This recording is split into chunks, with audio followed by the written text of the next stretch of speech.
Ready to go racing for the first time of two races here this weekend in the Porsche Club Motorsport Boxster Cup. Of course, it's a muggy day here as we get ready to go racing. Qualifying already complete and everyone in position and ready to go. Obviously, with those conditions, it is tricky out there, as much as it might not be that extreme heat we sometimes get at this time of the year, even though they're later in the year. It's that mugginess, and inside the car, when you're throwing the car around, not going to be an easy one for the drivers to deal with. Of course, we've not joined us in the Porsche Club Motorsport Boxster Cup before. Mike Thompson is the championship leader at present, and of course, we'll be starting this race from a solid position. We'll take a look, though, at the starting order. Of course, it's Max Watt starting from pole position alongside Faye Noble-Evans on that front row. Of course, our previous champion of the series. Ben Grucock will start from third, with Matthew Shears starting from fourth place. Behind that, it's Barrington Darcy, one of the top five in the championship. Alongside is Stuart Warner, before we get to Brandon Hafner and Martin Mason in that eighth position. Behind that, on row number 5, it will be Tony Levy and, of course, Tom Hale starting from just inside the top 10, with Eric Bridges starting from 11th, and Simon Dye will be starting from the 12th position. Then in the 13th position, it's Craig Horvath, and then, of course, Avon Nolan, and then David Hussey in 15th. There'll be a little bit of a jump back to Mike Thompson. He'll be starting from 16th, but back on row 9. Bertie Bream starting alongside in 17th. And then, of course, it is Scott Evans and Perry Darling down in a 19th position. So a few cars, those ones at the back, the Mike Thompson, Bertie Bream, Scott Evans and Perry Darling, have all been given back of the grid drops for technical infringements, and the car number 6, which is Mike Thompson, that was for speeding in the pit lane, so that's a whoops. Of course, for someone who is up there in the championship, certainly not the best indeed. So they're all moving their way into position, getting ready for 25 minutes of racing. The championship order for the top 5, Mike Thompson, of course, starting from down the order, first in the championship on 187 points. Second in the championship is Perry Darling, also back at the field, second on 173. Means it's a good opportunity for the likes of Barrington Darcy, who is a fair way back in the championship on 139 points. In 5th in the championship, though, a perfect opportunity to maybe throw themselves into the mix and maybe back into the title fight. Obviously, that might be getting a little bit too far ahead of ourselves, as the green flag is waved at the back end of the field, and the first race of the weekend here in the Porsche Club Motorsport Boxster Cup is about to get underway, and we'll see who's leading down into the first corner. The red lights come on and then they go out, and we are once again racing. Faye Noble-Evans there on the right hand side in the black and pink car, seeming to get a slightly better start than Max Watt, who's going to cover off down into the inside of the first corner at number 23, the yellow and black car. So Watt leads from Noble-Evans. Ben Grucock was trying to get down the inside for third spot, and there is a car going out wide there as well as they head their way through the opening corner of the racetrack. I believe that might have been Tom Hale in the number 46. It is indeed, though, Watt leading from Faye Noble-Evans as they work their way down the stretch that goes along Lakeside, and of course into the fast left-hand before they get their way into the Shell Oils hairpin. As they all dart their way through, flick it through the left-hander, get it heavily onto the brakes. There is a look at the battle for third position. It is Grucock still ahead of Shears. That first, second, third and fourth are as they started in this race. I think Barrington Darcy has gone back from 5th, I believe, to 7th, maybe even lower than that. We'll have to get an update on that in a moment's time once we get the timing updated. But that is interesting that potentially Barrington Darcy, who was in a good spot to maybe pick up some spots, might have dropped back a touch in the number 27 car. Because moving up, that is Mason, who is in 5th position at the moment, having moved up in that red car. Barrington Darcy's in a silver. It almost looks like a Martini livery. Actually no, it's a black. There you go, it is a Martini livery. He's down into 6th position then after the race start. So Watt's leading and is running away. That's the important bit at the moment. Watt is running away from Faye Noble-Evans as they work their way up towards Druids, flicking it through the double right-hander. Barrington Darcy trying to find a way back inside the top 5. Must be a slightly different livery than what I've normally seen on that box there, but still going on the attack and trying to find that way through. We head our way down into Lodge, fills up the mirrors at the moment of Mason, and gets his way down the inside. So That is Barrington Darcy back up inside the top 5. Mason, who started from 8th position, is down to 6th, despite moving up inside the top 5 for a brief moment there. But the first lap is complete, and it is Watt leading from Noble Evans, from Brucock, from Shears, from Darcy, the top 5. Mason in 6th position with Warner, then Hafner, and then Levy and Hussey, the top 10 at the moment, as we looked at the battle between Hafner and Levy, who Levy's the one who's got down the inside and has got his way up into 8th position. So the number 60 working up a position at the moment, and just trying to work their way up the order bit by bit. Of course, some of those drivers from the rear end of the field that are trying to work their way up after the qualifying issue. The 64 of Hussey's getting up to 10th position. This is the battle for the number 8. This is Bertie Bream trying to get around the outside of championship leader Mike Thompson as they head their way through the Island Bend and into the braking zone, of course, as they head their way into Shell Oils. It is Mike Thompson in the red and black car, though, at the head of that train. 14th position at the moment is where they run. Bertie Bream behind, and then Hale behind that before we've got Scott Evans and then Nolan and Darling, who's right at the rear end of the field. More mirrors being filled as they flick their way through the chicane, the left and the right, and then up to Hilltop before they'll get under the brakes into the Hislop chicane and work their way, of course, up and towards the iconic corners at Druids and such. There is the number 8 of Bertie Bream trying to defend from the number... Oh, that's been not a good lap at the moment then from Bridges, who's dropped back a little bit. That purple and green car was 11th at the start of this lap, now currently runs down in about 15th spot, so not a particularly good start to the race. Of course, some of these faster drivers that have had issues in qualifying, dropping into the rear, they're all trying to get themselves back into the mix and work their way through as cleanly and as quickly as possible. And where they're just trying to navigate and work their way through. There is the number 44, Scott Evans, of course. It's Hale ahead in the number 46. There could be a move here down at the first corner at Old Hall as the 64 of Hale. The 64 rather of Hussey is going to defend here, and there comes the inside move. It's the 44 of Evans working their way down the inside on the 64 of Hussey, and it is Evans then up into 12th position at the moment. So marching through this field, as you can see as well, Mike Thompson as well up to 10th, and that is a big hit into the barrier for Craig Horvath. There is quite a lot of damage on the rear left of that. Must have got onto the curb. You can see where the tyre marks take us over to the right-hand side of the circuit. So it's clearly got beached on a curb and sent round and into the barrier. That will almost certainly be a safety car intervention. We'll just hope he's all right inside that car. It's Craig Horvath. At the moment, though, it's Max Watt leading the race, having set the fastest lap on the previous, and currently leads by 2.3 seconds over Faye Noble Evans. Ben Grucock in 3rd position with Shears, then Darcy, Mason, Warner, Hafner, then Levy, and of course Thompson. This is the look at the fight for 4th position. You've got Shears, you've got Darcy as well. Darcy in the number 27 trying to attack the rear end and try and find a way through.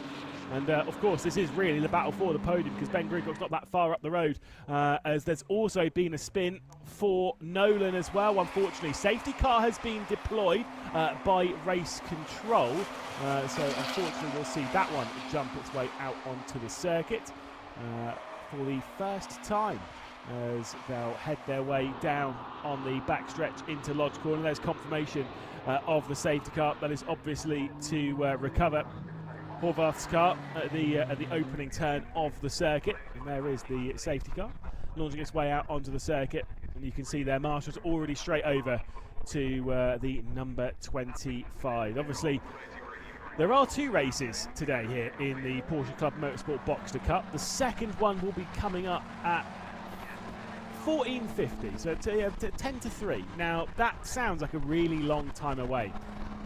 And these cars, they are built pretty strong, and you can get them repaired quite, with relative simplicity.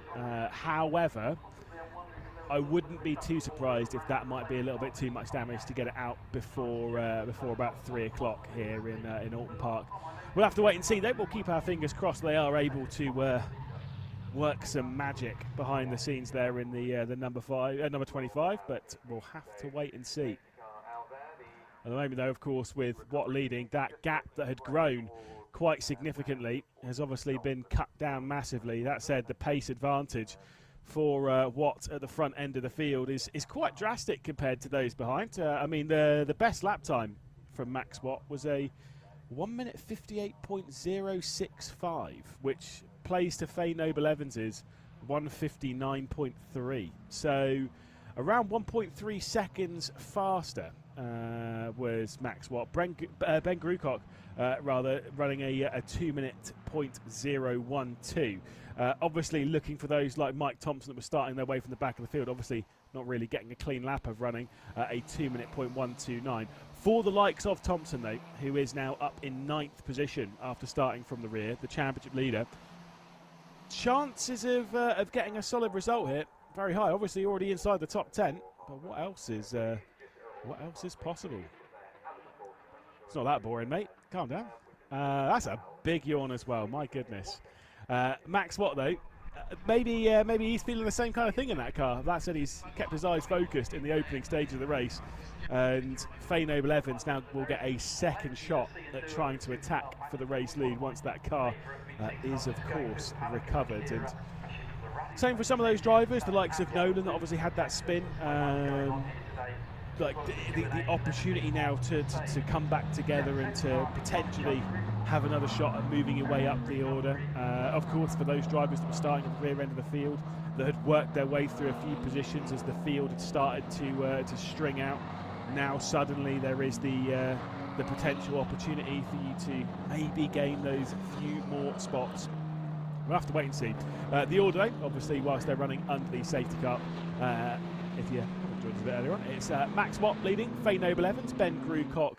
Then we've got Shears, Darcy, Mason, Warner, Hafner, Mike Thompson, and Levy, the top 10. With Bertie Bream in 11th position, Scott Evans in 12th position, then Hussey, then Darling, then of course Bridges, Dye, Hale, Nolan, and of course Craig Horvath are now out of the race. Like I said, for Nolan, back onto the rear end of the train. You can see there the white and red. I was going to say the white and red Porsche Boxster, but they're all Boxsters. They're right at the rear end of the train, has rejoined. Not 100% sure as to how that spin happened, but it is quite easy to get a bit of a spin around the circuit. There's quite a few corners where you'll potentially get it. It's a tricky circuit, arguably one of the hardest of the season, where it's a circuit that can really bite. Obviously, you've got corners like Knickerbrook, which is the one where you go uphill after the Hislop chicane. It goes from right to left and then right and then back up the hill. That one, there's a big curb on the left-hand side that can catch you out. You've got the Britain chicane, which is the one that we did see Nolan spin at. Obviously, you've got the opening corner at Old Hall. Basically, I could list off all the corners, which are pretty difficult. In these kind of slower speed cars, you don't typically see as many problems at what is typically a difficult corner around here, like for example Druids, which is the penultimate corner on the circuit. It's the double right-hander. You don't generally see quite as many problems at this level as you would do in if you watch British GT or GP3, things like that, or GP4, things like that. You don't typically see as many problems as you would do in those at this kind of level, or maybe even when we send the Porsche Club Motorsport cars out a little bit later on in the day, that can become a little bit harder because of obviously the far higher speed that's being taken through Druids. Obviously, the safety car remains out. The timer is ticking down. 14 minutes left to go at the moment. It will take us another couple of minutes to get this lap complete under the safety car. The safety car laps are about just under 4 minutes around this circuit, which should hopefully give the marshals enough time to get that car out of the way. But of course, it's not just about getting the car out of the way. It's then about making sure that the barrier is repaired sufficiently for should there be another incident. Of course, obviously, if one car's got there, a second potentially can as well. So everything has to be repaired and up to scratch as it was at the start of the race. And of course, the marshals do work hard to make sure that is the case, to make sure it's as safe as possible. But all these drivers in these cars, of course, if you watch Formula 1 and stuff, where everyone's getting team radios, this, that and the other, They don't get anything in this. They're just driving around. They get, maybe like some communication in the form of a pit board or something. Even then, not really. Not this. You're literally just driving around, keeping your head in the game, watching the safety car lights, watching all the marshal posts around. And it's always kind of one of those ones where almost the lower down you are in motorsport, the club championships, understanding and having like that feel for when to start warming your tyres, when to start doing this, when to start doing that, if it's actually necessary. It's almost harder at this level than it is even higher up, because you have so much more information higher up. At this, you kind of just have to make it up and hope for the best, to be perfectly honest. And that's where the true skill of the driver comes in. Safety car lights are out then, and so this is it, where all the other drivers back down the field. They'll have to look far into the distance to watch that safety car run away. And for Max Watt, once again, the control is taken over. And with just about 12 minutes left to go, we'll be back racing down into that first corner. And Max Watt down into the last at Lodge will take us through the right-hander, dropping down the hill, rising back up at Deer Leap and retaking control of the Porsche Club Motorsport Boxster Cup race here, the opening race at Oulton Park. Back down in the first corner, it's Watt leading from Noble Evans, from Ben Grucock, who was feeling the pressure from Shears and from Darcy behind. Pre-safety car, Faye Noble Evans and Max Watt both had basically pretty calm and comfortable races up until this point. There's already some side-by-side. That'll be Mike Thompson getting past Hafner as they work their way down the hill. And it will indeed be the move. So up to 8th position then comes Mike Thompson in that black and red car. Next one already being ticked off is Warner.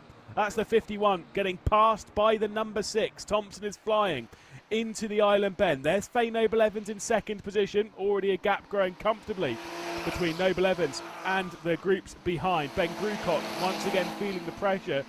Mike Thompson could indeed be on for a podium here. There was a bit of a look to the inside there coming in from Barrington Darcy. But Darcy not able to get himself alongside Shears, and in the background there was some more battling. I think that might have been between Hafner and Warner as they work their way into the Britain's chicane. That black and red car ominously sitting on the horizon as they drop their way down Hilltop, closing in bit by bit. There comes the move to the inside. That is the 44 of Scott Evans in the distinctive blue and black car, and there off the road goes Perry Darling. So the black and green car of Perry Darling's gone off the road and has been repassed by Levy in the 60. I think it's dropped back a little bit on the race start. There is the number 60 losing a couple of positions. Was right behind Mike Thompson on the restart, but has already dropped back to, I believe, about 14th spot on the road as they head their way through Druids and back out down the final stretch and that run into the last corner. There goes a look to the inside, not just for Mike Thompson, but that was a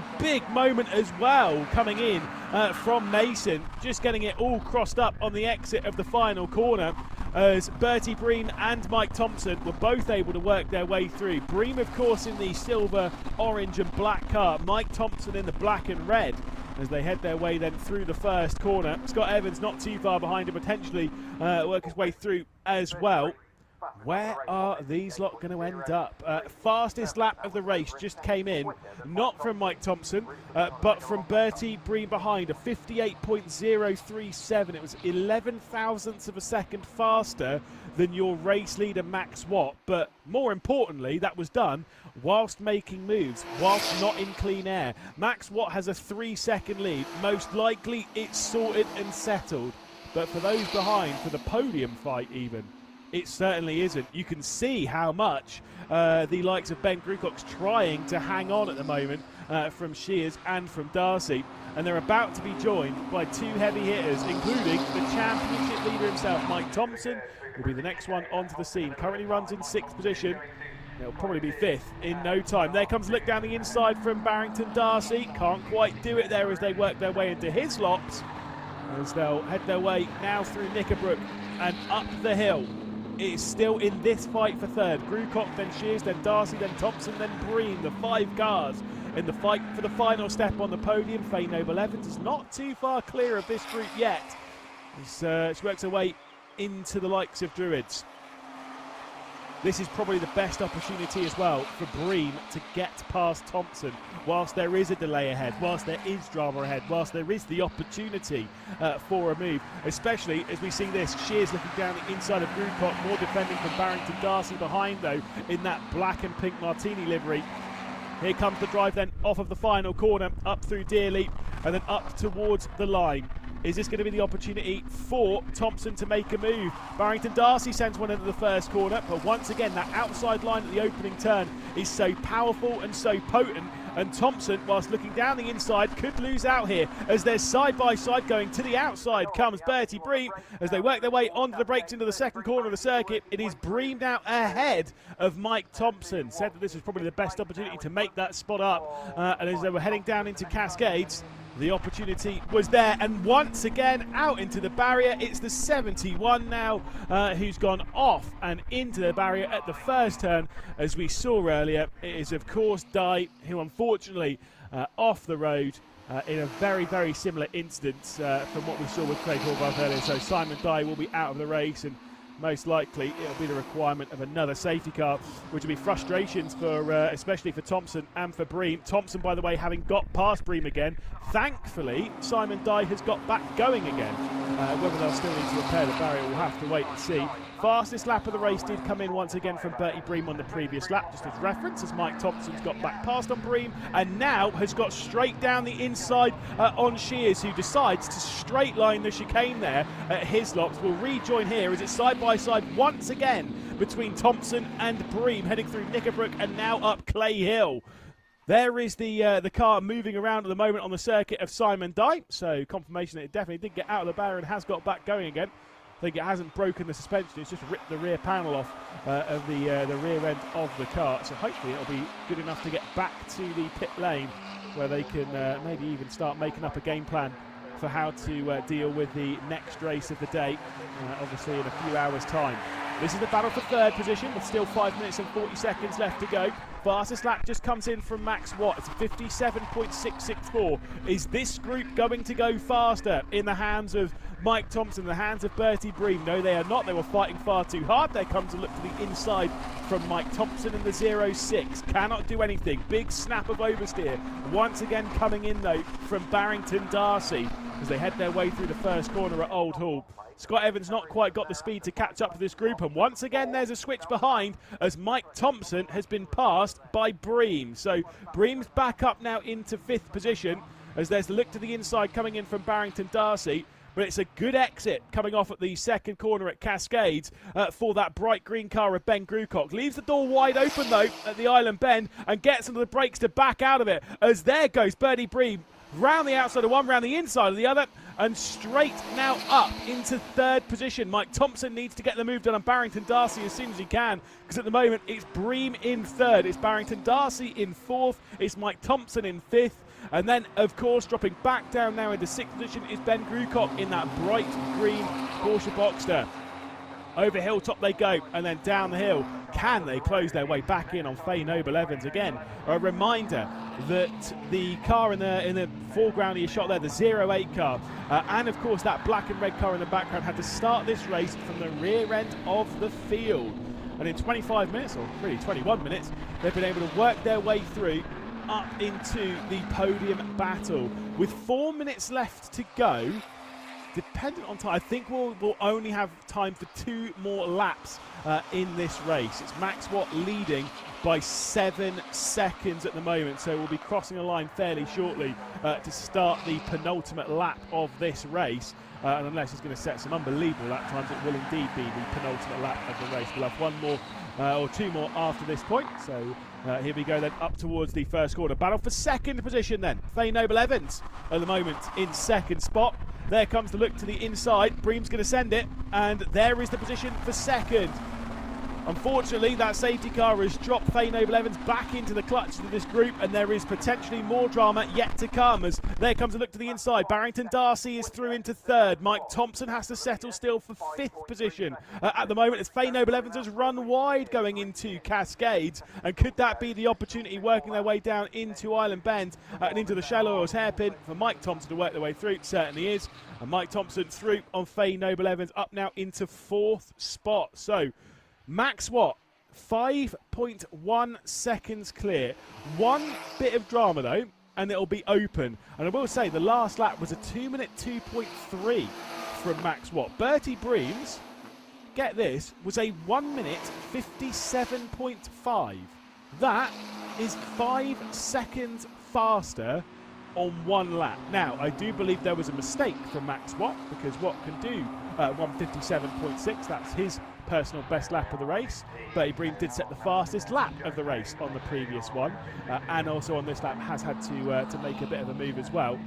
But point is that 5.1 second gap is catchable as they head their way then through Knickerbrook, up Clay Hill, getting ready for Druids once more. Faye Noble-Evans dropping off the rear end. Ben Grewcock though a little bit too far behind to potentially mount a charge for a top 5 position.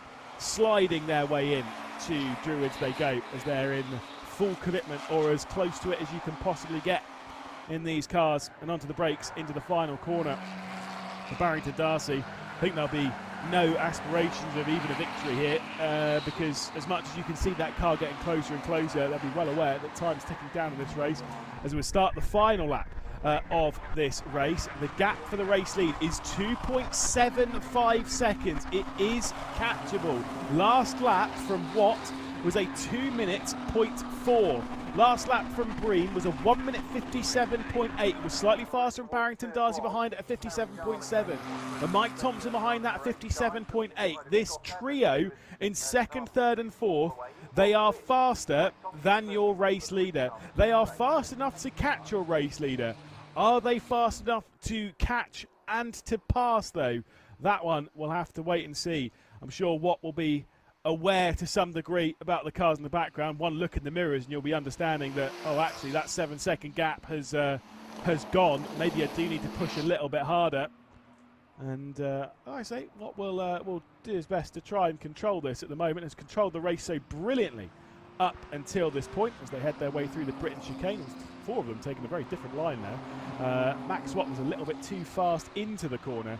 You could see with a bit of a slide on the exit. I think there was a little bit of debris out there as well, but obviously all the drivers navigating it without any issues. 30 seconds left to go in the race, so the timer is ticking down to 0 quickly. I think for this group, it's over. The charge is over. There is not enough time to close down and to pass Max Watt, who has seen the pressure coming in the mirror and has thought, okay, I'll step it up just that little bit more. As they head the way now into Druids, onto the final stretch on that race down into Lodge Corner. Not even this group are particularly close enough for any major dramas. If there'll be anything behind even that. There are a few potential opportunities for moves behind all this. But despite a little bit of drama in the middle of the race and potentially even the thought of the 3 behind catching, Max Watt has defied the odds and is coming across the line to take victory, and in doing so does respond with the fastest lap of the race. It ends up going the way the fastest lap for Mike Thompson, but Watt responded on the final lap to pull out a 2.3 second lead on the field. It's Bream from Darcy, from Thompson the top 4. Bream and Thompson coming from the rear end of the field. Faye Noble-Evans in 5th position with Grewcock, Mason, Shears, Darling and Scott Evans the top 10. See the final races up towards the line and see if we'll get any really close efforts. At the moment we've got the closest being between Shears and Darling for 8th and 9th position. That was 1/10 of a second separating the two. As we look back down the order, this is the battle for 15th position. Hale and Hussey across the line. Bridges first, and there is Bridges in 14th position, then Hale in 15th, Hussey in 16th, before we'll wait for Nolan, who obviously had a couple of spins, and Simon Dye, who I believe is still out circulating despite that pretty big hit onto the barrier. Just once again, proves they do build these cars pretty strong. The fact that you can have that slide at the first corner, smack into the barrier, and still keep going. They are strong cars, these ones. But there is your race winner.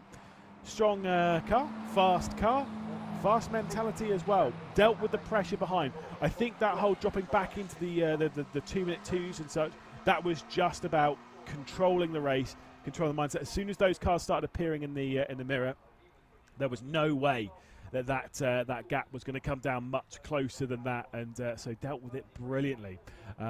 Did Watt. Here's your provisional race results then. It's Watt from Breen by 2.3 seconds, with Darcy, Thompson and Noble Evans the top 5. Ben Grucock in 6th position, with Mason, then Shears, Darling in 9th position, and Scott Evans rounding out the top 10. Fastest lap going the way of your championship leader, Mike Thompson. The rest of the order behind that is Warner from Hafnam, then Levy, then Bridges and Hale, of course, with Hussey. Nolan finishing just about a minute, and Simon Dye finishing a lap down with that hit on the barrier. Unfortunately, Craig Horvath in the same corner having a hit in the barrier, but unfortunately unable to progress through the race. So a retirement from that one. The Boxster Cup Championship will of course be back at 14:50 local time. Of course, that is 2:50 here in the UK. The Boxster Cup Championship for its second race, and of course that will start the second half of the championship as well, because we are now officially halfway through the season. They'll all bring their way back into pit lane, and we'll see you at just before 3 o'clock when the Boxster Cup Championship will return to the Oulton Park circuit. Until then, thank you very much for joining us. Have a very warm goodbye.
Park for the third round of the UK side of the championship, and we are ready to go racing as plenty of cars take to the grid, 22 in total, and with Wes Payne on the pole position. You can see them rolling around the circuit, ready to go racing for 25 minutes. And again, the high speeds and thrills that this championship always delivers is going to be very, very exciting for us to deal with.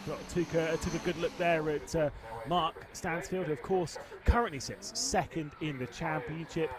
It's currently Anthony Barnsley who has the championship lead, and of course we'll start on the front row alongside Wes Payne. You can see that pole position then going the way of Payne on in the first position, then of course Anthony Barnes, then Jason Cheetham, and of course Stuart Calder there starting from fourth position on the second row of the grid. Gary Smith will take to fifth alongside Jamie Elwood, and then of course Marco Agam starting from seventh. Of course, Mark Stansfield starting from 8th, looking to reignite that championship charge, trying to cut down on that championship lead as we will end the first half of the championship. He'll be starting from 8th position. 9th will be Mark Farmer starting on the 5th row of the grid. Alongside that will be Lewis Tootle. Then it's Gary Tootle starting directly behind in the 64 car with Tom Quarrendon starting from 12th position on that 6th row of the grid. Tom Heyman-Joyce will start from 13th with Matt Drew alongside in 14th. Peter Reimer starting from 15th position with McAulers starting from 16th position on the grid. Behind that it's Mark Johnson in 17th. Julian Carey starting from 18th in the 222 car with Mark Johnson in 17th. With Charlie Hoyroyd rather starting in 19th position, and Adrian Fernandez starting from 20th. The final row of the grid will see Kelvin Hassel and of course Richard Boughton starting from 22nd and last. The 22 car field working its way around the Oulton Park circuit, ready to head its way down into the first corner and ready for racing.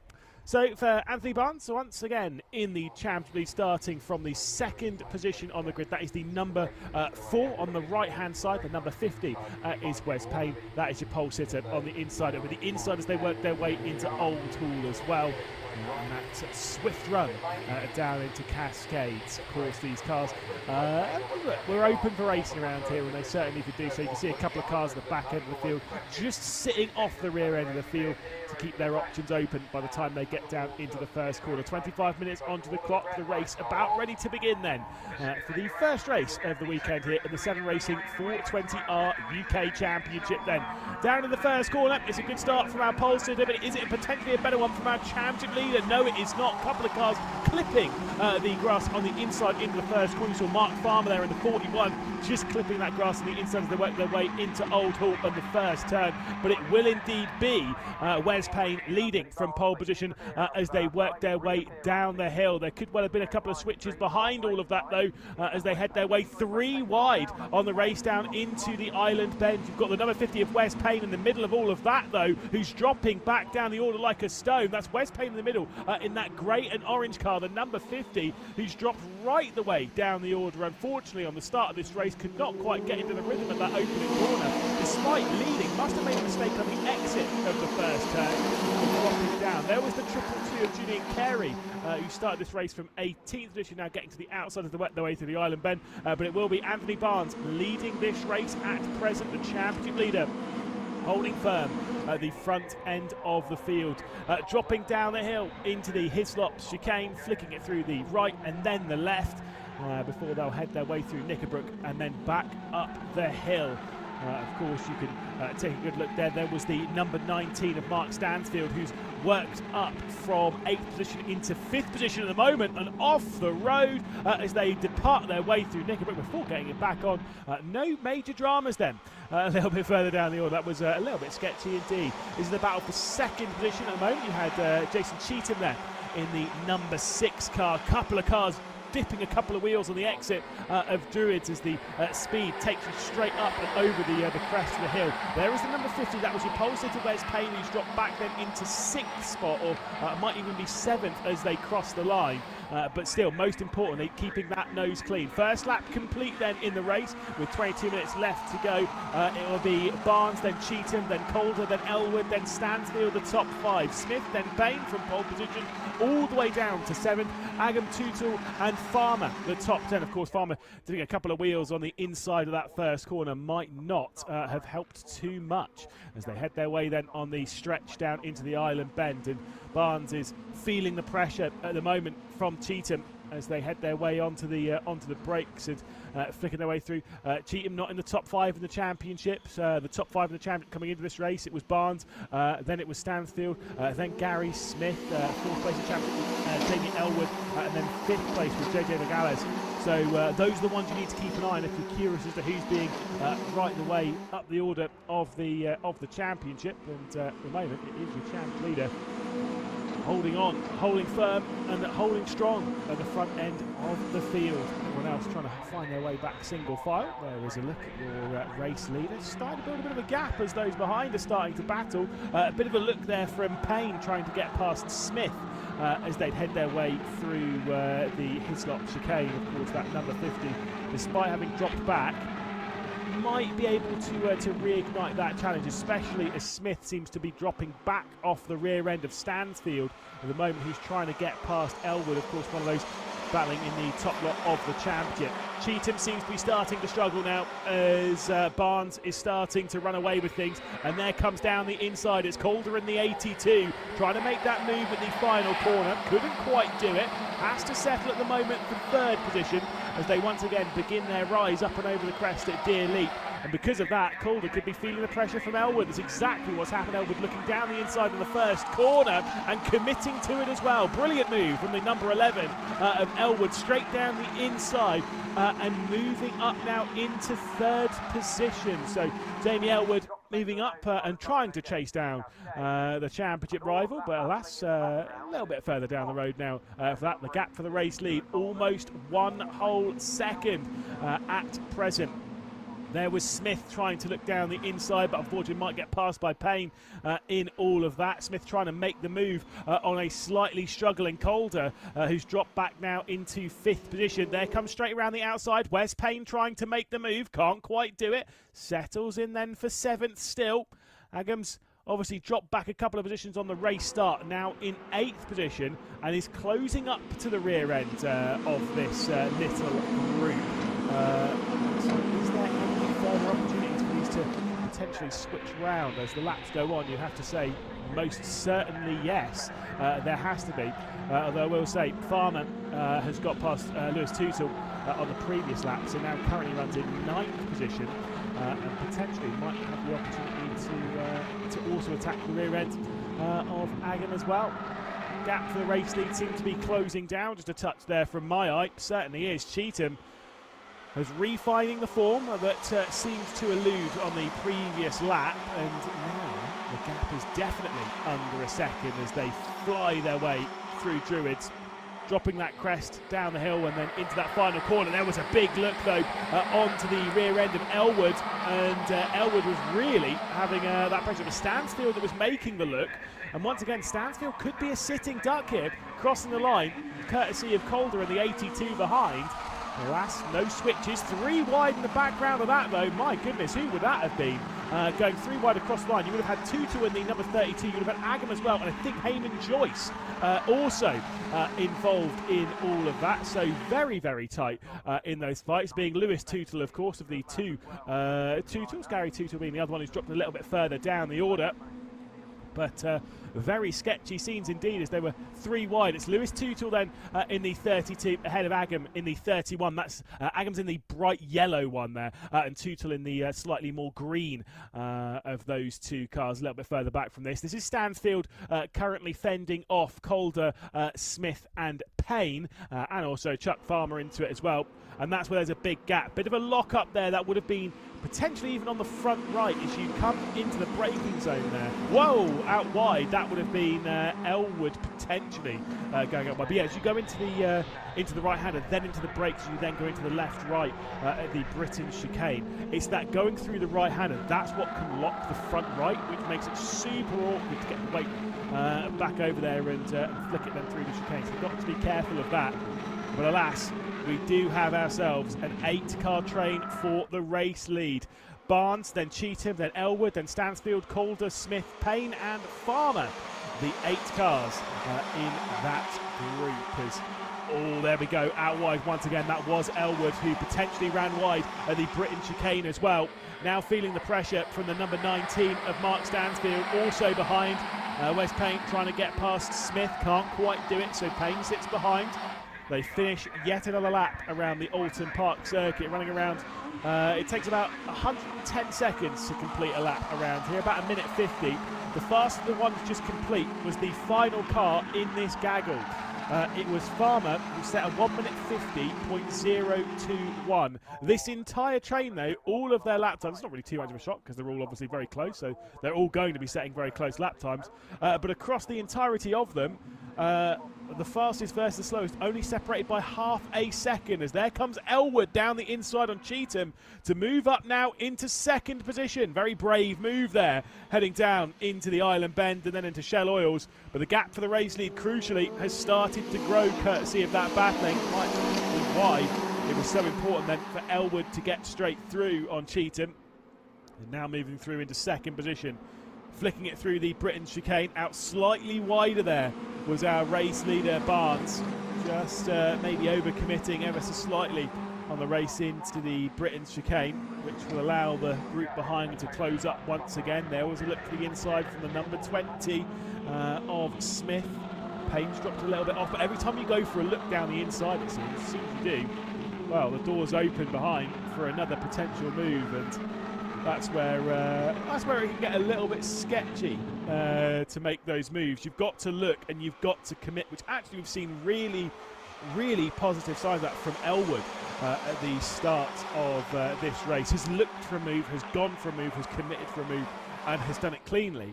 When, you know, in the sense where we've seen a couple of drivers look for a move and then kind of back out of it, that's where you then get passed by the next driver. So here we go then. Let's see what the gap is for the race lead across the line. Barnes leading by 0.8 of a second. The gap for the race lead has been 0.8 of a second before. Importantly, despite making that move, Elwood was also 0.2 of a second faster on that lap, despite getting past Cheetham. So there is the potential for that gap to close up even more so. You can see the groups of cars. That was a big slide coming in from the number 28 of Johnson, trying to fend off Carey as well. In the battle for what is 17th position on the road, and the two of those having switched on the previous lap. They might well be switching again if they keep this up. Barnes, though, there is your race leader. Let's see how big the gap is for the race lead. Well, I was going to say it might be getting a bit bigger. No, it isn't. It's very much going the other way, as Elwood is closing right in. That was Stansfield going out wide there on the exit of the Shell Oils corner at the hairpin, and so might well be, actually I want to correct you, I think it was Stansfield. I do believe it might have been Smith who ran one. I think it might have been Stansfield, but I'll commit either way. Yeah, just running a little bit wide there at Shell Oils. You've got to be careful there, because on the exit of Shell Oils, it kind of, where the banking goes up the road, and then the grass flattens out and even drops slightly down the hill, it's very easy to get beached on the top of that banking. So you've got to be quite careful. Of course, I know these cars have got a fair amount of clearance, but it's not a crazy amount of clearance underneath the car. And as soon as you get beached, yeah, you're going off of the road, and there's not really much you can do about it. This will complete the 6th lap of this race. And at the moment, Barnes is starting to feel the pressure once more from Elwood. Cheetham, though, is struggling quite a bit for speed, relatively speaking, to those on the field. And I think Stansfield might be making that move down into Old Hall at the first corner. There's Stansfield to the inside, and there is the switch. Up into 3rd position then goes Stansfield on Cheetham, down out into 4th. Elwood sets the fastest lap of the race by a whopping half second. We'll come back to that in a moment. My goodness, that's quick. As we'll keep our eyes glued to this battle for 3rd, which has opened up massively. 1.2 seconds now off the battle for the race lead, as we'll see. Once again, Cheetham close his way up and try and make that move on the run into the Shell Oils hairpin. But alas, we'll have to settle for 4th position, as we'll have Stansfield up now into 3rd. So it's Stansfield on this, then Cheetham, then Smith, then Payne, then Farmer, then Calder, who's dropped back down to the rear end of the field in the red, white and gold car. So down now into 8th. But yes, what an impressive lap. Everyone else's fastest lap, the fastest that you've got is basically it's a 1 minute 50.1. That lap time, there is a 50.0 out there in the hands of Farmer, but the race leader set a personal best lap in Barnes. That was a 1 minute 50.147. Elwood's half a second faster at a 49.677, the first 49 that we've seen in this race. So for Elwood, there is the opportunity now for a victory. There is the opportunity now to take over the race lead. Just finding the opportunity to actually make that move, though, around here when the average speed is so high. Not the easiest thing in the world. Onto the brakes and into the final corner. A little bit of a look to in the background there from Calder, trying to make that move for 7th position, as things seem to have settled once more for Cheetham. Seeming to go in and out of rhythm is Cheetham at the moment. In the rhythm, putting the pressure on, out of the rhythm, feeling that pressure from the car behind. Needs to find more than lose at the moment, because the pressure's building on the shoulders as Stansfield got past. Smith is the next one queuing up. This the fight for the race lead, though, with Barnes and Elwood still running 1st and 2nd. Previous lap times, it was still 2/10 faster. There comes the look from Elwood. Has made a move going into the Island Bend earlier on in this race. Did not fancy it here for the race lead. Still got 12 minutes to play with, basically, when it comes to the opportunities left to go in this race. So there's no requirement to rush this one. Play your cards right, play the long game, and find the opportunity through. There's a bit of a gap growing as well in the battle for 3rd and 4th position, as Cheetham's actually been dropped back now into 5th, I can see. So not only has Stansfield got through, but Smith also has been able to make their way past Cheetham, who has now dropped back into 5th position, despite having looked so fast earlier on in the race. Unfortunately, Cheetham not quite got the rhythm and potential of this top group, and maybe even that of Stansfield and Smith. Payne will be the next one to try and make their way through, although Payne's a little bit further off. Of course, the driver who started from pole position, having dropped back. And it is more, to be fair, Cheetham dishing out the pressure and trying to work their way through. There's Payne defending at the moment from Farmer in the battle for 6th position, as everyone's splitting apart ever so slightly. There's Cheetham looking down the inside. There is Farmer down the inside in the 41. And that is Farmer now up into 6th position, getting past Wes Payne. And now Payne dropped back down into 7th position, a position that has been run earlier on in the race for the TFL Racing driver. And yeah, I'll say positives from qualifying, not so much positive for the race. There's the battle for the race lead, though. There was another look coming in, but Elwood far enough behind to not try and make that anything stick. You really do need to be fully alongside if you're going to do anything down into Cascades. Kind of the same on the run here into the Island Bend, but you can see that slipstream sitting behind in it, not able to close up and complete the move down into the Island Bend. So you're now starting to think, right, let's make a game plan. How do I get past? What's the method to getting through? Because it can't be as simple as dive it down the inside. That opportunity is not really going to be there. You've then got to think, how do I get this driver offline for a couple of corners? How do I get them to defend into a corner so that I can maybe make something stick? Or how do I, nail the previous corner to try and make something stick around the outside maybe? They head their way through Hilltop, now down into the Hislop chicane, flicking it through into the right-hander and then into the left. And it is still the number 4 leading the way. It's Barnes from Elwood, from Stansfield in 3rd position.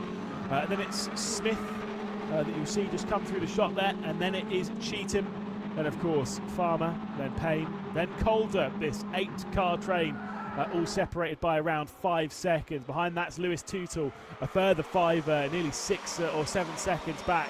He's still ahead of Agam in that fight to remain at the back end of the top 10, but to at least stay inside the top 10. As there comes a look to the inside. That's going to be a very brave move coming in from the number 41 of Farmer. A bit of a lock-up as well coming in from the 6 of Cheetham. And so Farmer up inside the top 5. Cheetham now dropped down into 6th position. It could well be 8th though by the time they've completed the start-finish straight. There's Wes Payne on the furthest right-hand side who shot in the 50. There's the 82 with a little bit of damage on the front right, the fairing going across the top of the front right wheel. And that will be the move potentially made from Calder. That might give a little bit more downforce, actually, by the time they get down into Cascades. We'll see if, yeah, indeed, Calder is able to work their way through.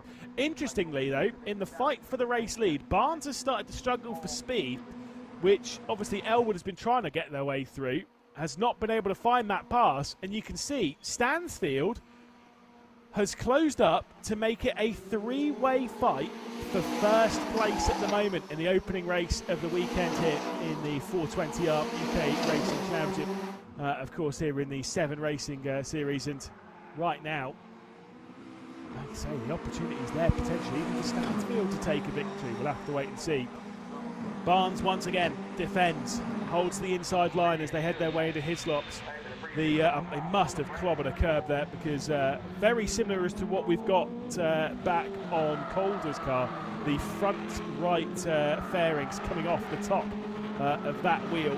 It's just bouncing a little bit. I'm sure, if anything, it'll be slightly distracting as you're driving around. That said, it's the front right, so it's a little bit out of vision. There comes a look to the inside there in the Druids. This will be a very brave move if Elwood's able to do it and commits to the inside. Fantastic move for the race lead as Elwood sweeps their way through and now runs in first position. Can Anthony Barnes come back through? Looks to the outside as they head their way down into the final corner. 6 minutes and 40 seconds left to go. Still plenty of time to deal with things here around Oulton Park. But importantly, for the first time this race, since the opening lap, since Barnes was able to take over the race lead from Payne, we have a switch for the race lead. We might get a switch immediately though, as Elwood to the inside, works his way, or rather holds on from Anthony Barnes, and now that's opened up the door for Stansfield as well to come through. So Stansfield could be into second position as Elwood leads. Barnes has dropped back now into third.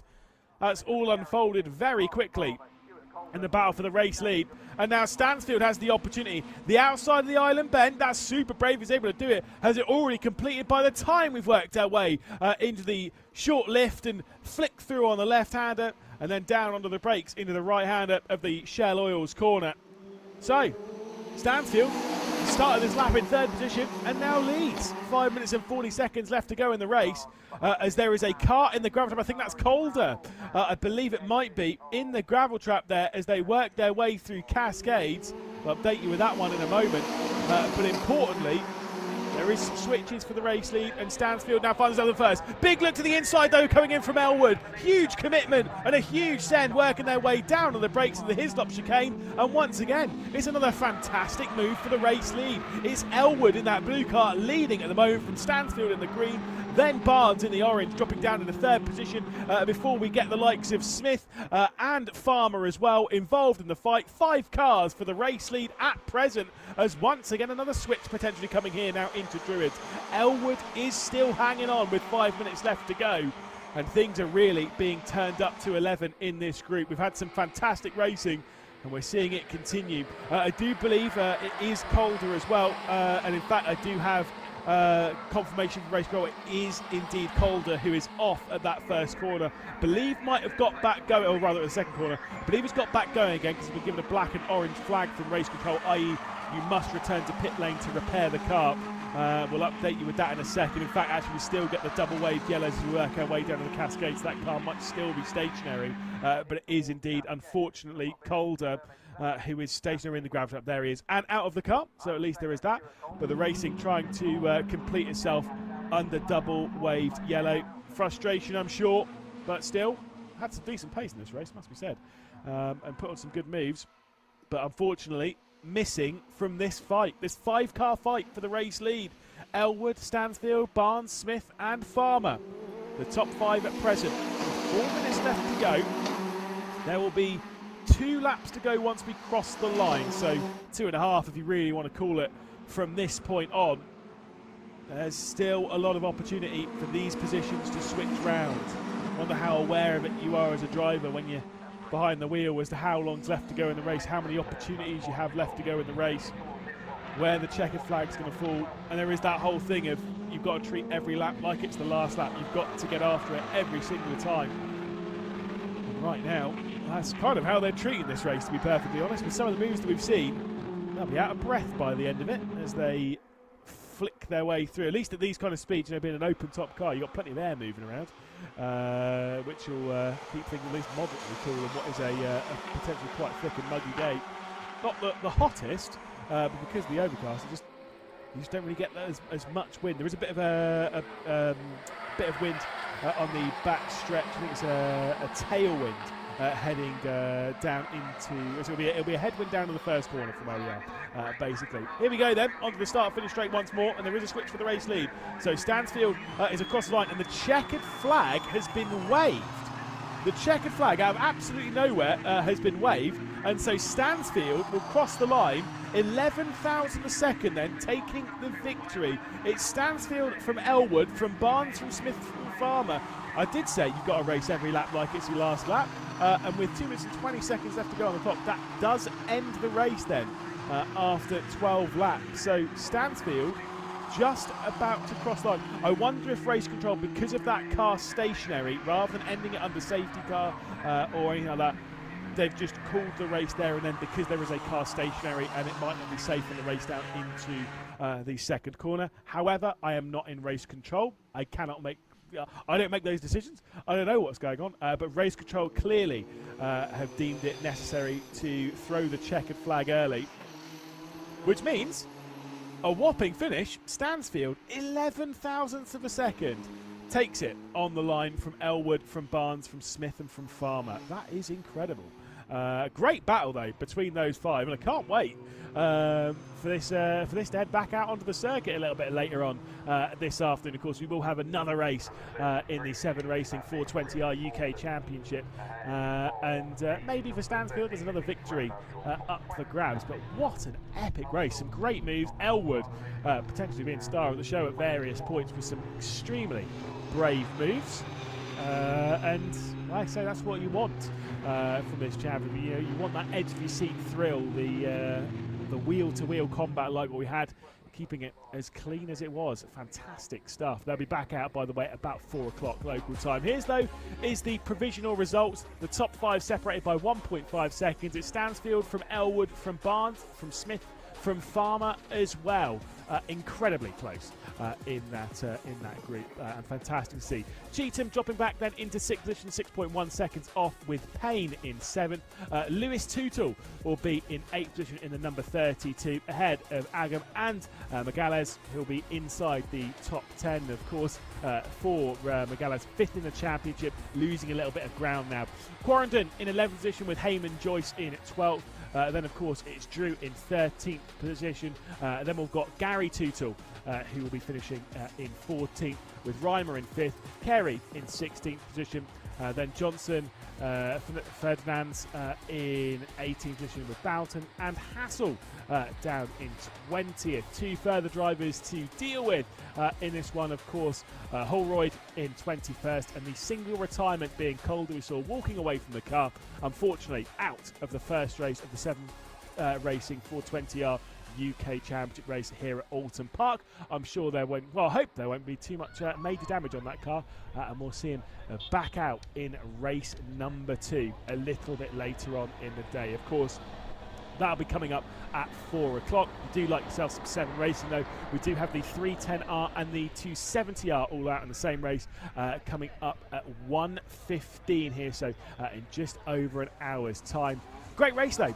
Shame it ended early, actually. That's one of those ones you want to keep going and going and going. However, we'll have to wait until 4 o'clock to see the 420Rs back out on the circuit. We'll see you then. Thank you very much for watching. A very warm goodbye.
The 2025 Porsche Club Motorsport with Pirelli Championship heads its way then to Oulton Park, to Cheshire, and of course with the multi-class racing around here, it's always going to be very exciting, one of the most narrow and difficult circuits that we race our way around. You can see there the AM cars working their way out of the assembly area and working their way around the circuit, and what is quite a nice day actually out there on circuit. Of course it'll be very interesting to see how the two classes navigate their way around here.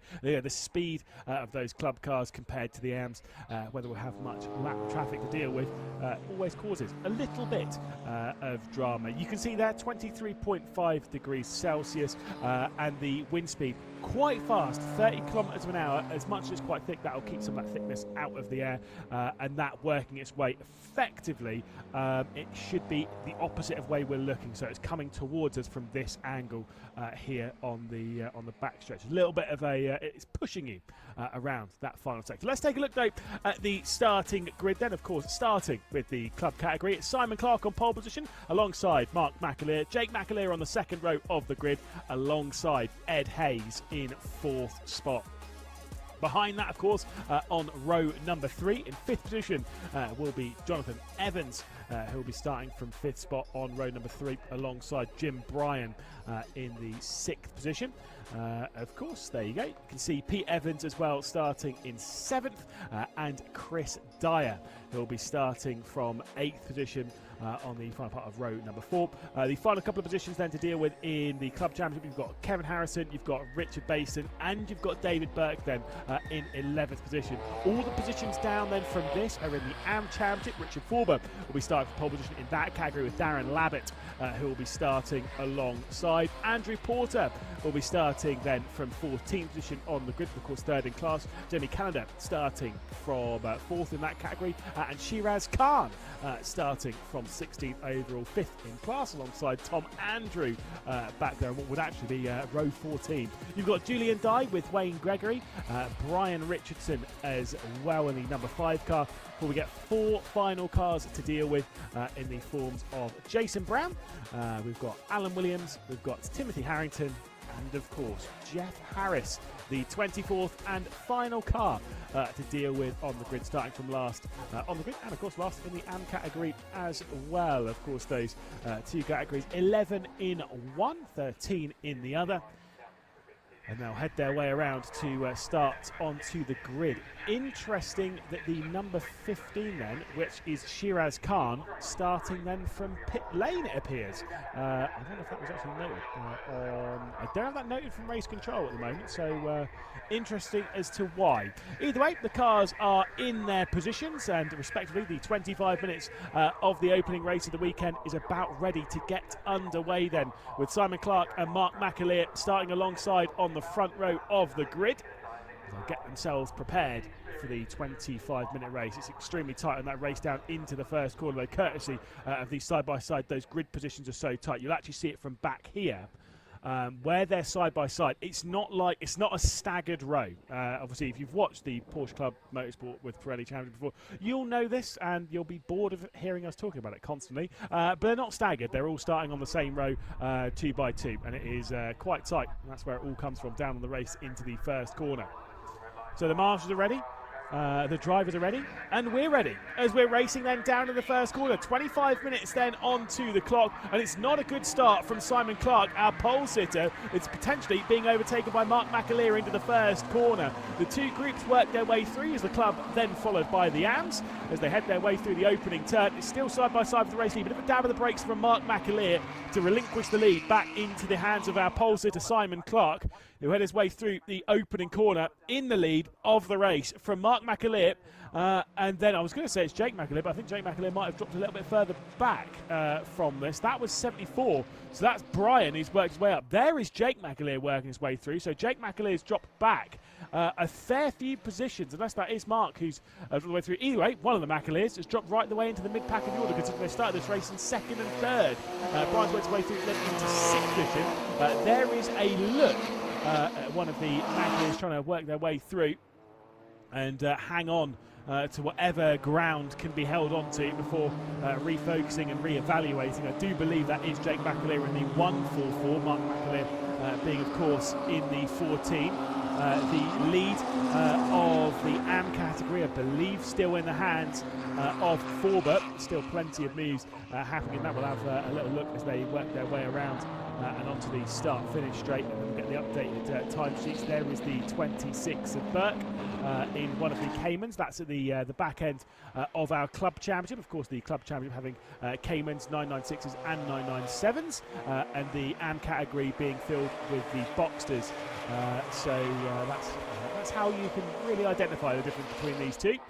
Either way, the start-finish beckons for Simon Clark once more as he'll come across the line. Bit of a squeeze there from the 144, getting pushed off the road ever so slightly. And of course, Jake McAleer will work his way back up the order, getting squeezed off just a touch, and now will focus on maybe trying to clear that one through. It was Evans who's trying to find his way through on, and indeed will complete the move on Evans by the time they work their way down into that first corner.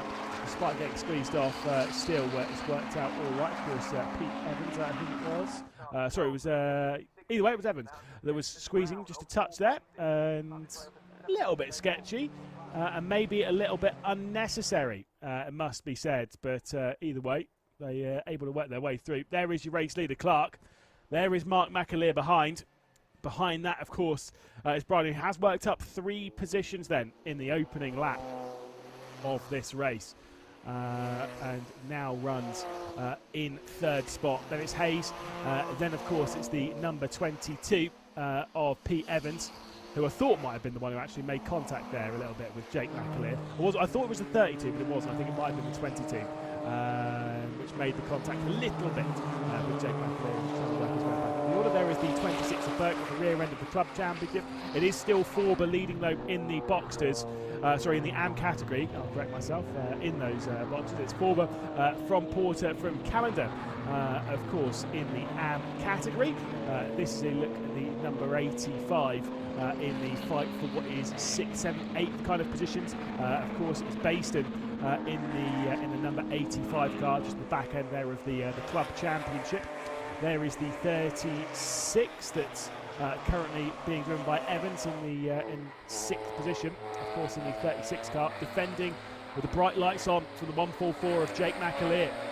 Evans holds firm and is able to keep at bay at present, although running out a little bit wide at the final corner, opening up the opportunity. And there was the position switch. The 144 of Jake McAleer has worked their way through now, and now runs up in 5th position. There is the fight between the as Baston trying to get past Pete Evans. At the moment, can't quite find a way through at the moment as they head their way into the first corner. There's also a couple of battles up ahead. Only a few tenths of a second separates Brian and Hayes, I believe, in the battle for 3rd position. There's your race leader then, Clark, coming through. There was 3rd, and this is the battle for 3rd position then.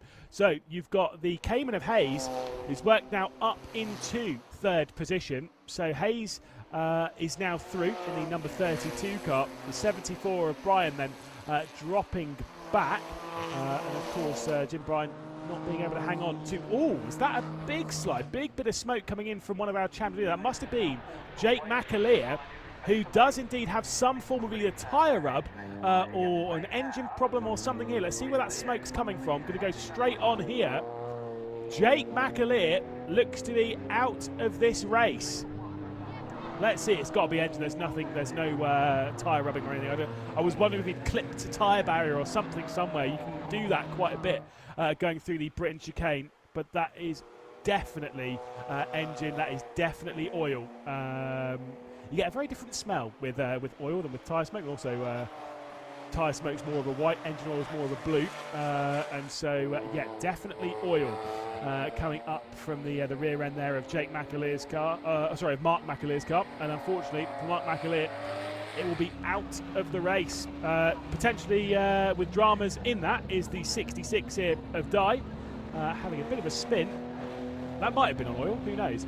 Might have also been with assisted contact, we'll have to wait and see. Back up to the battle a bit further up the order. This is a battle now for 4th position.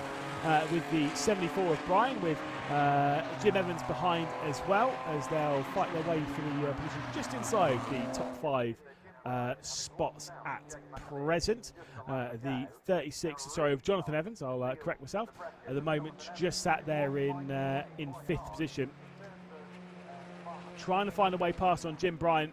Can't do it as they head their way into Ireland, then down into the Shell Oils corner. At present, no switches for 4th, but it does mean that Simon Clark now has a whopping 6.5 second lead. This is the part of the circuit where I think the oil started to come out of the rear end of Mark McAleer's car. So from now until the braking zone at Hislop, could be a little bit more slippery, and I think that might have been the problem there for Jake McAleer. Was there a spin or was it just a big slide? I think it was just a big slide. You could see that car coming through the foreground was all over the place and now continues to slide its way around. There was certainly a big moment for Jake McAleer there on the exit of the Britain chicane. Excellent car control, by the way, to have kept that one pointed in the right direction. That was incredible stuff as we head our way back into the AM category. I believe this might be the fight for about 6th or 7th in the AM category as they head their way onto the brakes into the Hislop chicane. You've got the number 12 there, as there is Mark McAleer then back into the pit lanes. They're able to investigate what's gone wrong with that car and potentially sort it. Going into the next race. Hopefully, we'll have to wait and see if it's well, if the engine's blown, then most certainly not. That ain't being fixed in a short period. I know they're wizards behind the scenes, but that would maybe be a little bit too far. Some big squeezing then happening back here. The 44 at the moment. This is the battle for the race lead in the AM category, as the 44 is able to hang on at present. Porter behind the wheel, then Forber, then we've got Darren Lavitt, then it's Calendar, then Gregory as well. All in this fight as well, as they'll head their way into that first corner. Porter then moves up inside the top 10, courtesy of Baston dropping down the order, having, I think, potentially even had an issue or returning to pit lane, has Richard Baston. But either way, Porter is now remains in the lead of the category. However, he's starting to feel the pressure of all of those behind. The battle for the AM lead incredibly close. This is back to Jake McAleer in the battle for 2nd position at the moment on the road in the Club Championship.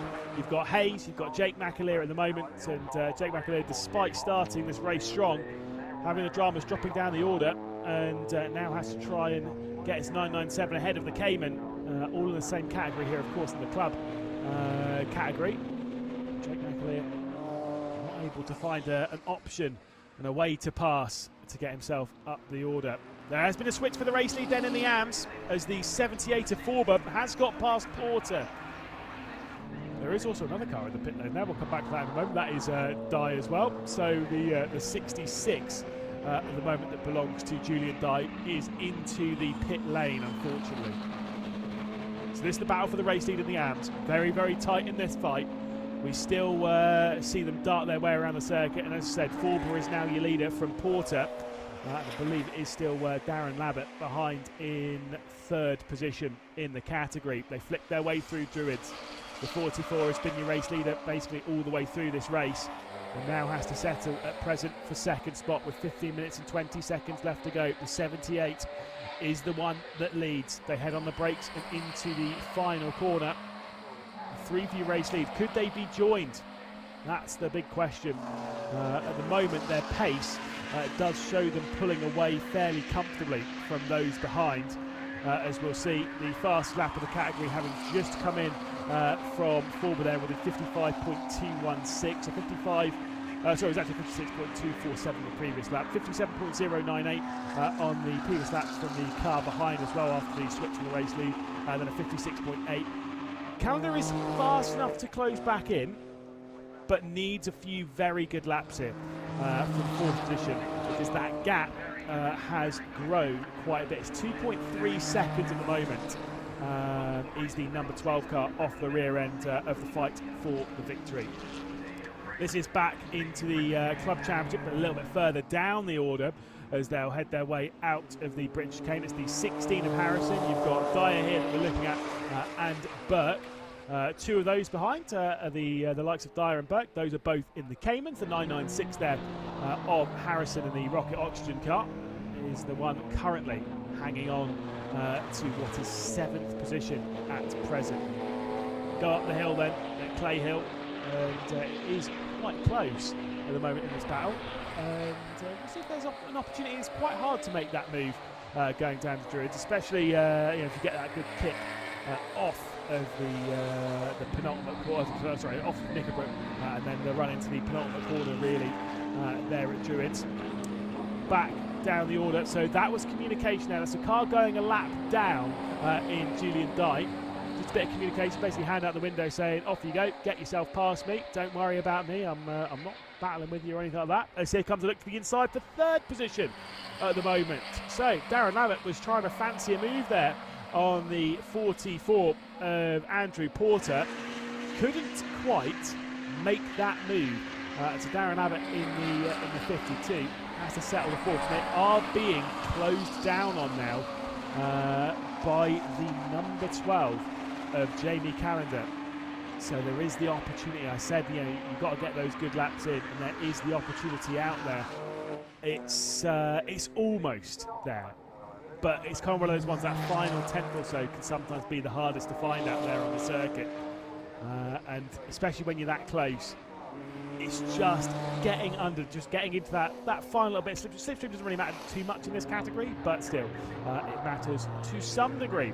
Back to one of the fights we were seeing a little bit earlier on. This is the battle for fourth position rather, as Brian versus Evans at the moment, and the two of those switching their way around. So Jim Bryan, Jonathan Evans, fourth and fifth position on the road at the moment, both in the 997s, and both having an absolute battle here, as it is still the 74. 74 was holding on to this position at the start of the lap, and continues to hold on. So there's no switches in this group, but you've got to think that potentially Jonathan Evans is feeling like there is the potential to get that silver and pink car directly ahead at present in the fight for fourth spot. No dramas for the race lead, despite an excellent lap coming in from Jake McAleer. 49.708 just being set, half a second faster than the race leader, even with 11.5 minutes left to go.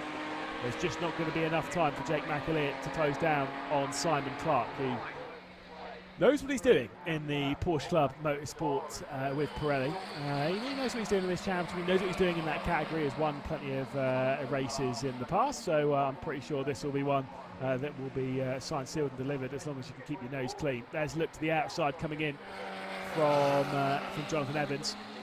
Can't quite complete the move. Onto the brakes now, into the shallow corners. Might be a little bit too deep for the 74. Going to find that apex on the exit. It's absolutely fine. I reckon it might have been a little bit too deep for Jim Bryan, but is able to keep the car down onto the apex. And having spoke to a few drivers that have done their fair share of racing around the Oulton Park circuit, with it being such a difficult circuit to overtake at, 9 times out of 10, if you're in a fight like this, all you have to do is keep your eyes forward. Don't look in the mirrors. Don't think about what's behind. Don't defend, don't go off the racing line. The fastest way to drive around a race circuit is obviously the racing line, and if you keep doing that round here, it's very unlikely you'll be passed. And so that's the main focus there. You can see then your race leader, 5.2 seconds clear at the start of this lap, 10 minutes left to go. I think it's been a whopper of a lap from Jake McAleer. And if Simon Clark has a little bit of negativity coming through some of the lap traffic in the AM category, then just maybe Jake McAleer might have an opportunity. A 50.1 has just been set by Simon Clark, a 49.7 for Jake McAleer. The gap comes down to 4.7 seconds. Again, at this speed, it is unlikely, almost impossible for there to be a switch of positions for the race lead. But you just never know.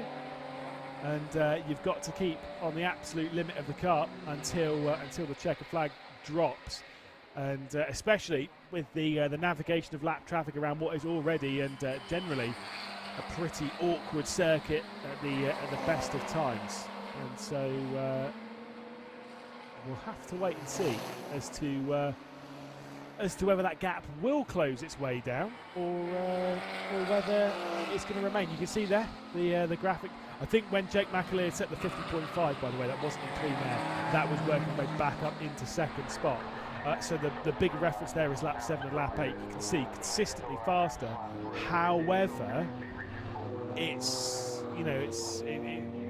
it's unlikely that unless there's more time out there, unless there's more drama out there for Simon Clark, it is somewhat unlikely. But obviously, if you're in Jake McAleer's boots, you just have to keep believing. You have to keep pushing.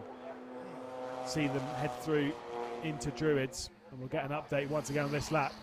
Back to the 52. This is the battle for third position in the AM category, as we will have Darren Lavitt trying to keep Jamie Callender behind. Wayne Gregory also, I believe, into the fight in the 53 as well.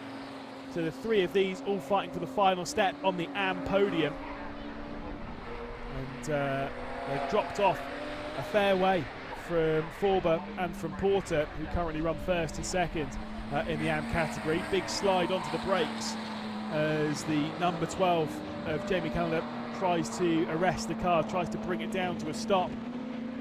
As we take a good look at the 53 there of Wayne Gregory, still onto the rear end in this category. There is a look at your race leader. There's a look at second spot, and there's a big spin as well for the 78. Your race leader, Forber, has a big moment coming down then into Druids and finds his way into the gravel trap, and that car will be beached with 7 minutes and 30 seconds left to go. It is not over yet. That is your race leader in the AM category making a costly error. That was very surprising. You don't typically see that. That was a big shame, unfortunately, for the number 78. But either way, this now is your race leader, the 44. And there we go, straight out of the car. No major shocks. There's no major dramas. So that was just a bit of a spin and an unfortunate place to end. But that does confirm then the 78 of Forber is out of the car, out of the race, from the race lead as well. Richard Forber, very, very big shame there. Unfortunately, but either way, and the safety car is deployed. No shocks about that one.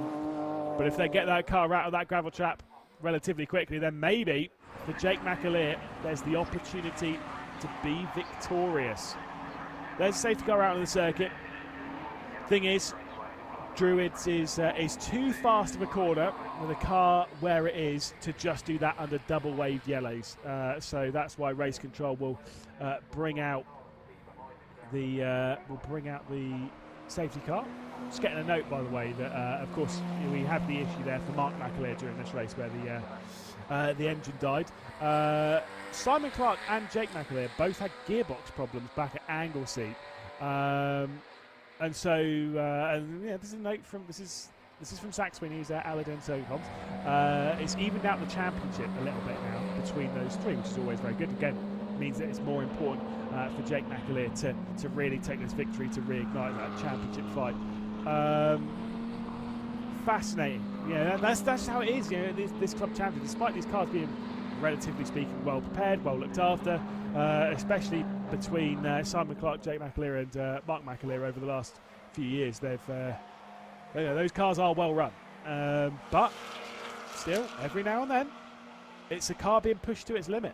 Every now and then it will give up, and that is a big shame. Obviously it would have been on the exit of the Britain chicane. As soon as you got on the throttle, the car would have been like, oh, no thanks. And they'll be investigating that as quickly as they can. Of course, not long of a turnaround between this race and the next one, realistically speaking, to get any major drama sorted. I will give you an update on that, of course. We will be racing again today at 4:40. Oof. For this car here, that's not a major drama. Get it out, clean it up, see if there's anything that went wrong on the car as well. But realistically speaking, that's not going to be too much of a drama. For Mark McAleer, though, 4 hours to potentially get that car sorted. One major thing, was able to get the car back to pit lane, which means that you don't have to wait for the recovery team to get the car to bring it back to pit lane, potentially to wait until a break between races to then bring it back to pit lane. And so I think the fact that he brought it back to pit lane could be very, very important for Mark McAleer. So the marshals then will try and sort that car. We'll try and get it out of the gravel trap. Of course, you've got to be careful with pulling it forwards there, because obviously it will just beat yourself again. So you've got to be very careful with how you get these cars out of the gravel trap. 4 minutes. It's going to be tight.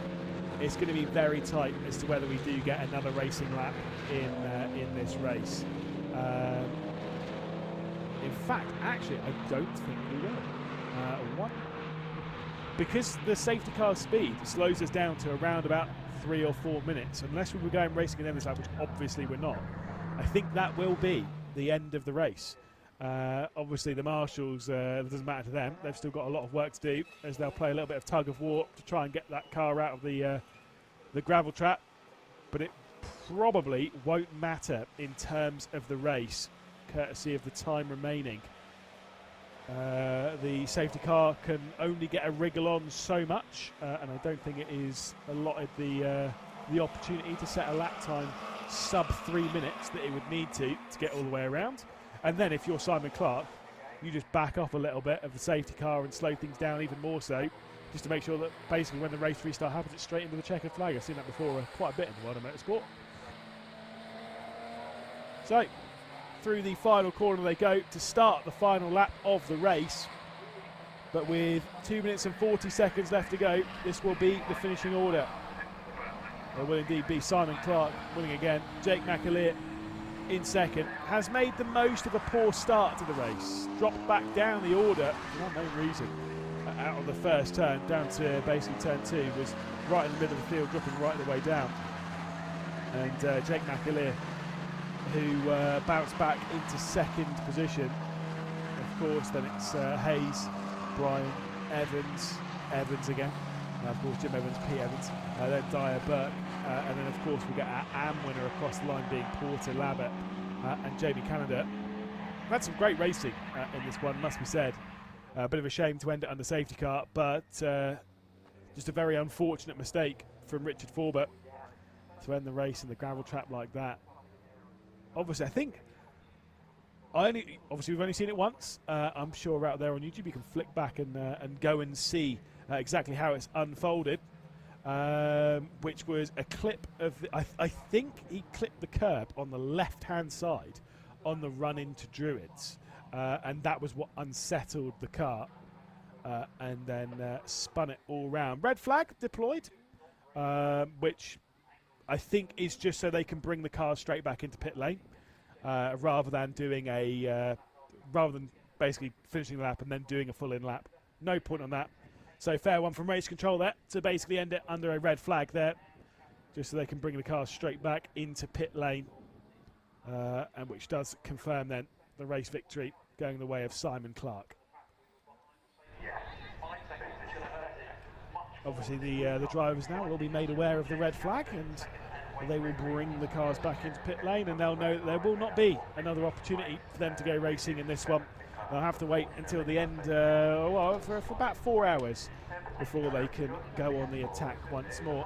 Which means that driver there is going to be your race winner, Simon Clark, again, by around a second over the line. See, that doesn't really matter. I think the important bit though was the gap was around 4 or so seconds when the race basically ended under the spoon, when the safety car came out.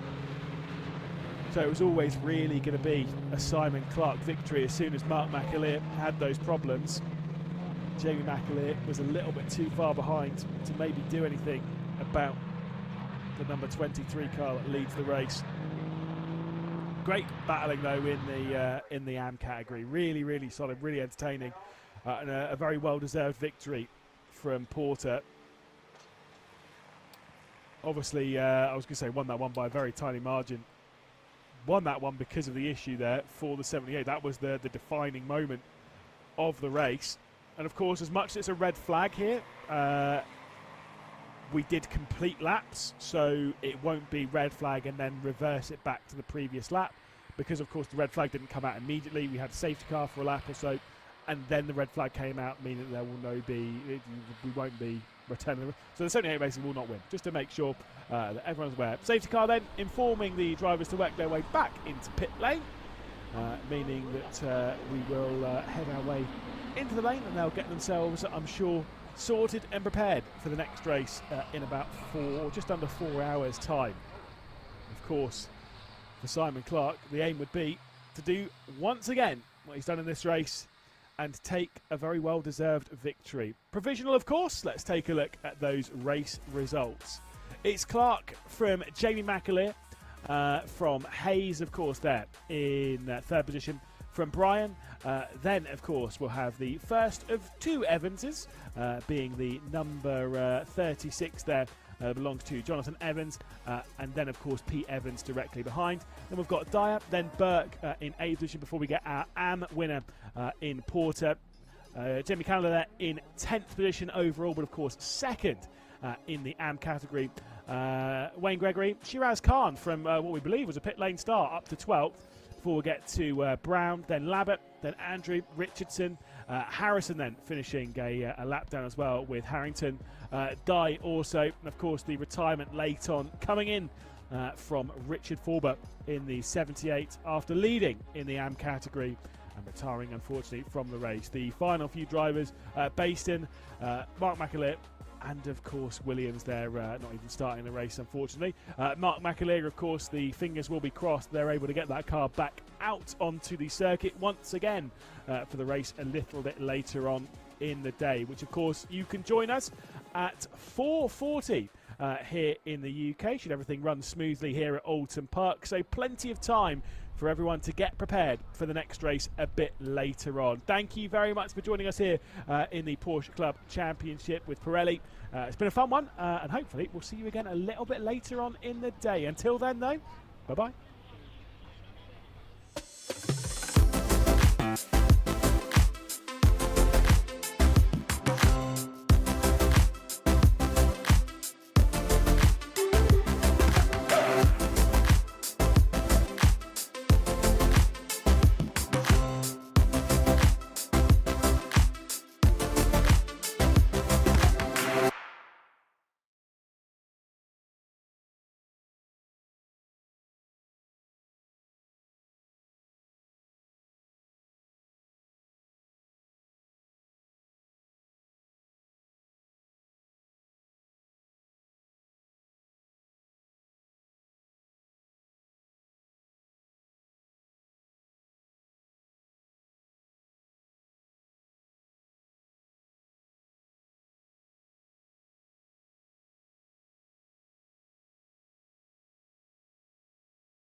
It's time for 7 racing, 310R and 270R UK Championship here as they head their way around the Oulton Park circuit, ready for yet another race. Of course, rolling starts across the 2 categories and plenty of drama, I have absolutely no doubt. Slightly less power than obviously what we had in the races earlier on in the day, but still plenty of drama to be dealt with and plenty of attempts to be raced around here. So many good overtaking opportunities, the likes of that run into Shell Oils. This corner here, of course, at the Britain chicane, Hislops, plenty of places for these drivers to work their way through. Of course, a 20-car field that we'll have to work our way through as well, which will see Ben Winrow starting from that pole position and potentially putting himself in position for an excellent victory should things play out in the way that he'd wish. Of course, not going to be an easy race, must be said. Here's a look at the starting grid then. The 1-2-4, Ben Winrow starting from pole position. Tim Steele starting alongside with Paul Goldstein, who was topping the qualifying up until some late drama. Russ Oliver will be starting from 4th position in the 33 as well. Behind that, on row number 3 of the grid, it'll be Phil Ingram starting from 5th position with Craig Denman starting from 6th. Caroline Everett will starting from 7th position. She'll be alongside Rob Good in 8th at the moment on row number 4. Behind that is Scott Parker in 9th position with Fraser Riddington starting from 10th position. Simon Sharrock starting from 11th on row number 6 alongside Michael Curley starting from 12th. The second half of the grid also sees James Hall starting from 13th position alongside Amanda Anderson, and then of course Ian Anderson starting from 15th with David Hall starting from 16th position. James McCulloch will be starting from 17th spot with Neville Sykes, then Marcello Spada, and of course Merton Wood starting from the 20th and final positions on the grid. So we're ready to go racing. We're almost in position to flick our way through the final corner and head our way back onto the start-finish straight and check out. For some of those that are higher up in the championship, if you haven't joined us before, Stuart Bell, Harry Ear, they are up there in the 310R championship. They are absent from this round, as is David Tongue, who's in 4th position in the 270R championship, also absent from this round. The rest of the top 5 in each are present and accounted for and ready to go racing. So on to the start finish straight then. They're about to go and ready for the first of 2 races here on this beautiful Saturday afternoon. Who's going to come out on top in this opening race of the day? We'll have to wait and see as things are about to head our way down into that first corner with Ben Winrow and Tim Steele on the front row of the grid. 25 minutes onto the clock and we are racing then into that first corner. Once again, that inside line should prevail in the hands of Ben Winrow as he heads his way in side by side and even 3 wide there as Russ Oliver was trying to fire his way through. A bit of a kick of oversteer and a couple of cars running out wide at Old Hall as we typically see, but a great start from Russ Oliver, who's already worked his way from 4th up into 2nd position with an aggressive move at the first corner. Saw that light blue car just filling the mirrors, trying to work its way through, and did indeed do so. Muscled his way past Tim Steele in the 53 and the 150 as well of Paul Goldstein. I mean, that one's pretty easy to pick out, and all that with the slightly chromed shiny gold there in 3rd position at the moment on the racetrack. There is the 53 behind. That is Tim Steele in the sort of like the grey and the yellow car, or rather the silver rather, and the yellow car. Back up into 4th position. Did start the one from the front row of the grid, already dropping back down the order, courtesy of that race start and that aggressive move from Russ Oliver. A couple of looks in the background as well as drivers navigate their way through the Hislop chicane. There has been a couple of cars running out wide here on the exit, rather of the Britain chicane, now into the Hislop chicane. Bit of a lock-up from the race leader then, Ben Winrow, as the pressure will be dished on from Russ Oliver as they flick through the right, then the left, then back through the right at Knickerbrook before climbing the hill at Clay Hill. The top 3 separating themselves ever so slightly from who is now Tim Steele in that 4th position. Now into Druids as the cars slide their way around. I've seen a couple of cars run out wide here. You've got to be careful of that because the slightly raised curb. And once again, it's not a good exit from Tim Steele in the background. There could be a position switch. Also one potentially coming in for the race lead. So Tim Steele drops back now down into 4th position as the number 5 of Phil Ingram is able to work their way through. Potentially the door is open also for a couple of other drivers to work their way into the mix. But here's the battle for the race lead then. The number 33 of Russ Oliver started this race from 4th position after a lap and a bit. Is now into the race lead at present as they now work their way down the second straight as they head their way into what is really the second and the third corner as they head their way through Cascades, and the position switch for the lead has been confirmed then. Ben Winrow down in the 2nd position. Russ Oliver up into the race lead. You've got Paul Goldstein as well in the mix as well. 1, 2 and 3 very close. Tim Steele did drop back then into 5th, so Phil Ingram has worked their way up the order then, now running in the 4th position.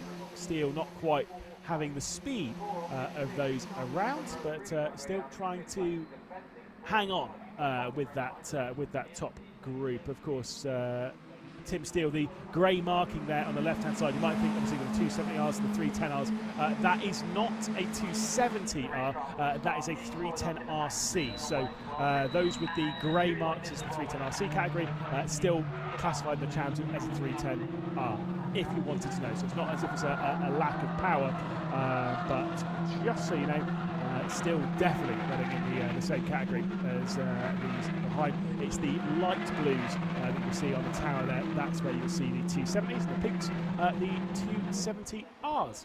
So, back up to the race lead then, with plenty of time still left to go in this race. It's Oliver leading. Obviously, you can see there on the timing sheet, it was 7,000 of a second across the line. I get the feeling it might be quite close once more, as the battle for 4th position has once again seen Steele return up into that 4th position. Now they're getting Denton into the mix, sorry, Denham rather. Craig Denham, who's working his way into the mix, into the fight with Steele at present. Can't quite complete the move, which does indeed mean that Tim Steele back up into that spot. There comes a look down the inside though, an aggressive move from the 29 of Craig Denham, and so returns his way through then into 5th position as Ingram has checked out into the distance, having set the fastest lap of the race as well. Charging down on our top group as the battle for 5th brews, and brews bigger as well as it's getting tighter and tighter. Here comes a look to the outside. The 53 of Tim Steele started from the front row of the grid, looks to the outside as they head their way down into the island bend. Can't quite make that move. Switch for the race lead though. Bit of a lock up as well in the attempt in doing so. I was a little worried he was going to run wide there, but it is indeed Ben Winrow from pole position back up into the race lead after that mistake. And the issue for Oliver going through the, so I guess the mistaken issue was actually from Ben Winrow. I'll correct myself. Obviously it was a lock up that came from his side, but the door was open. Winrow to come through. That was a little bit wide though. And here comes another switch for the race lead then. So Ben Winrow just gone up into the race lead. Oliver says, I'll have that one back, thank you very much. Looks to the outside as they head their way through into the Hislop chicane. Ben Winrow says, not that easy, mate. And then still hangs on to that race lead. Fantastic battle here with the top 4. Will they be joined once more by Denham, who isn't that far behind and is closing up now that it's been released into 5th position. Into Druids they go.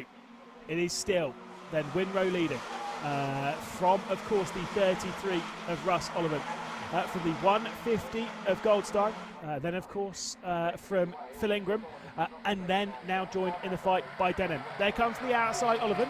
This one might not work out. And so we'll have to settle for 2nd spot, but a look to the outside of the first corner. You can make that outside line work at Old Hall, that first turn, but it's not normally the easiest one to do. You need to have a good bit of speed coming out of the final corner at Lodge, up dearly, and then into that first corner. A bit of a slide coming through then from Phil Ingram.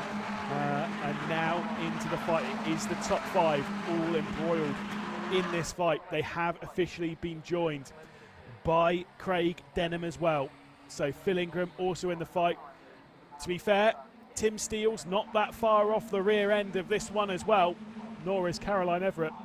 This is going to be a big pack race for the race lead, as Oliver with the outside line as they head their way through the island bend. It's going to be the number 1, 2, 4, Ben Winrow, still leading the race then after a potential switch of the lead going the way of Oliver. I think this is how it's going to race, this the style of race, and the slightly less power, but still with how slipstream hungry these cars are. They do basically make a pack race of a circuit like this at Oulton Park.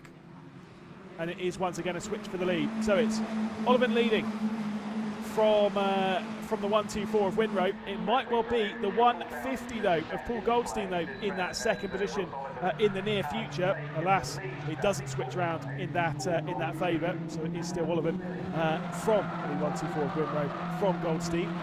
Phil Ingram still remains in fourth position. Tim Steele though in sixth, has closed right up to the rear end once more of Craig Denham, whilst also defending from Caroline Everett as well in the number 9 car. They are all very, very close in this battle. You've got the 36 of Rob Good as well. You've got the number 30 of Fraser Riddington, who's in 9th position. And to be fair, chuck into the mix Simon Sharrock as well, who's in that 10th position. And to be fair, even those behind, Scott Parker and such, they're all still basically in this training. It's really 11 for the race lead. As much as the early stage of the race were looking like the top group was about to pull away, it didn't quite work out in that favour, and just with the battling they've been having, once again a switch for the race lead. Just not going to unfold, and no one's going to be able to run away, it seems, with 9 minutes down, 8 minutes down, 17 left to go.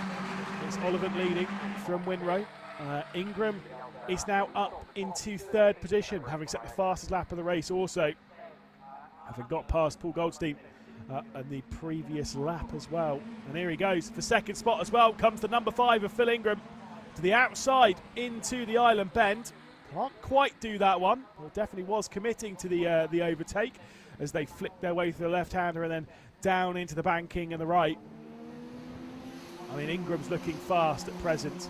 He's looking like there might well be a victory. Then again, how can you say the opposite about anyone else in this group? How can you say that no one's looking like they're a worthy contender for this race victory? They're all fast enough and they're all feisty enough to be able to do it. They all have the capability of doing so. There's Caroline Everett in what is now 7th position, same position she started the race in. As the defensive line comes in from the 124 of Ben Winrow, trying to keep Phil Ingram at bay. Paul Goldstein being a little bit more patient than others during this race. A little bit of a clip of the grass as well. I think that might have been from Tim Steele heading through into Knickerbrook. Might have even been behind that as it might have been Tim Steele, or has Denham dropped back? No, sorry, let me correct myself. Caroline Everett has got past Tim Steele. That's what I was confused about. So Caroline Everett is actually running in 6th position, not 7th. So that position switch has gone in favour of Everett. There was a look to the inside then coming in for your race lead. Ben Winrow, 2nd position, might make that first, does make that first. So Oulton did run out wide, and so Winrow is able to switch his way through now into the race lead. And once again with a better drive off of the final corner, could be the 33 continuing to lead. 7,000 per second separated them at the line, and now into the mix comes Phil Ingram. Currently running in 3rd position, might well be 2nd, getting past Oulton on the race down into the 2nd.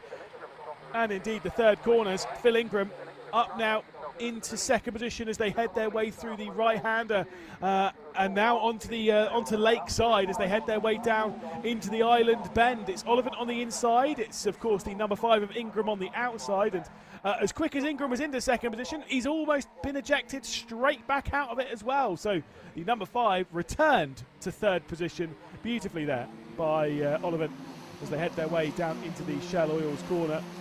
And it is still then the 124 of Ben Winrow leading this race. 14 minutes and 15 seconds left to go, still plenty of time. Of course, these drivers, they're just out there battling as you please and putting on quite a show, it must be said. As there was Tim Steele defending in the background, trying to keep Rob Good at bay. At present, the 53 versus the 36. It is quite tight in that fight. The lead, by the way, outside of that, in the 270 category, is going the way of David Hall at present. James Hall is down in 2nd position in the category. You can see that in 14th and 15th overall. Amanda Anderson is in 3rd position in category. Just so you're fully aware as to how things are unfolding during this race. But you can't take your eyes off of this incredible battle. Straight down the inside then goes Ingram, and now moves up into 2nd spot. Running out a little bit wide at the final corner, might compromise his exit, and there could be an opportunity for once again the switch for Oulton to come back through in the second spot. This time, though, it seems a little bit more settled. There is Everett around the outside. She tries to complete the move on Denham. And at the moment, it does seem as though Caroline Everett is able to complete that move in that green and blue car. So it is indeed Caroline Everett then up into 5th position and confirmed as they work their way through Cascades onto Lakeside, down into the Island Bend, and then Shell Oils through that fast left-hander. 4-way fight for the race lead. I mean, realistically, you can't really chuck out those behind, but we're starting to see maybe the pace for some of those. It might be a little bit too high. Simon Sharrock is no longer a part of this fight, so really it's 9 for the race lead. I get the feeling by the time we get down to the checkered flag, as we've passed the halfway point of the race now, it won't be 9. We might see a few more not quite able to keep up with the ruthless pace and brutal racing that we're seeing from this group. It takes a lot of concentration to battle like this, to battle so constantly, especially around a circuit like Oulton Park. If this is somewhere like, obviously, the Silverstone Grand Prix circuit, where it's so big, it's so wide, it's so open, you can do all this racing and it's not that exhausting. It's just kind of like, oh, it's a pack race around here, you can imagine it's like around there. It's a very different style of racing. Even though you're getting all those position switches, it's not quite as exhausting. With how things are when it's so narrow, this circuit is hard to drive by yourself, let alone when you've got 7 other drivers around you all jostling for the same position. And also, it's not as if you're battling for 6th or 7th with a group of people. You're battling for the race lead. A lot of curb being taken then from Rob Good. But now the move is complete, and Good has got past on Tim Steele. Back to the race lead then. It's Winrow. It's still Phil Ingram behind. Caroline Everett was trying to go for 4th position, trying to get past the 150 of Paul Goldstein. Couldn't quite do it there. As fast as that comes in from the number 33 of Oulton, as we would expect. Flying at the moment is Oulton. This is slightly back down the order though, and the battle in the 270s. Of course, it will be the 18 at the moment leading this race of David Hall. Whoa! And there is a lot of debris flying all over the place there on the exit of the first corner. So clearly there was a little bit of front to rear contact.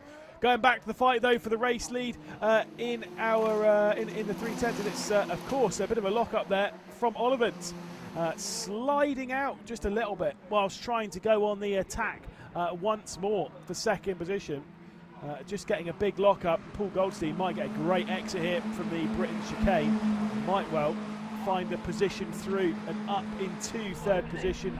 Can't quite make that stick. Just 10 minutes left to go in this opening race of the 7 Racing 310R and 270R UK Championship of the day. Still have another one left to go, so it's kind of one of those ones like, you've got to keep the car relatively clean here. You know, you've got another race to deal with later on in the day. Can't get too silly with it, but of course, whilst you're in the race, all heads can go out the window a little bit, and you just muscle your way through, kind of find your way past. Frankly, these cars are quite repairable if you're going to have any drama, like what we saw with the debris flicking out there at turn 1. Yes, there was a fair amount of debris there in that instant back in the 270s, but it won't be any major dramas. It'll be fine. They'll be able to get that one sorted, and we can keep our eyes focused on 3 wide for the race lead. My goodness, Winrow there is defending to the inside as the number 5 of Phil Ingram has the speed coming out of the corner. Oulton as well, the 3rd car in that train, as they run over a little bit of the debris on the race down into Denton's and then into Cascades.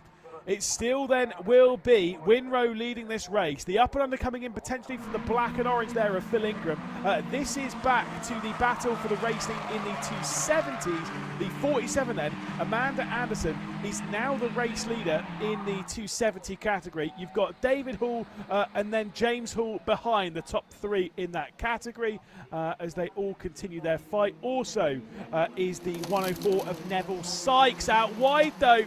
In the battle for the 310s, once again goes Phil Ingram as they try and go around the outside for the race. The Shell Oils can tell you that was never going to work, but still, I respect the attempt.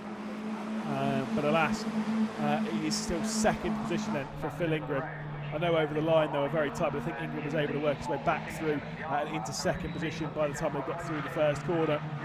It is still Winrow leading the race. 8 minutes then left to go in this race. I believe by the time they cross the line, it will be 4 laps left of this race. So 4 more laps of drama, of excitement, of this level of fun. Well, let's keep this up as we keep our eye on the 4-way fight for the 270 race victory. And now back to the 8-way fight, so 9-way fight rather, for the race victory in the 310s, as they continue to wrestle their way through the opening goals, or the final couple of corners of this lap before they'll get 4 laps left to go.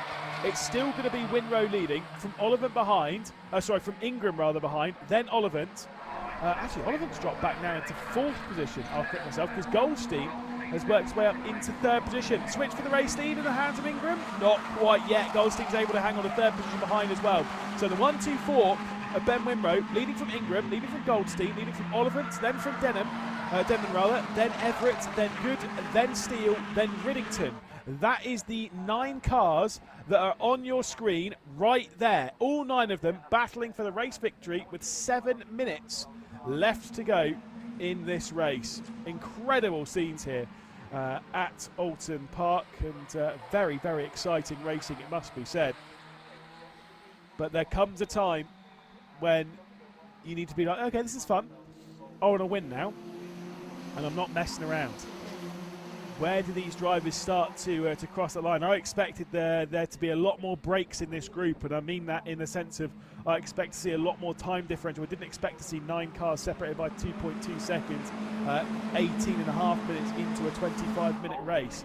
I would have expected a few of these to have spread out just a touch over the start of the second half of this race, basically, as it's still Winrow leading from Ingram, leading from Goldstein, leading from Ollivant, the top 4 at present. There was 5th position in Denman. Caroline Everett there in 6th position. She's got the pace to move up into the top 5. We've seen that before a few times, and the position in the championship. This is back then into the 270s. Amanda Anderson in the 47 leads from James Hall, from David Hall, and then of course Neville Sykes behind. 20-second gap back to McCulloch, and a big lock-up for the race leader there. The 1-2-4 of Winrow having a huge lock-up. It was a double front lock-up, both left and right, locked up and crossed up, heading down into the final corner. Across the line they go. 5 minutes and 30 seconds left to go. 3 laps left of the opening race of the day here, as they'll head their way through the opening corner. It's Winrow leading from Ingram still, but of course Goldstein is right in that mix, currently trying to hang on to 3rd position from Ollivant, who's trying to get back around the outside, and it is still going to be Goldstein in that 3rd position. Incredible that they were able to keep that clean. Again, the fact that it was too wide, a couple of rows deep, is what just makes this so tricky to navigate sometimes. Here comes the switch for the race lead in the 270s. That was a fantastic move, and it is indeed complete. So that was the 16 of James Hall, straight around the outside of Amanda Anderson. And so now find themselves into the lead of the 270 category. Out wide though, that I believe will be Good. I think might have been running out wide there in the 36. Trying to get around the outside of Caroline Everett in 6th and 7th position. So I think that's where that car's dropped out wide. Again, I said it earlier on the race, you've got to be careful with running too far wide there, because you can get beached a touch on the transition between the tarmac and the grass back at that point. So Ingram has dropped back down. Ingram's dropped right the way back down. What has happened to Ingram, who I was going to say this because obviously Ingram's had a few attempts at the race lead and has been unable to take advantage of any of them, which now means that it is Goldstein's turn to have an attempt at the race lead, to have an attempt at maybe winning this fantastic race at Oulton Park.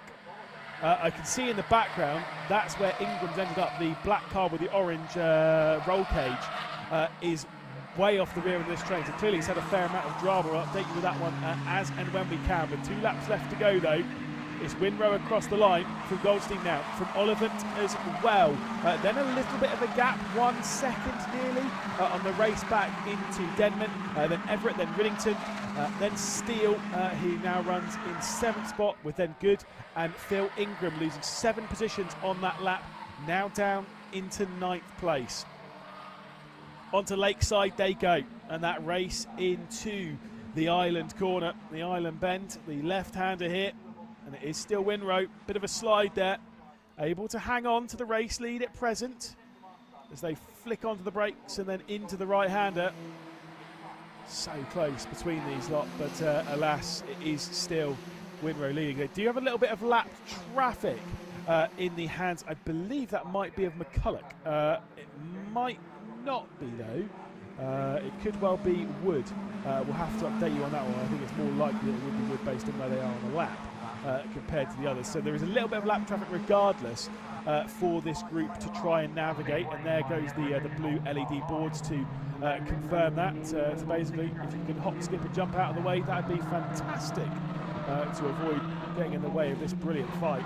There is Steele, there is the 36 of Good, and these two fighting now for 7th position on the road. Riddington having moved up and is now checked out from this group. It's 3 for the race lead, 2 behind for 4th and 5th. As we prepare to head on to the final lap of the race, in all likelihood, we'll probably have 5 for the race lead on that final lap, and we'll get those final attempts for these drivers to try and work their way through in. Strap yourselves in for what is going to be, I'm sure, a very exciting final lap of this race. 1 minute and 40 seconds left to go on the clock. Across the line they go to begin the final lap of this race here at Oulton Park. Winrow defending down the inside, Goldstein on the outside as they head their way into the opening corner of this final lap. And it was full send from Winrow there, as Oliver is also going to try and throw his way back up in the 2nd spot with the outside line at Cascades. That's not going to work.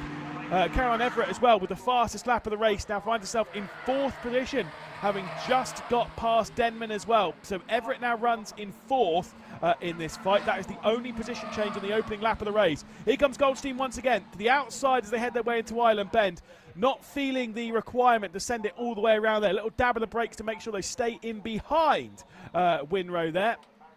Over the line, by the way, it obviously was classed as Goldstein needing my 6,000 a second, but I can definitely tell you it is indeed Winrow at the front end of this field. By the way, down in the 270R category, James Hall has been given a 5-second post-race time penalty. Currently runs in 3rd position in the category, but still 5-second post-race time penalty. We'll come back to that in a moment because we'll have to see that one across the line also. Here they go then, onto the brakes and then flicking it through the Hislop chicane.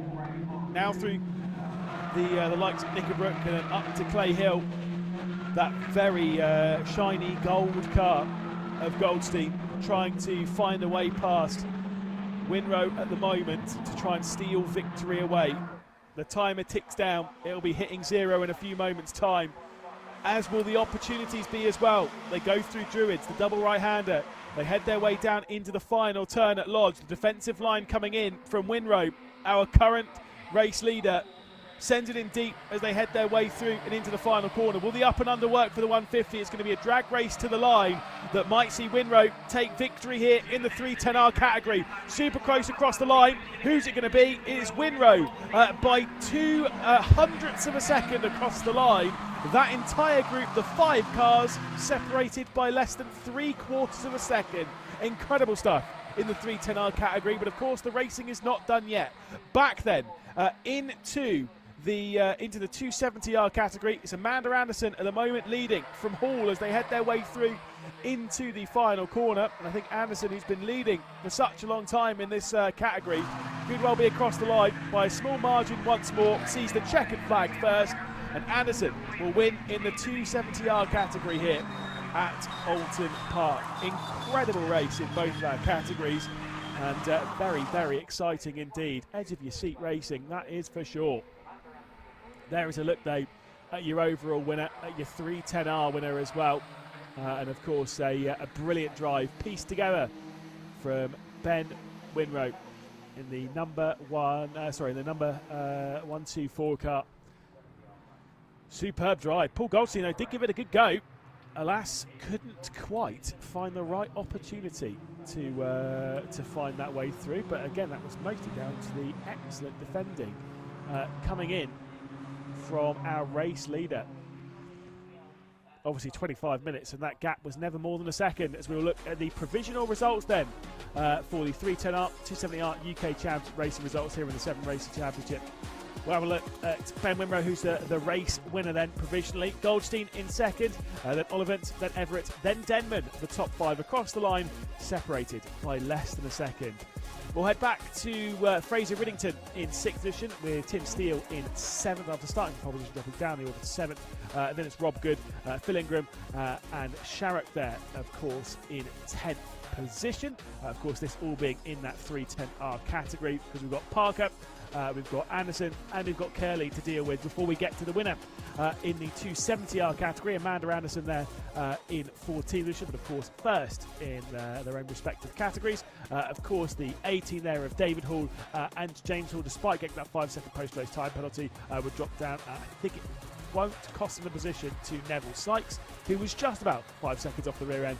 And then it's Sparta, McCulloch, and of course Wood there, the 20th and final position, unfortunately for the number 12 there of Merton Wood, going a lap down, unfortunately, in that race. We will be back racing, though, of course, in the 310 and 270R Championship a little bit later on in the day at 5:20. Before then, if you like your 7 racing action, of course, we've got the 420Rs back out in action at 4 o'clock here in Oulton Park. Until then, though, thank you very much. We'll see you in a bit. Bye-bye.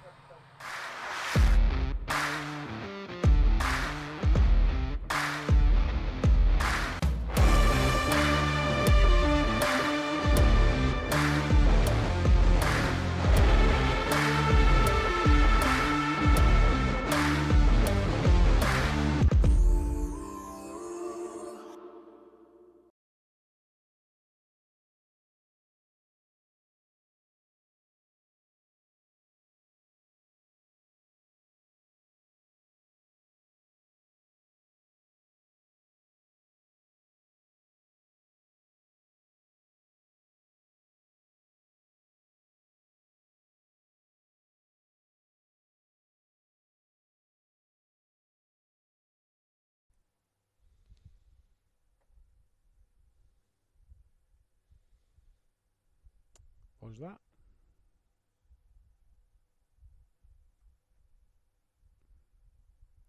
Yeah, I'll leave the stream on, and so if you need to shout at me, my headset will be on. Cool. See you in a bit.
Race 2 of the weekend then in the Porsche Club Motorsport Boxster Cup here at Oulton Park, and once again the wind slightly picking up, but the cloud coverage just heading away, a little bit more clear sky out there as we get ready for our second race of the day. An excellent race in the opening one where Max Watt was able to take victory over Bertie Bream and Barrington Darcy. Mike Thompson up from the rear end of the grid as well to get up into 4th position and was in the hunt for a podium. Will have to do so once again as the likes of Thompson, of Bream, of Scott Evans, Perry Darling and David Hussey as well will all start from the rear of the field as they did in the previous race, courtesy of various infringements in qualifying. So you can see there on the formation lap the drivers were heading their way round, and so we'll take a look at the starting grid. It's the same front row as we had in the race earlier on in the day. Max Watt alongside Faye Noble Evans. However, behind that is where we have the change. Barrington Darcy in 3rd position. Matthew Shears will be starting from 4th on that second row of the grid. We've got Ben Grucock then, who struggled a little bit with pace, dropped from 3rd down to 6th in the previous race. He'll be starting this one from 5th position alongside Stuart Warner as well on that 3rd row. Then it's Martin Mason and Tony Levi starting from 8th position on the grid. Behind that it's Brendan Hafner and Tom Hale inside the top 10 positions, with Eric Bridges and Craig Horvath, who of course retired from the race earlier on. I've not 100% seen him back out on the circuit. We'll have to check that one in a second. Simon Dye will start from 13th position alongside Eva Nolan, and then there'll be a little bit of a break back before we get to David Hussey, who'll be starting from 15th alongside the champion leader in Mike Thompson. And then it's Bertie Bream from 18th position, with the final row of the grid going to Scott Evans and Perry Darling then on the field. So you can see the 19 cars then working their way around the circuit. I'm keeping my eyes wide open for the car of the number 25 of Craig Horvath to see if he was actually able to get that car repaired, because I was not completely sure after what was a fairly sizable incident into the barrier on the exit of Old Hall, and I don't believe I see that car there. Obviously we'll get an update as soon as the race begins from race control, but alas, I do believe that car might be missing from the second race of the weekend. On to the final corner they go, and then of course out towards the grid. You can see those final few positions as they did in the previous race, aiming to work their way up. All those drivers further down, those that we expect to move their way through the order pretty well. Bertie Bream went from 17th all the way up to 2nd in the previous race, and of course we'll be starting from 17th once more. So all the cars then into position, and of course the 25 minutes will be placed ahead of us. Faye Noble Evans will be starting alongside Max Watt on that pole position. Watt on the left hand side in the yellow and black car. The driver starting from pole position.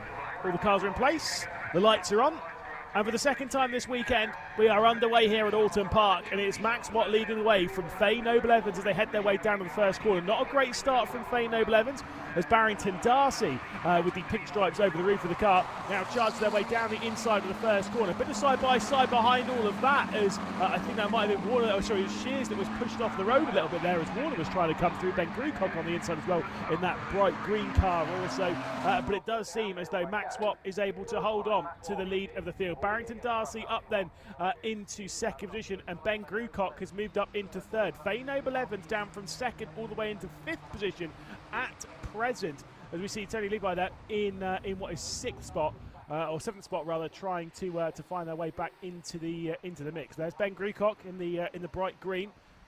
Curious to see already how many positions have been made up by those behind, and whether there's been any major movements forward from some of those a bit further down on the grid. The likes of Mike Thompson, who you see working their way through in this black and red car, of course the championship leader, coming into this weekend here at Oulton Park. You can see further in the background, I think it has been a little bit more patient on the start of this race. There is the 46 of Tom Hale, just the back end of the top 10. Meanwhile, there is side by side behind all of this as they work their way into the brakes, then flipping it through the right-hander, back out through the left and then back out through the right. This, of course, is Hafner towards the back end of the top 10. As they work their way now up Clay Hill It's Max Watt continuing to lead the race. There he is, comfortable lead over over Barrington Darcy, over Ben Grucock Dent, who are the top three.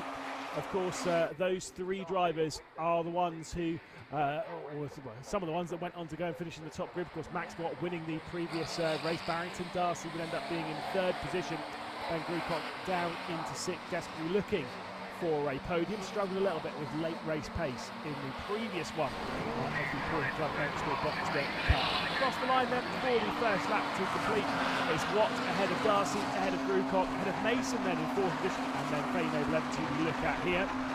Then it's Shears behind in sixth position, who's dropped a couple on the opening lap. Then Levi there in seventh, then Hafner, Warner, Hale.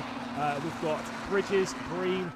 Up 5 positions on the first lap is Bertie Breen. Mike Thompson up 3 positions into 13th.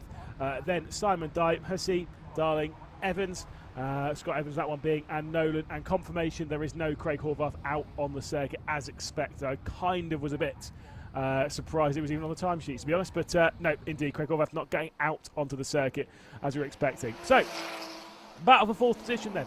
Mason ahead of Noble Evans, and Noble Evans not quite able to get down the inside as they head their way through the banked hairpin at Shell Oils. Behind that also a battle as Shears trying to keep Levi at bay, and is doing so just for the moment. I'm sure there is going to be the opportunities, especially once they're joined by the likes of Bertie Bream and Mike Thompson, and of course all those behind. I'm sure Scott Evans, who had decent pace in the previous race, will also throw their way into the mix. Here's some side-by-side as well. There's a couple of position switch over. There then, in the black and red, of course, that's Mike Thompson. Ahead of him, with the silver and the orange, that was also Bertie Bream. The bright blue car with the red wheels, that was Scott Evans, who also came through. And there is Nolan, who had one spin in the previous race. Of course, that was going through the exit of the Britain's chicane. Of course, just a bit of a spin round to the previous race, however, in a solid position in this one to at least, hopefully not spin round. Obviously, the conditions might be a little bit easier. I don't know. It's more so, obviously, keeping your eye in the race and using the experience you've had from the previous one just to keep it on the road around what is already quite a difficult circuit, especially with some of the higher curbs, which you do get, especially through the Britain's chicane.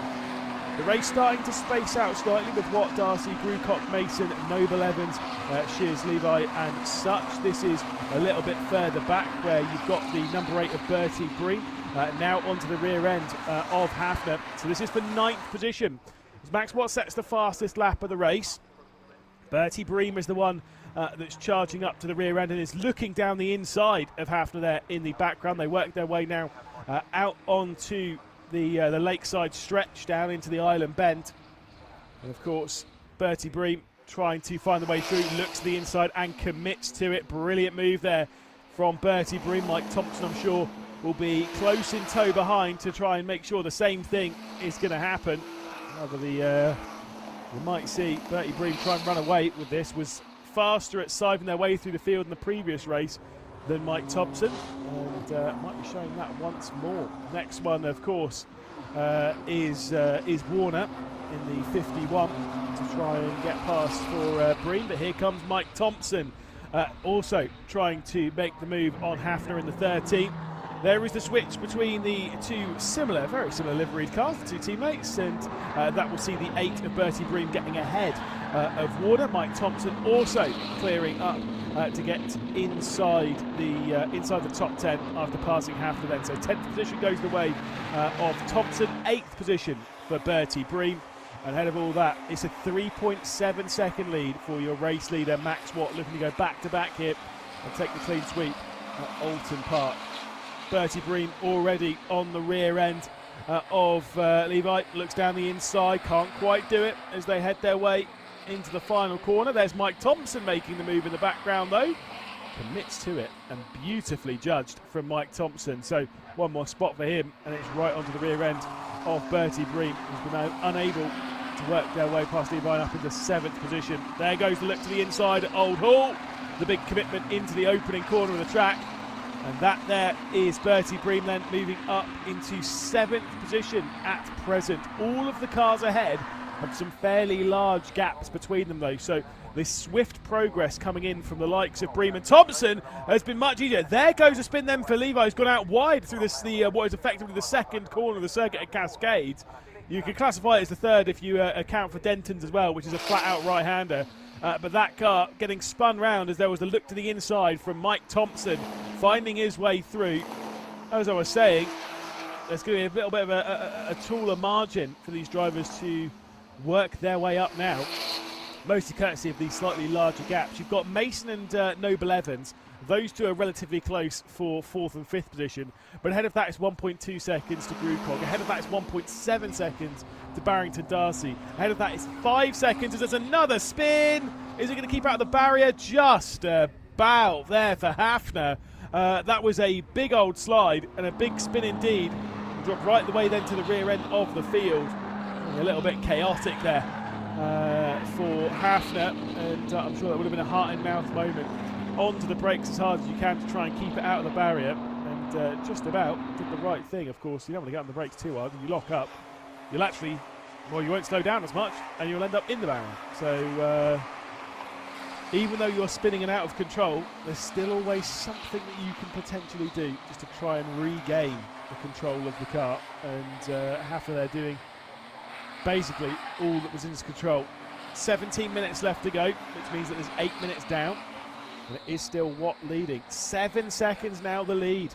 The last lap was 2 seconds faster than Barrington Darcy. It does seem as though Max Watt is going to take a relatively easy clean sweep here at Oulton Park. For the likes of Shears though, for the likes of Faye Noble Evans, for the likes of Mason, for the likes of Grewcock, for the likes of Darcy as well, there is still a lot left to go in this race, including the likes of Bream and Thompson, who are right there now knocking at the door. There comes a look to the inside then, goes the number 60 of Levi on the return up the order, having just made that single position up, and makes their way past the 18 rather of Nolan, who now drops back into last position on the grid. This is back up then to the battle for 6th, as we've got Bertie Bream now knocking at the door to move up into 6th spot, trying to get past Shears and Noble Evans.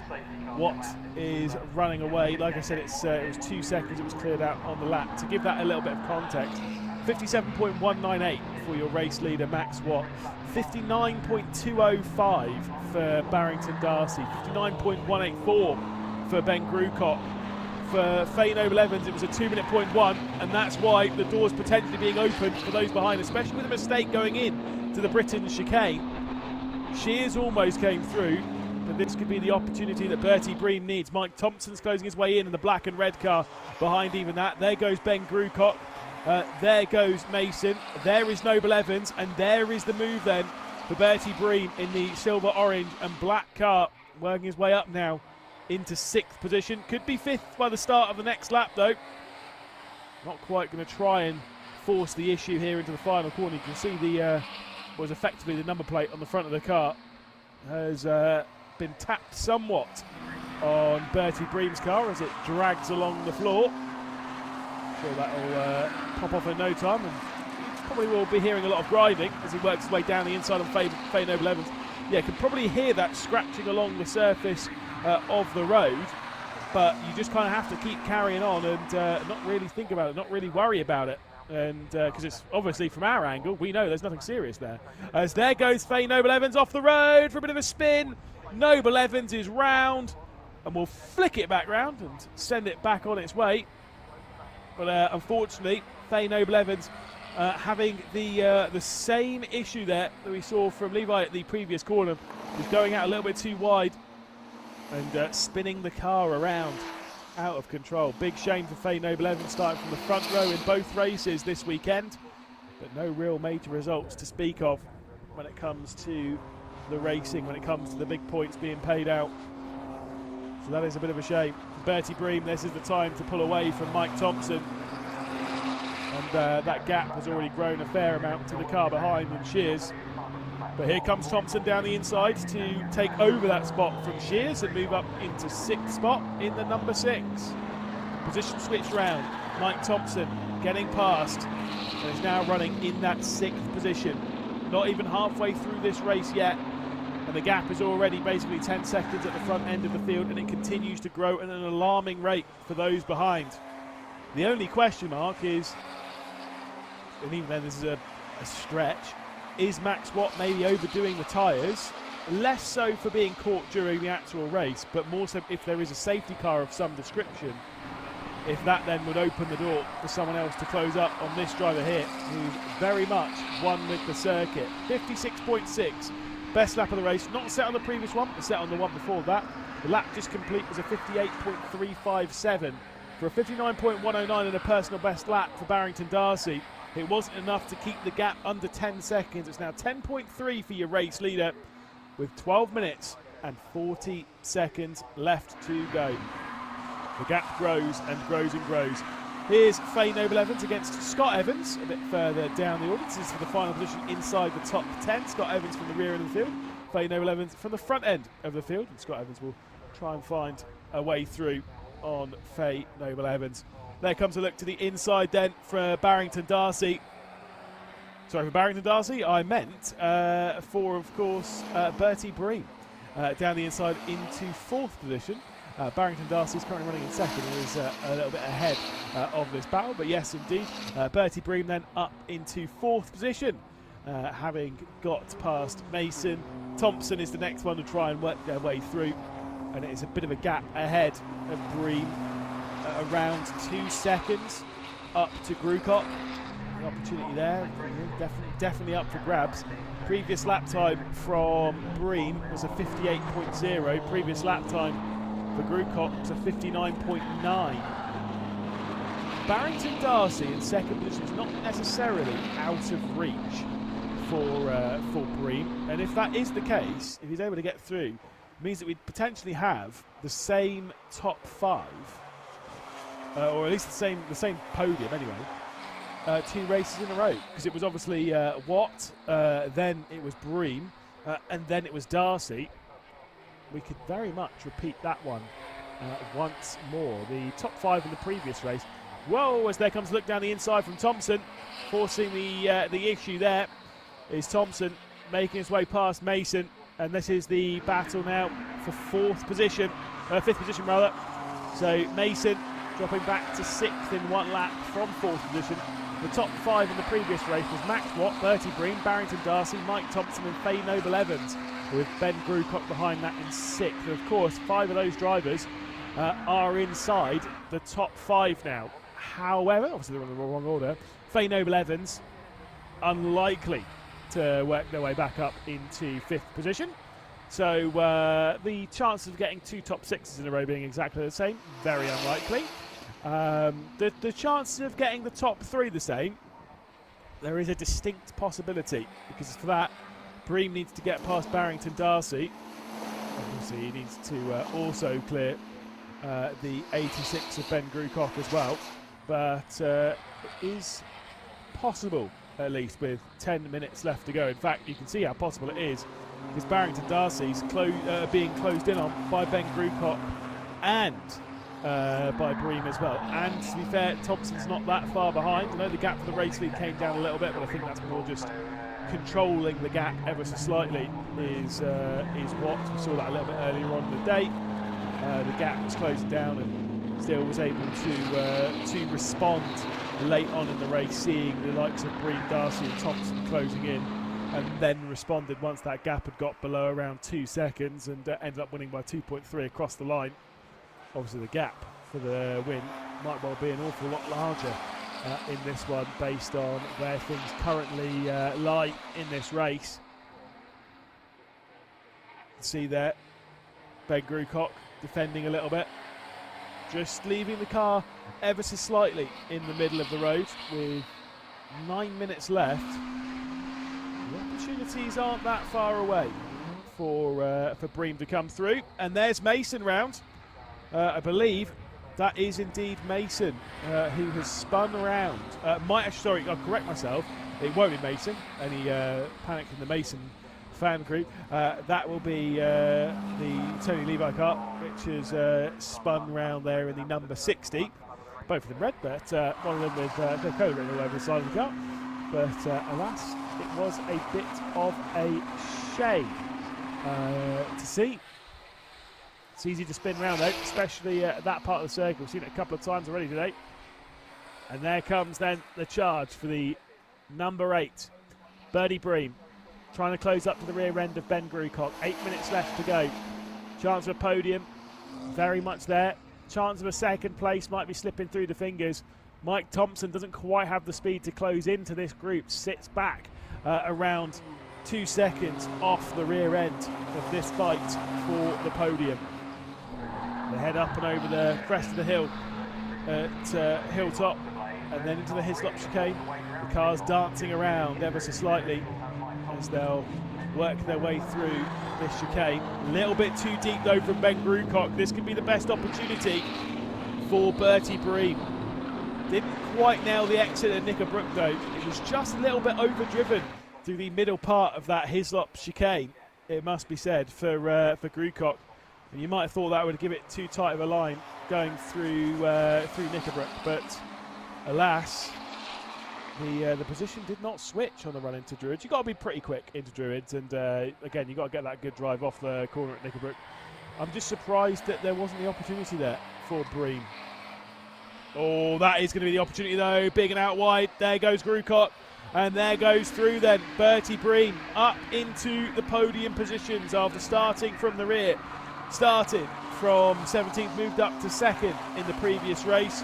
Started from the same place on the grid, worked now up into 3rd. Going to be back-to-back 2nd spots for Bertie Bream.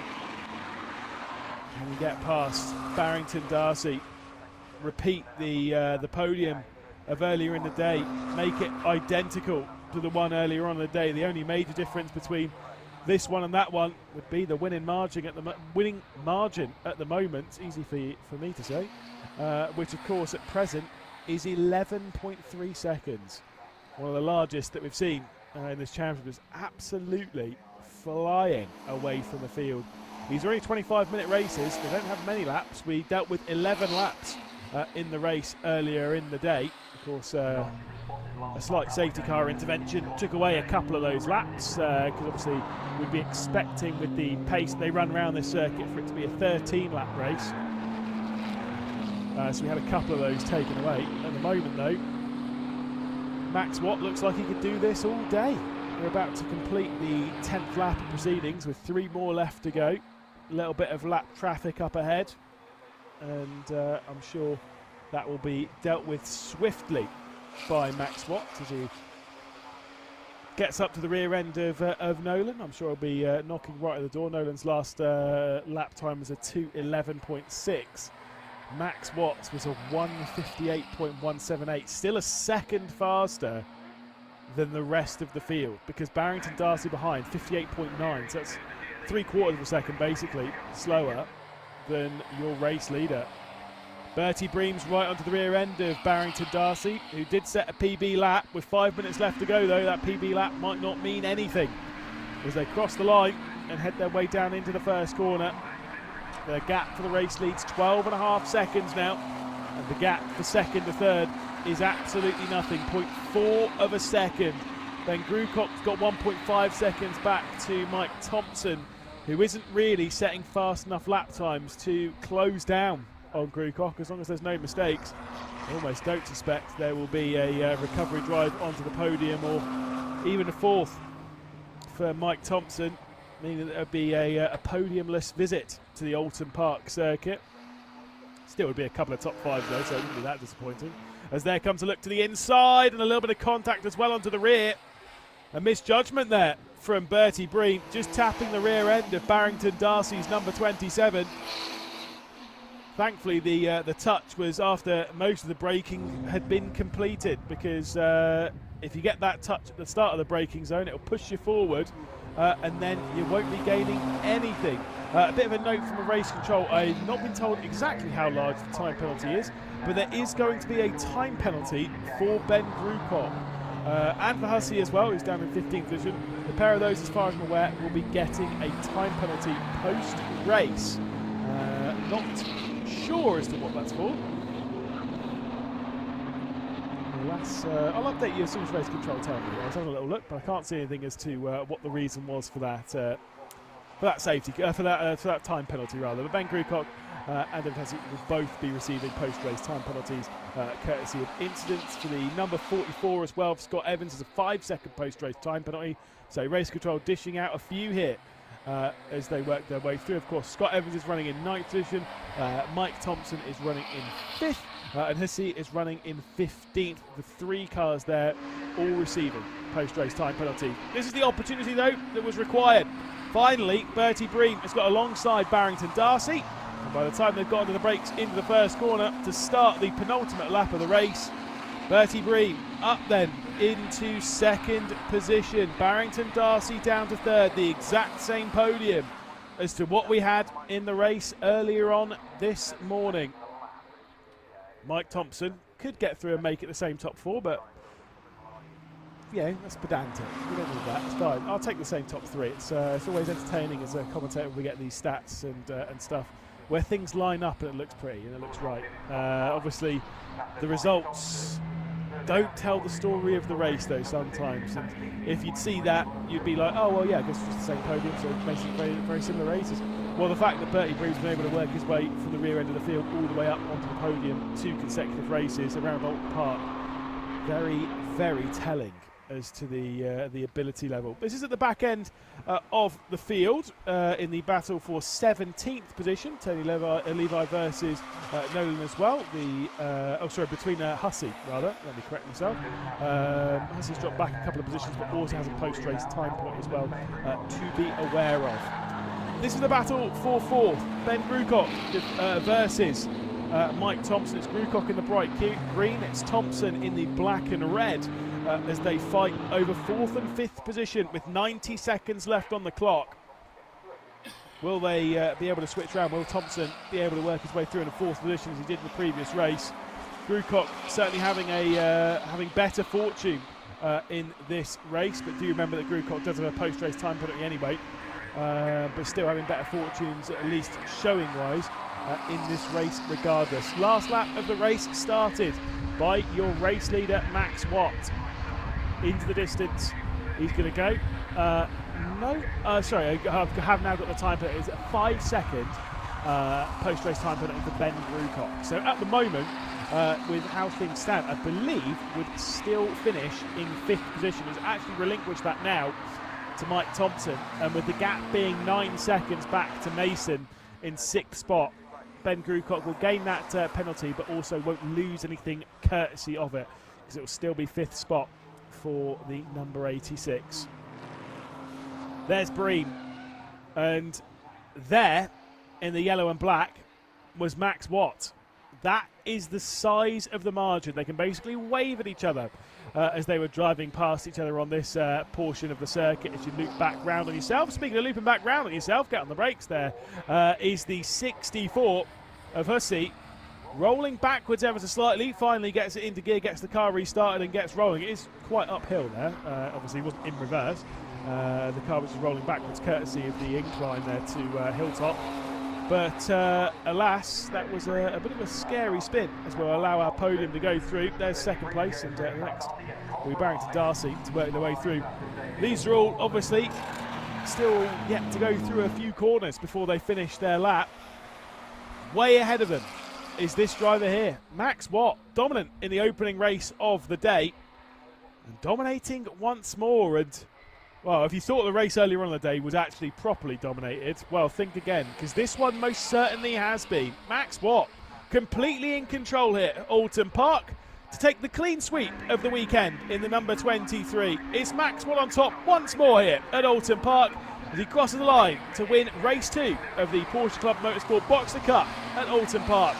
A long 15-second wait back to see the drag race that will have Bertie Bream leading the likes of Barrington Darcy and Mike Thompson across the road.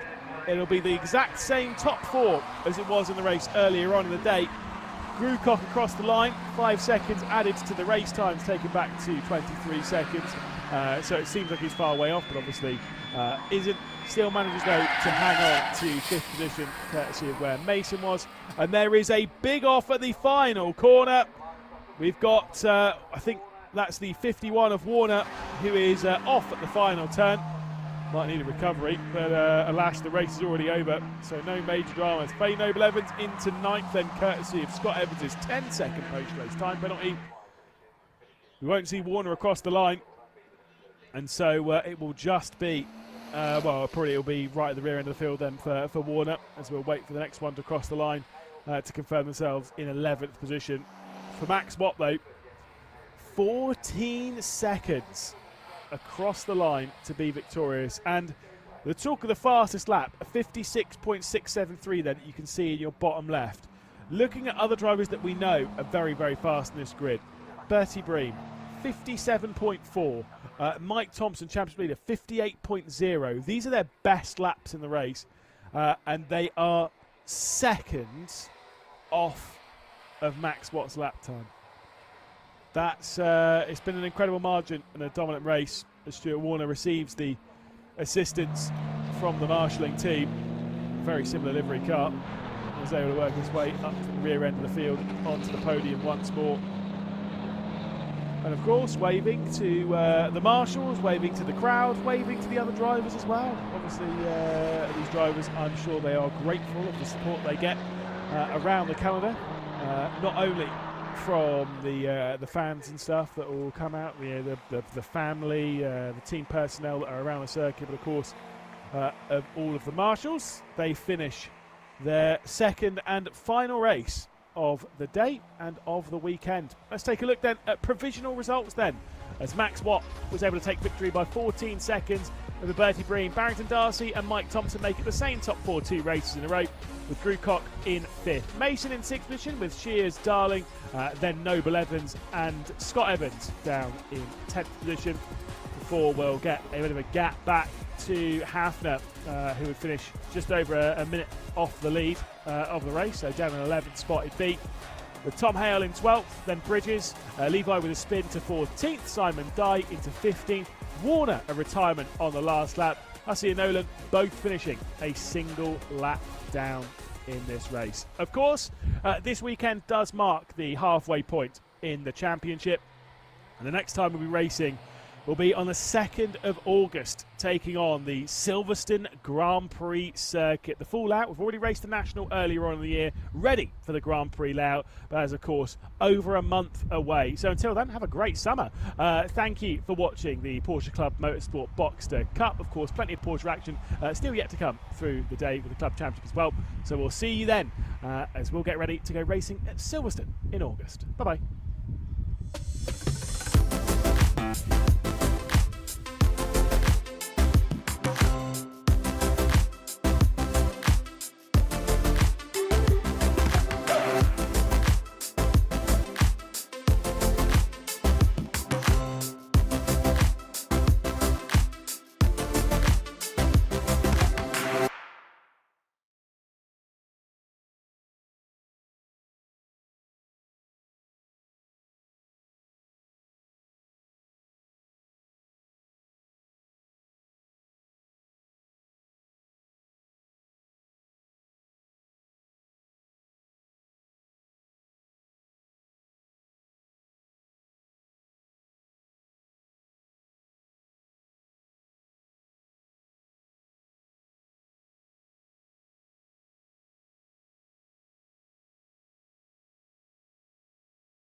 15 minutes of racing ready to go in the 2025 Focus Cup as we take to Oulton Park for the first of 2 races on this Saturday.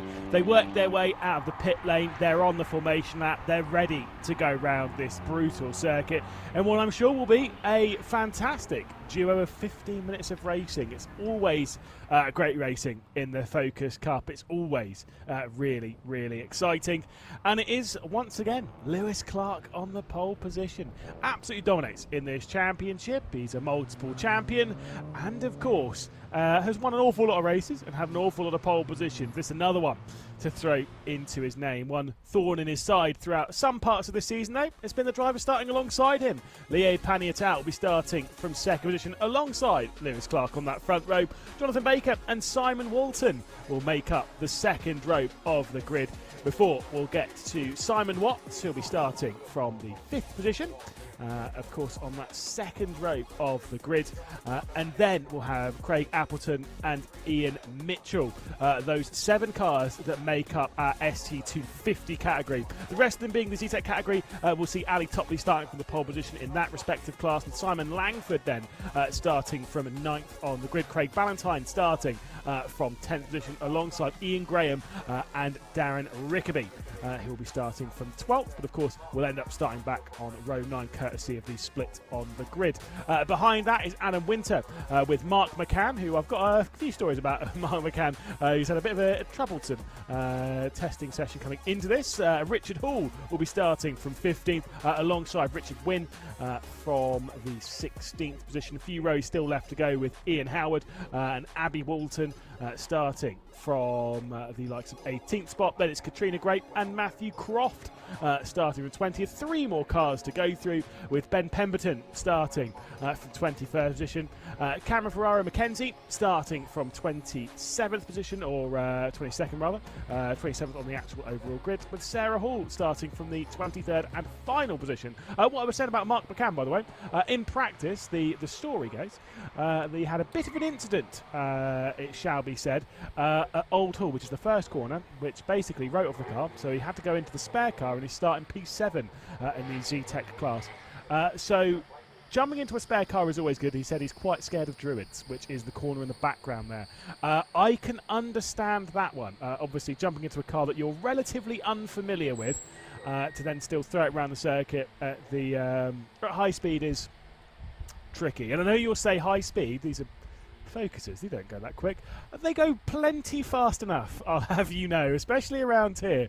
They are plenty fast enough, and they race very well. Obviously, if you've watched the Focus Cup before, you don't need an introduction on that side of things. You know they race quite well. You know they're pretty quick, especially those ST250s that are in the top category. Those 7 cars that will be running around quite a bit faster than those behind, about 10 seconds a lap faster. The green flag is in the air as the cars are ready to go racing then. 15 minutes is put onto the clock for the first of 2 races here at Oulton Park. The second will follow at about 6 o'clock local time. The red lights are on. And for the first time, we are racing here then at Oulton Park in 2025. It's a good start from, once again, Lewis Clark, our championship leader, our pole sitter. As he races down into that first corner to keep Leo Paniatau at bay, side by side behind that between Jonathan Baker and Simon Walton. As working through, it's still Ali Topley leading the ZTEC category as they head their way through the opening turn. A couple of cars have run wide here and kicked up an awful lot of dust. As we will zoom in and take a look as to who's going side by side. Well, Lewis Clark has been out wide. He might have been the one that ran wide at the first corner, because Clark has relinquished the race lead to Leo Paniatau in the 29. So the championship leader and the multiple champion drop back now into second position. It's Clark down to second. It's Paniatau into the race lead, and they're all joined in this fight by the number 10 of Jonathan Baker, the top three, as they work their way through Shell Oils for the first lap. Punching it out of the corner, the three behind battling for 4th, 5th and 6th. And then the 7th spot of Ian Mitchell, who had a bit of an issue in qualifying and had the slowest time registered in qualifying. See, with the cars being plenty faster, it'd be dangerous to put him at the back end of the ZTEC category. So joins the rear end of the ST250s, but with that struggling qualifying, might have to spend a few laps getting into the rhythm of the race. Lewis Clark looks to the outside of Paniatau, drops back in behind and stays to a rear and stays in second spot.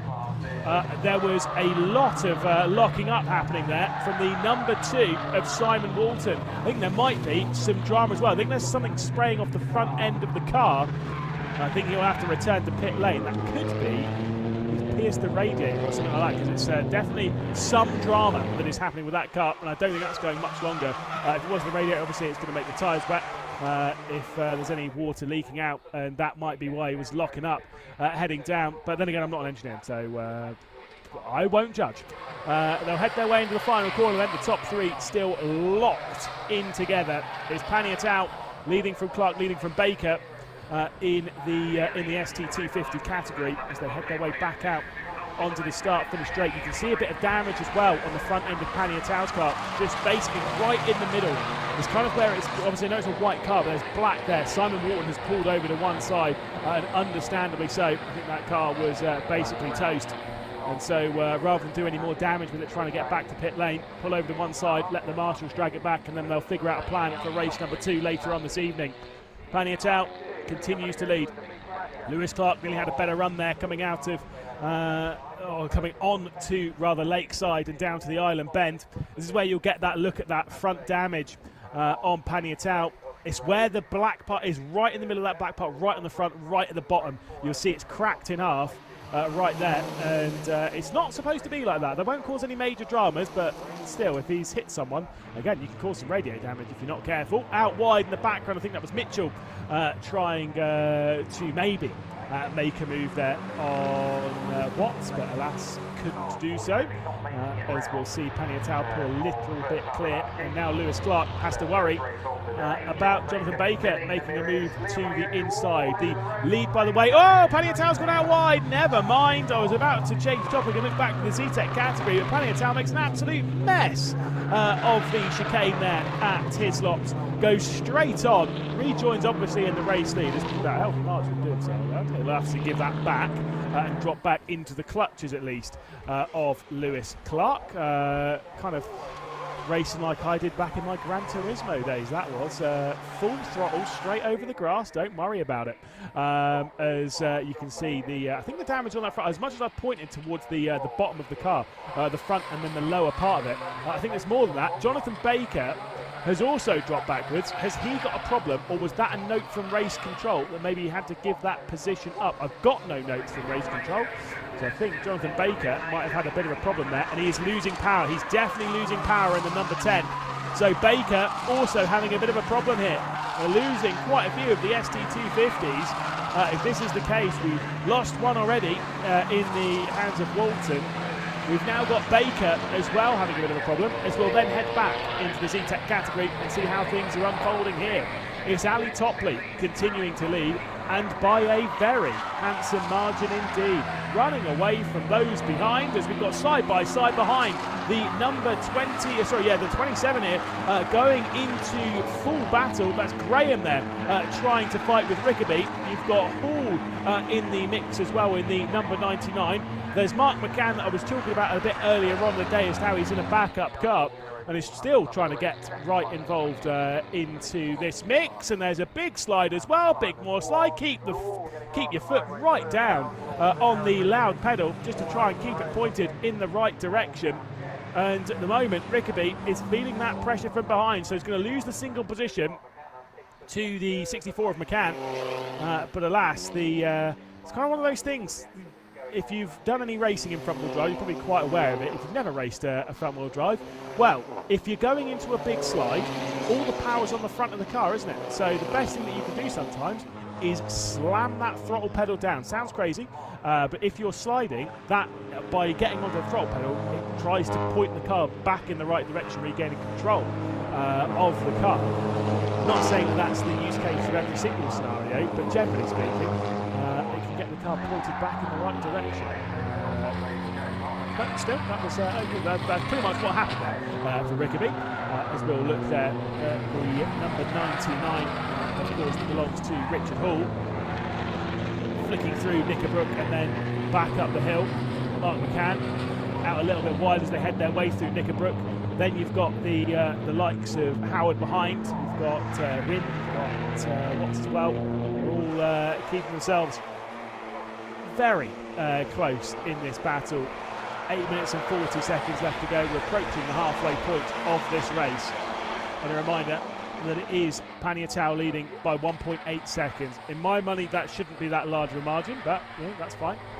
Race control can do as they please with that one. The number 99 there of Richard Hall defends to the inside. Howard's going to look to the outside, and they head their way back onto the start-finish straight. Rickaby, who's already had a couple of issues, is the one that sat at the head of this little train as they fight for 6th in class at present. There comes the inside move. Hall sends it at Old Hall and completes the move. Howard will be the next one onto the mix, as will Wynn, as will Winter, as they head their way through into turn 2, dropping down the hill into Cascades before they head out through Lakeside. And once again, a big moment there for Rickaby. Cannot get that corner right at the moment, in a little bit too deep, and that has opened the door for another potential loss. We'll come back to that in a moment, because we'll return up to the battle for 3rd position in the 250 category as Watts and Mitchell do battle. This is a return down into the fight then between the 49, I believe, of Valentine, which is for 3rd at the moment in the ZTEC category, and 4th as well. So you've got Valentine, you've got Graham, you've got McCann as well, as Graham's actually dropped back off the rear end of this. So it's McCann who's the one directly behind, I believe. We'll update you with that one in just a second, as we can see this fight here also. The 27 of Graham is the green card that's dropped back in that one. I think Ballantyne's actually not running in 3rd. He might be running... we'll come back to that in a second time. Of course, we can see them work their way through the Hislop chicane. There's been a bit of a moment there. The number 6 of Wynn going very slow. Further problem, might have to return to pit lane. Very slow on the exit of the Knickerbrook, the Hislop chicane, and then through Knickerbrook. And more problems. Just again, this circuit is brutal for these cars, for these drivers, even in the conditions that we've got right now, where it's fairly warm. It's quite muggy out there on the circuit. As they'll head their way through, battle for 3rd position in the ST250 category. It's Watts and Mitchell. They're comfortably ahead of Appleton, ahead of Baker as well, who are currently running 5th and 6th before it's Ali Topley, who is now 10 seconds clear in the ZTEC category, running away.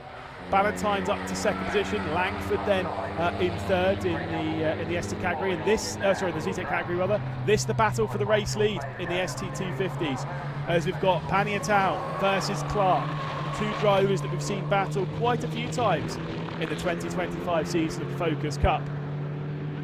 And it's Lewis Clark, the driver who probably feels that he's got nothing to prove in that. He's proved himself, he doesn't need to prove himself to anyone in this category. Just wants to go out there and keep on winning. Paniatau has been throwing himself right at this and has been capturing a few victories in the opening few rounds of the championship. Dropped off a little bit recently, but still in that very comfortable position. And now we'll have to keep Clark at bay. 5 minutes left to go of the race. Still plenty of time. It will be 3 laps at the line. 3 laps from this point on before we'll see the checkered flag displayed and a race winner crowned. And you can see how hard they're throwing it into that opening corner. Fastest lap of the race coming on the previous then, in the hands of the number 1 of the multiple champion of Lewis Clark, who currently is trying to chase down and win once again, to extend his championship lead, to look more and more comfortable at the front end of this championship.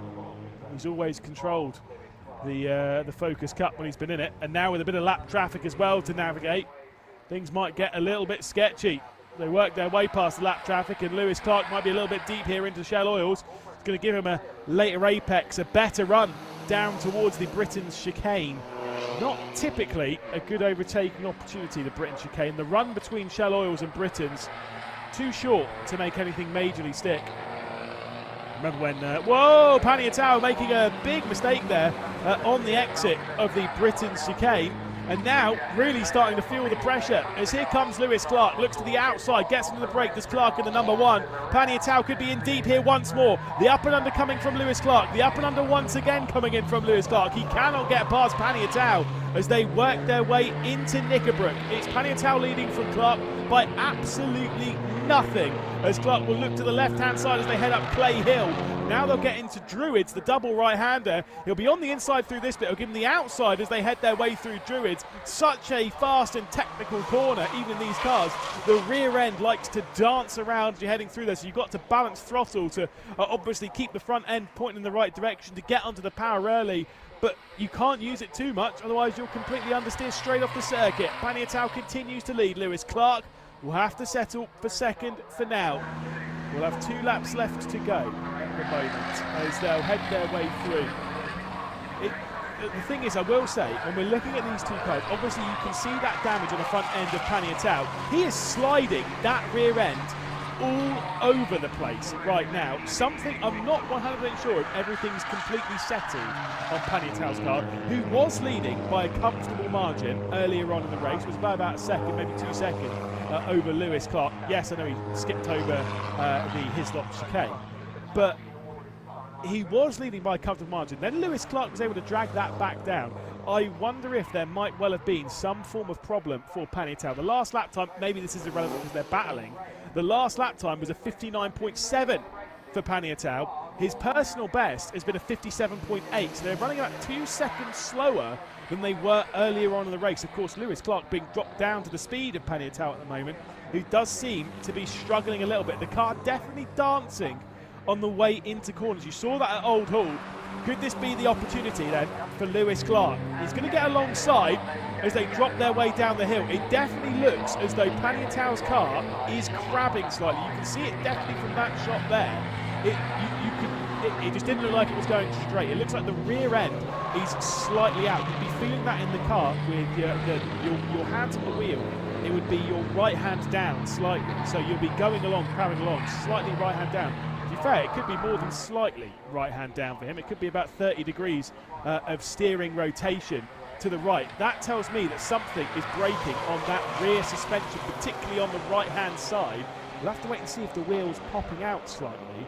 But it does look as though something's not quite right with Paniatau. But in classic, touring car-esque style, club racing, let's just do this style, he is not slowing down at all. Absolutely pinned around this circuit is Paniatau as he tries to wrestle his way around. One final lap of Oulton Park to chase down victory. Into the first corner they go. Paniatau continues to lead. That last lap was only a second slow. Absolutely flying around here. There's Ali Topley, who's your race leader in the Z-Tech category, by an unreal margin at the moment. Where is he? He's currently leading by 15 seconds. There's a car off the road there. One of these Z-Tech category cars. We'll come back to that one in a moment. But that's a bit of drama down at the second and third corners as they head their way, obviously, onto the Lakeside Straight down towards Shell Oils. So that car off at Cascades.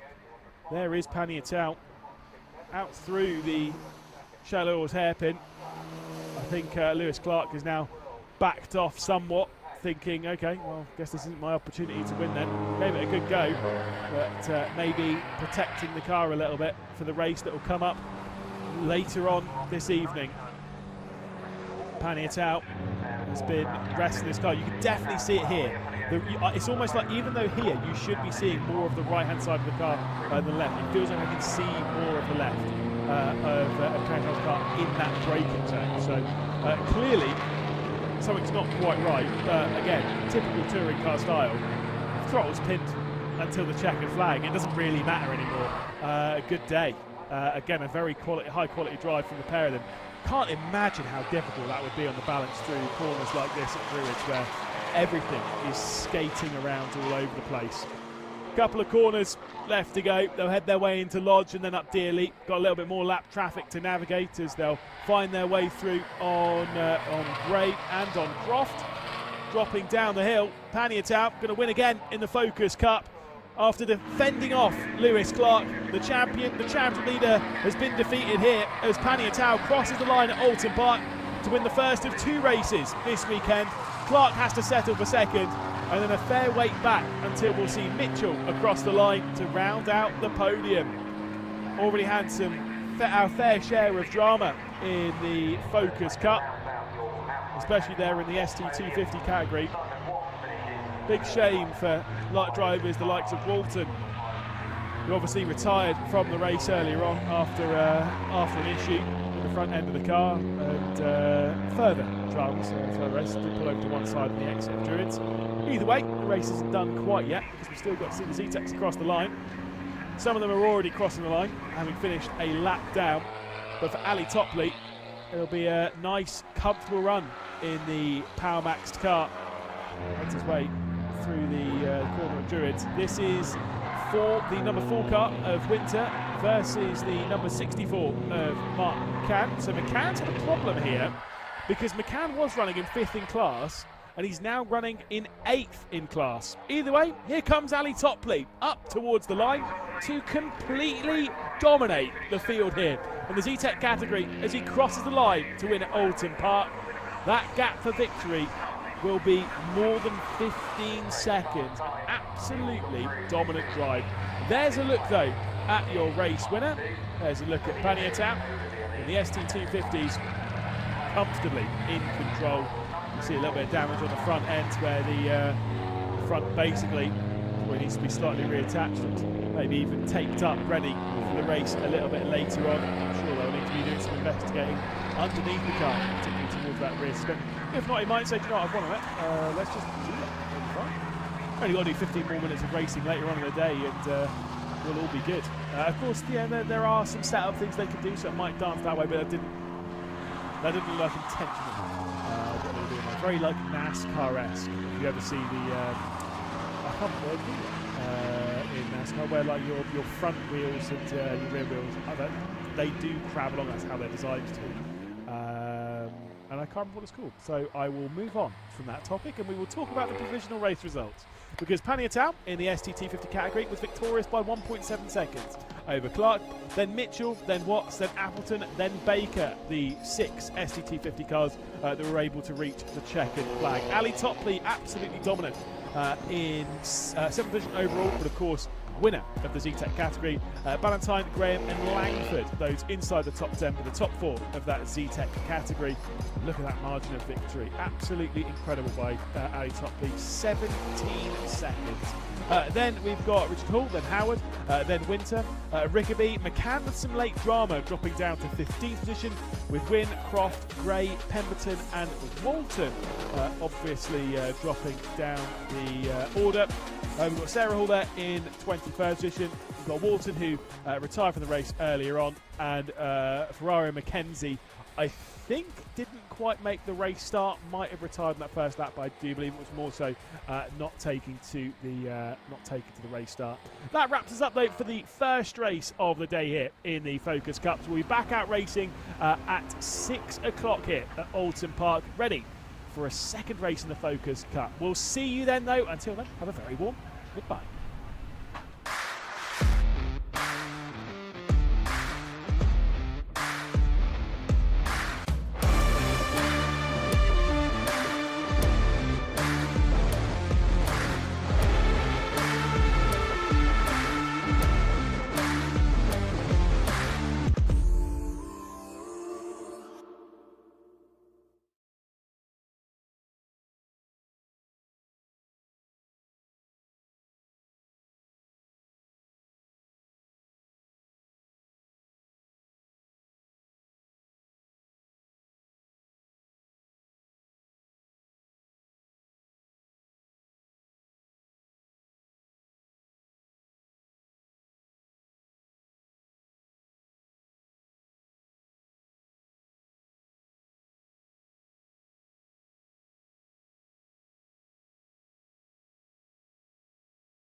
Reverse grid racing action in the 7 Racing 420R UK Championship. Of course, the top 10 from the previous race reversed around and ready for action. It's going to be a fun one. The previous race was extremely entertaining, but I'm sure we're going to get very much the same thing. It was Mark Stansfield winning the race from 8th position on the grid in a fantastic battle with Jamie Elwood, of course, ended preemptively, but we are ready for 25 more minutes of racing action, and I'm sure we're going to have a fantastic one. Like we said, the top 10 has been reversed around, so on pole position will be JJ Magales, and of course alongside him is Marco Agam, who will be starting from 2nd position. Then it's Lewis Tootle and Wes Payne, who started the previous race from pole position, starting this one from 4th.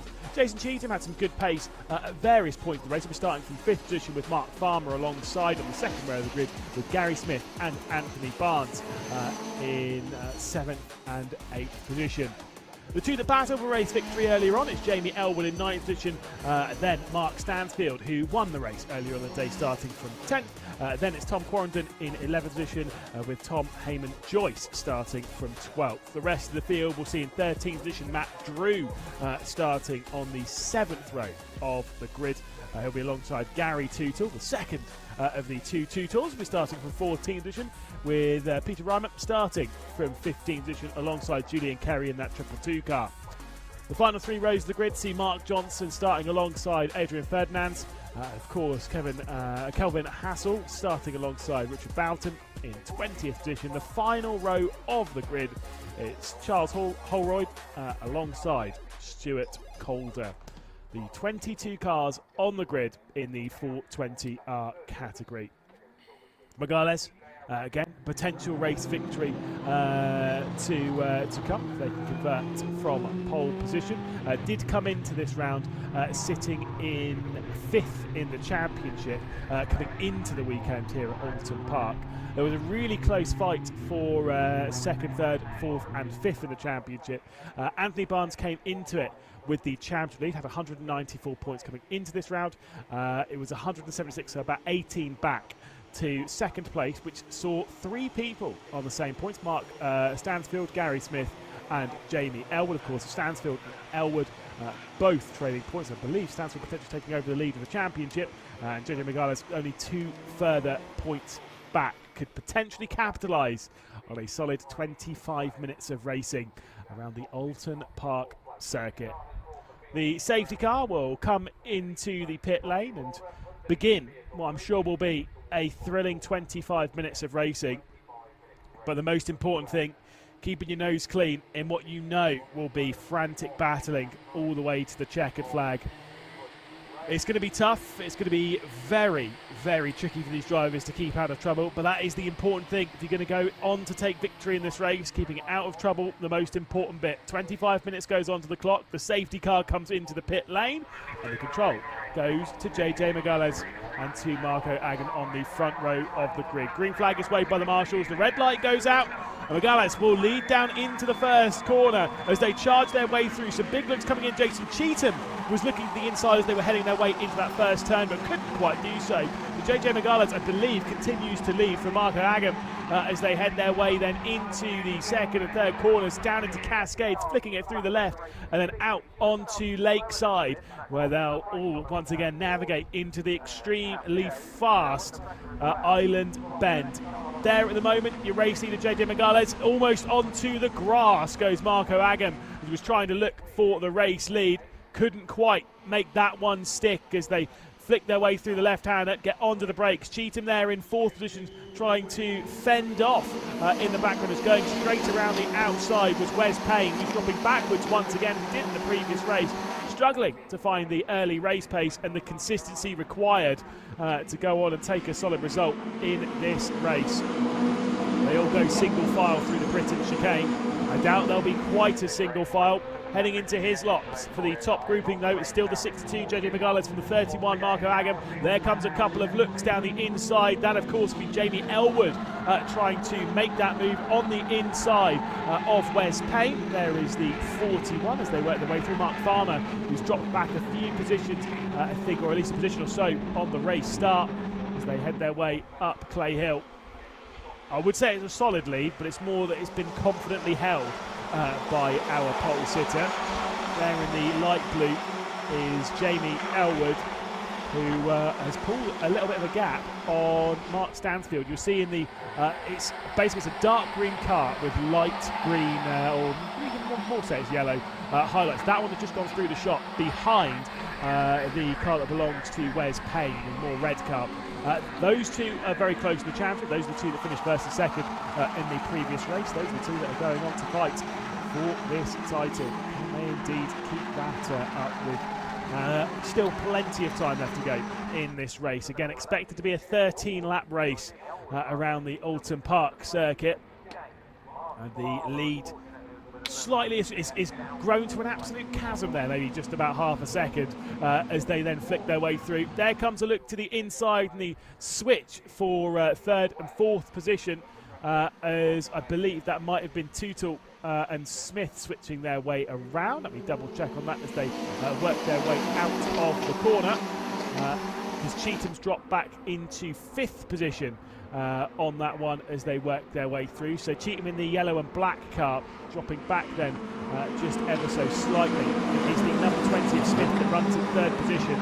The 32 of Tootle, who now runs in fourth. There comes a look to the inside, to the number 20 of Smith, making the move, committing to it down the inside as they work their way into the Hislop chicane. Can't quite complete that move, has to settle, but Gary Smith is flying at the moment in that number 20. It's allowed the race lead, though, to grow to a fair margin. But of course, it's happened quite a lot in the previous race, where the leader would step out to a bit of a margin and then it would close back up again. Here comes the outside. Smith trying to complete the move on Agam. Can't quite do it. Once again opens up the door for Tootle to potentially throw their way back into the mix. And here comes Cheatham in the yellow and black car. Straight down the inside comes Cheatham to try and get past Lewis Tootle. You've also got Elwood behind, going side by side with Wes Payne as well, as they'll go side by side a couple of rows deep onto the start-finish straight. Megales, though, leads by just over a second. Second and third go single file.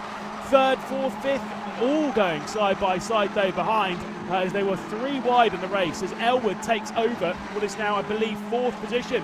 Deep onto the brakes as they head their way into the second proper braking zone at Cascades, and it is Elwood ahead of Cheatham there in fourth and fifth position. Poor exit though from Elwood. Here comes Cheatham, and here comes back into the mix Lewis Tootle.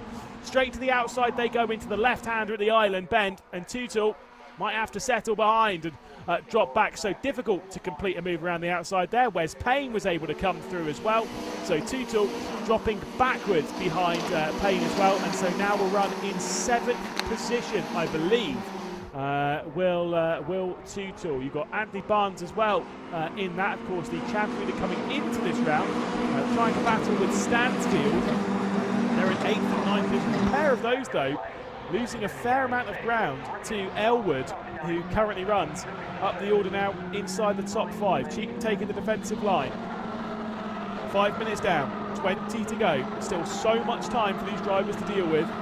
Megales, though, leading by 1 second. That gap, I think, has closed down slightly, though. I don't think it's quite a second anymore. We'll see as they go. It's definitely not a second anymore. Let me correct that one straight away. Megales leading by my eye, about 3/4 of a second. If that's anything, it might be less, might be maybe even close to half a second at present. It's Megales from Agam, from Smith, from Cheatham. Cheatham here rather defending from Wes Payne, the number 4 as well of Barnes. Stansfield also in the mix in that green and sort of lime green car. That one was the one that was victorious earlier on in the day. There's Wes Payne in the 50, looking to the outside of Cheatham. Can't quite do that. That's the battle for 5th position at present. You've got Barnes as well, who came into this round the championship leader, losing out a position though to Lewis Tootle as they get onto the brakes and flick their way through. The right-hander and then left. Out wide has gone, and there's been big contact as well. Who was that who made contact? I think there might have been. We've got, I was going to say there might have been a little bit of Farmer. That's definitely Farmer there. I was wondering though, if maybe our championship leader Barnes might have been involved in that. Either way, Farmer definitely involved in that one in the 41. But alas, a bit of drama as they depart onto Lakeside. It is still the race lead though from Megales, from Agam, and now it is Smith, then Elwood, then Cheetham. The top 5 at present as Elwood gaining a few spots and throw themselves into the mix. There is a look at the number 41, and there is a look at the 4. It was indeed the number 4 there. Our championship leader coming into this round is Anthony Barnes, who's had major problems there in contact between himself, between Barnes, between Farmer as well. A pair of those having a bit of drama. And for Barnes, it's come off very much the worst. It's going to turn into quite a tumultuous round here at Oulton Park for Anthony Barnes, who came into it first place in the championship, will certainly not be leaving it first place in the championship, losing a whole heap of ground.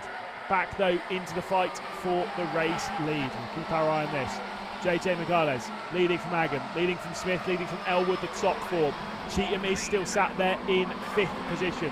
We do have Wes Payne behind in 6th.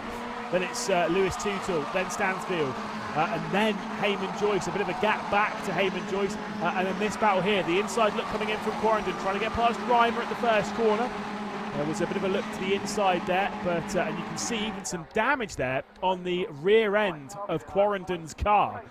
Also might have been involved somehow in the incident there, but certainly the wheel fairing on the right-hand side, the rear right-hand side of Quarrendon's number 42 has taken to the circuit, and I don't mean that in a positive way, unfortunately. Clearly there was some form of contact and it has fallen off. Here though, the fight between Cheetham and between Payne, the fight for 5th position.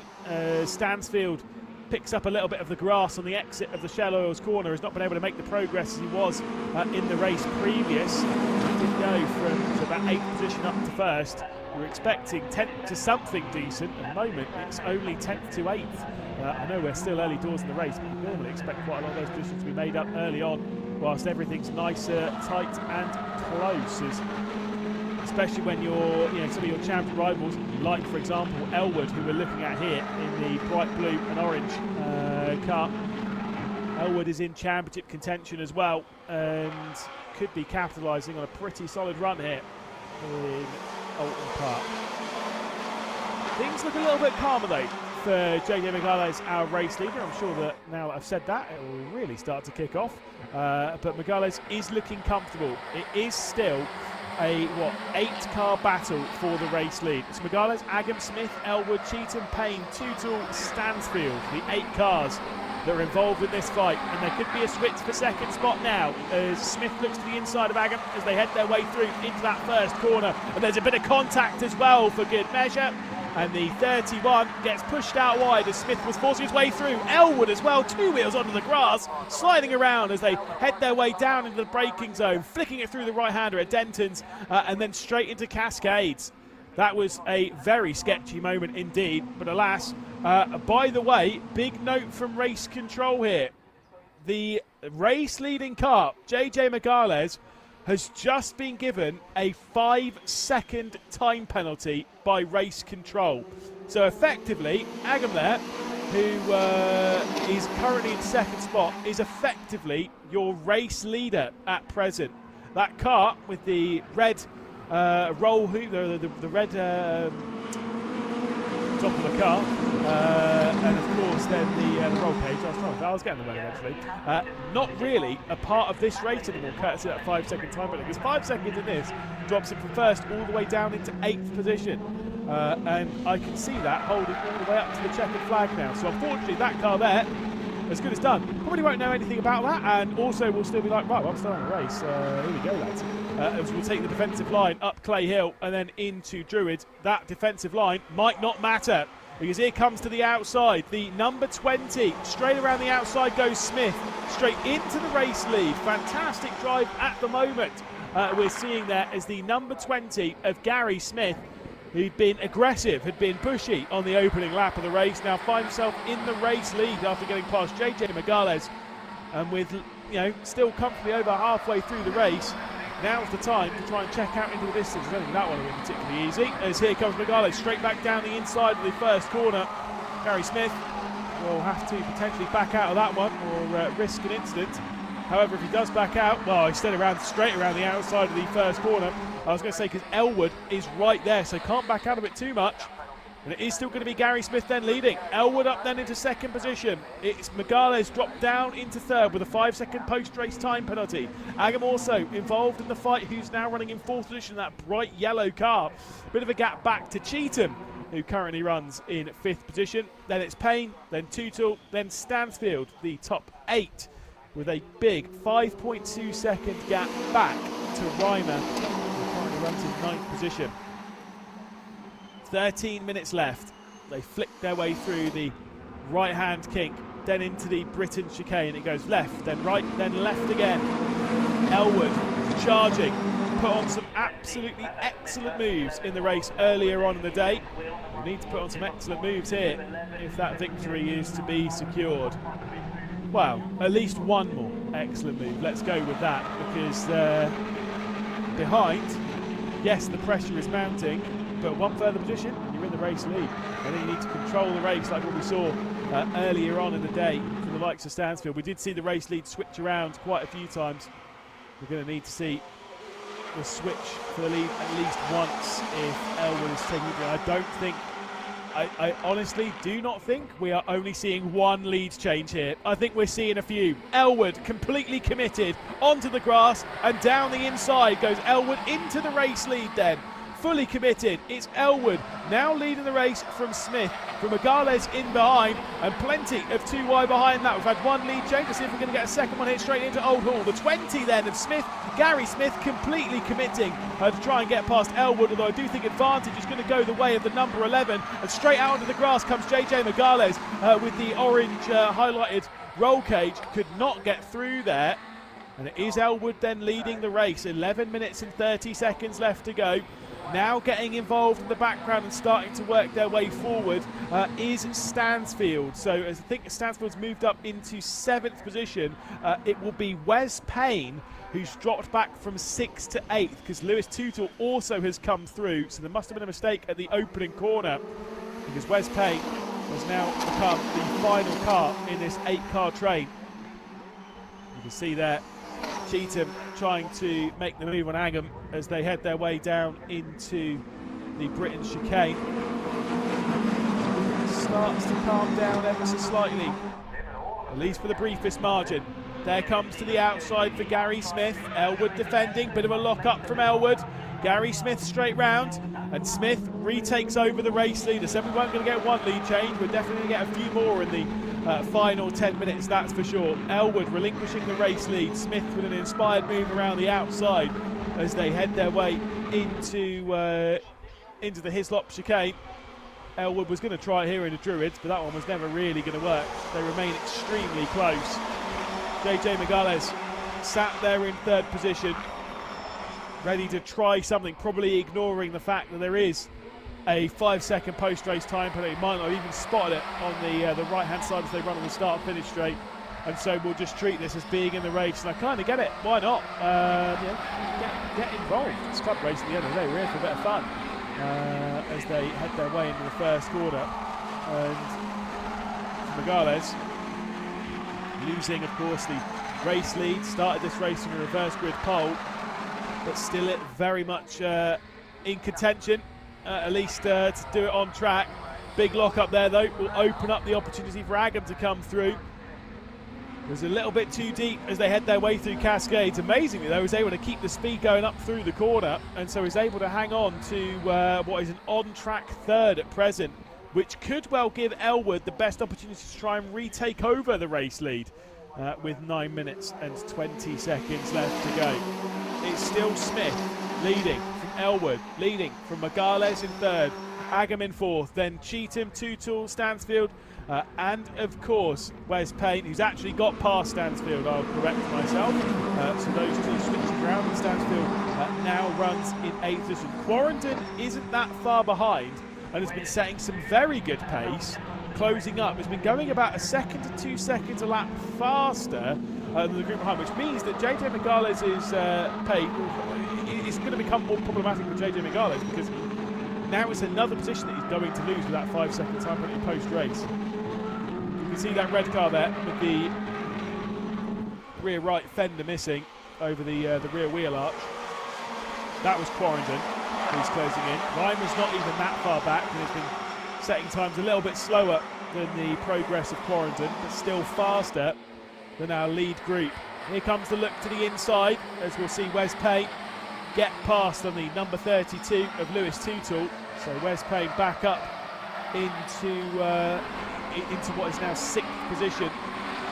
Stansfield in 8th, move for the race lead, coming in once more. It's going to be very close once more, and a huge slide as they head their way. Gary Smith just about keeping control of his car as they head their way through the first turn. That was incredibly close. Elwood to the outside as they head their way through the Cascades corner, now down Lakeside. It could be 3 wide into the Island Bend as JJ Megales throws himself into the mix. Well, they know they're 3 wide. Megales backs out of it, and Gary Smith then through and holding on to the race lead after a big slide in the opening corner. We've got a bit of damage there to the front left of the number 5 of Reimer. That was going out of the final corner at Lodge, coming up towards Deer Leap. And of course, there is the 41 of Farmer as well. You can just about see on the left-hand side of the screen, there is another car as well. There is confirmation it is the 41. And they're saying that they will need a little bit of assistance from some of the other marshals to get that car out of the way, which could mean this race might be intervened by a safety car. You know, if they need to bring the Zoom Moon out to the circuit, that it will be a required safety car. That's always how it goes. And so for these, it might be the last few times they get to change for the race lead. They head their way through. Is Gary Smith still leading from Elwood and now into the double yellowed section, where they'll have to remain single file. They'll have to remain cautious, obviously, and slow themselves down for starters, courtesy of the 2 cars over on the left-hand side of the track as they depart through the final corner. Up towards the line then, still incredibly close in this group as they'll head their way out. It's still Smith leading from Elwood, from Megales as well. Megales looking to the inside as they head their way through into the first corner. Can't quite do anything. Still has that 5 second post-race time penalty to deal with. Obviously will now cost him probably a whole heap of points, especially with a safety car. There's also a double yellow then down into Cascades. So who's been off here? There is another car then off the road and deep into the gravel trap.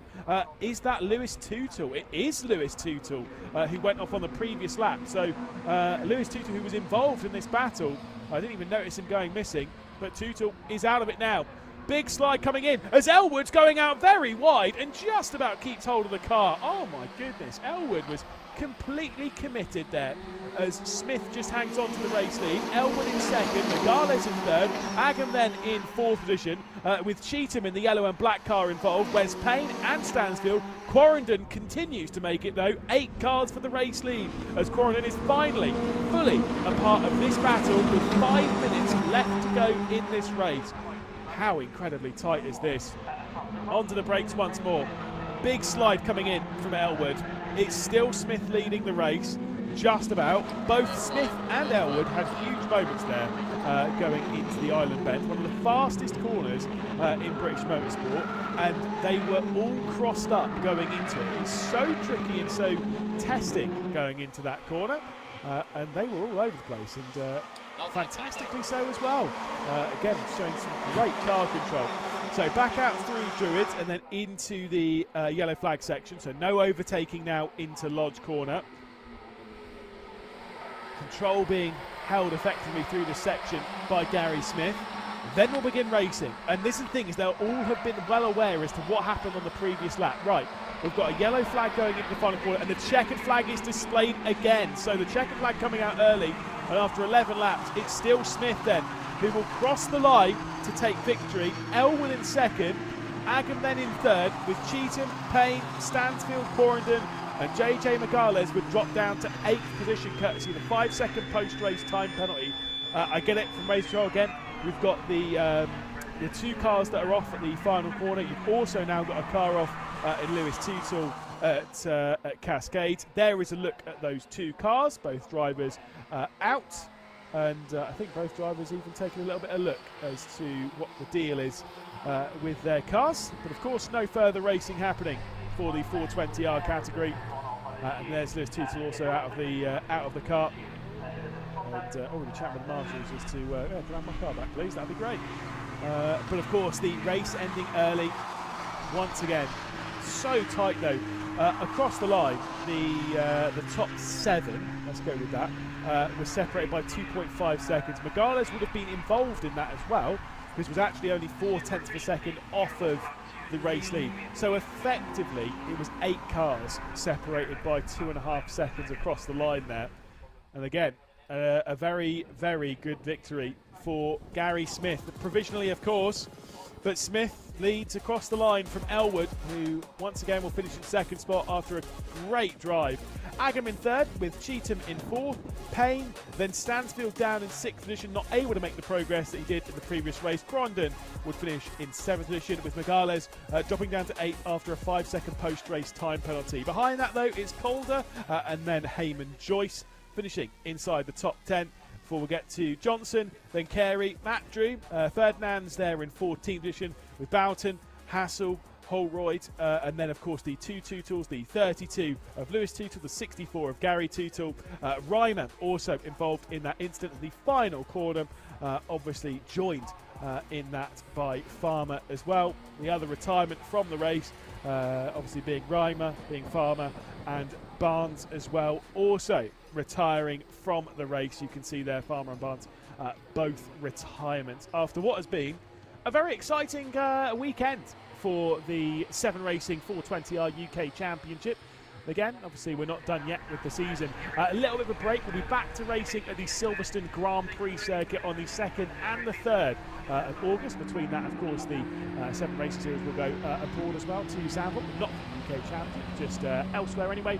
So we will see you on the 2nd and 3rd of August. If you are ready, though, to join for some more 7 Racing, of course, we do have the 310Rs and the 270Rs that will be coming up at 5:20 here in the UK. Thank you so much for joining us, though. Until next round, we'll see you in a bit. Bye-bye.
The final Porsche Club Motorsport with Pirelli race of the day. Of course, 2 classes in the Club and the AM, and plenty has happened between this and the previous race that we had. We've had 3 cars withdrawn from racing, unfortunately, courtesy of various issues. You had the 78 of Richard Forber, who unfortunately has been unable to take this race after a late retirement. We've also had the number 42 also, which is Alan Williams, and unfortunately, not really much of a shock, we have the number 14, Mark McAleer, of course, who retired from running in 2nd position in the previous race, also will not be taking to the grid. So let's take a look at the starting grid then. It's Simon Clark who'll be starting from pole position alongside Jake McAleer in the 144 guy. We had a bit of a struggle at the start of the race in the previous one. Ed Hayes will be starting from 3rd position alongside Jonathan Evans on the 2nd row of the grid. Behind that is Jim Bryan and Pete Evans.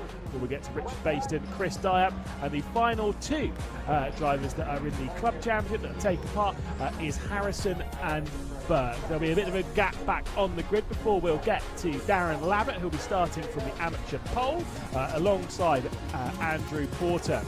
Then the next row of the grid sees Jamie Callender alongside Shiraz Khan, who started from the pit lane in the previous race. Wayne Gregory will start alongside Tom Andrew back there in 15th and 16th positions, which will end up being row 13. 3 more rows to go with Julian Dye, Brian Richardson, Jason Brown and Timothy Harrington in 20th position, with Jeff Harris all alone on the final row of the grid. So the 2 classes ready to go racing in what was, like I said, a pretty dramatic opening race of the weekend. Simon Clark was able to take victory. We've already got a car stationary in the number 22. So that is a bit of a shame, unfortunately, for Pete Evans in the Par Motorsports car, as the marshals come straight over to communicate. That was coming through Knickerbrook, coming up towards rather Knickerbrook. So the Hislop chicane. So getting some communication. I think we'll have a bit of a delay to the race start courtesy of this, but we'll cross that bridge when we get to it, as the marshals instantly get to pushing that car. As I say, though, Simon Clark was victorious earlier on in the day. Jake McAleer would be in 2nd, and Ed Hayes would be in 3rd position in the pro, or in the club rather, category. I say pro, but I said because it was AM. The AM category was Andrew Porter, Jamie Callender, and of course Wayne Gregory. Shiraz Khan would start from the pit lane and rise all the way up to 4th in class. Watching the marshals put in some hard work. Some extra lock being added, of course, the 22. Not sure as to where their plan is for this car to go, because of course it can't really just be left out there on the circuit. So all of this done with communication between this and of course the starting gantry, where race control will be well aware and monitoring closely as to how this is going to unfold and how it's going to impact the race, as to whether we are going to get a delayed to the race start proceedings. I believe we almost certainly will, based on this. Anyone confused as to where they're parking this car? Finally, they found the spot. They found the spot. Leaving it here, so it's out of the way if you're going to skip through the chicane, and not really in a position where you'd suspect a car necessarily to go. So race control will give that the all clear, and we'll have to wait and see as to whether the 25-minute race will be set straight underway. They're all in position, they're all ready to go on this side of the field. The marshals would already have waved the green flag at the back, and you can see there on the left-hand side the race control where the starting gantry is, passing on the information to the driver with that little yellow board. So whatever's on the other side of the delayed start board. As I think I was going to say, they were given the note from race control that probably isn't the safest place to leave the car. One car can get there, obviously. I know it's being pushed there, but a second car fairly likely. Getting the notes then from the other marshalling team as to where to put this car. This will definitely delay the race start. Obviously, they're all positioned on the grid and ready to go. They should still theoretically be able to get to the race going without another requirement of a safety car. So, all in position. hopefully that car is moved out of the way. Again, a bit of a shame there for the 22 of Pete Evans, especially after not even turning a lap of the race. Did finish in 6th position in the club category earlier on in the day, and alas will not turn a single lap in the second race of the day. Race control still taking their time, as rightfully so, to make sure that the car is comfortably out of the way, and then we'll get this one underway. We are getting told it is going to be another green flag lap potentially from race control, which will obviously take off a couple of minutes from the. In fact, I have seen we will now be running a 22-minute race, which does mean that we will get another green flag lap, which is generally how they play these things. Obviously, if there is a delay to the race start, if it's short, they can just get the race started. However, if it's a slightly longer delay, obviously cars can overheat and such. And also, it's always better just to make sure that everything's settled by just doing another green flag lap.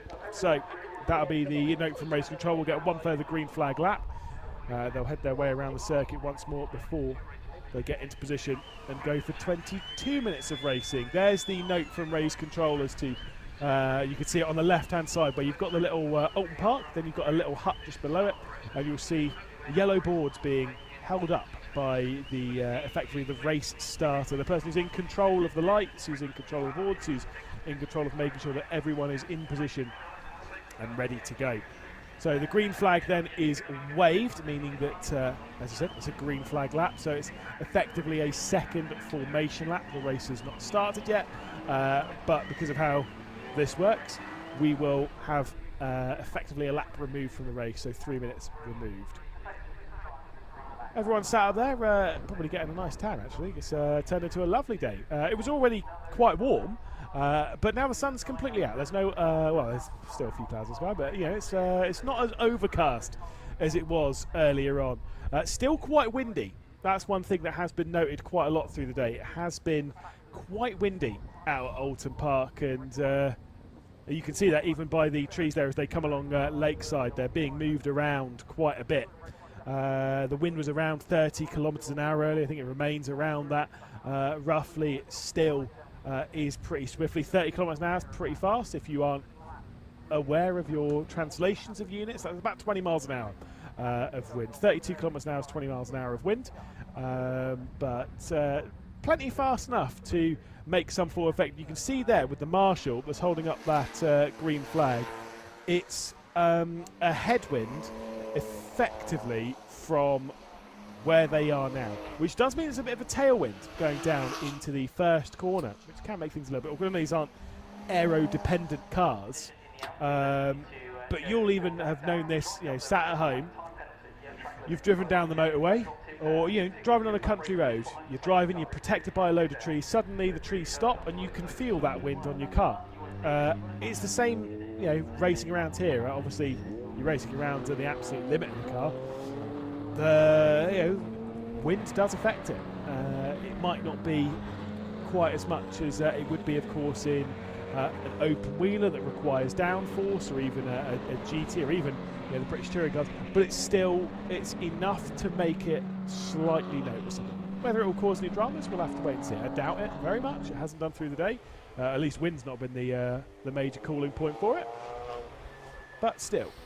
Thankfully, up at this part of the circuit of Druids, you're relatively protected with the trees around. Still can get a little bit windy, but generally speaking, the wind direction and such doesn't become a major factor, which is quite good because it's a very difficult corner anyway.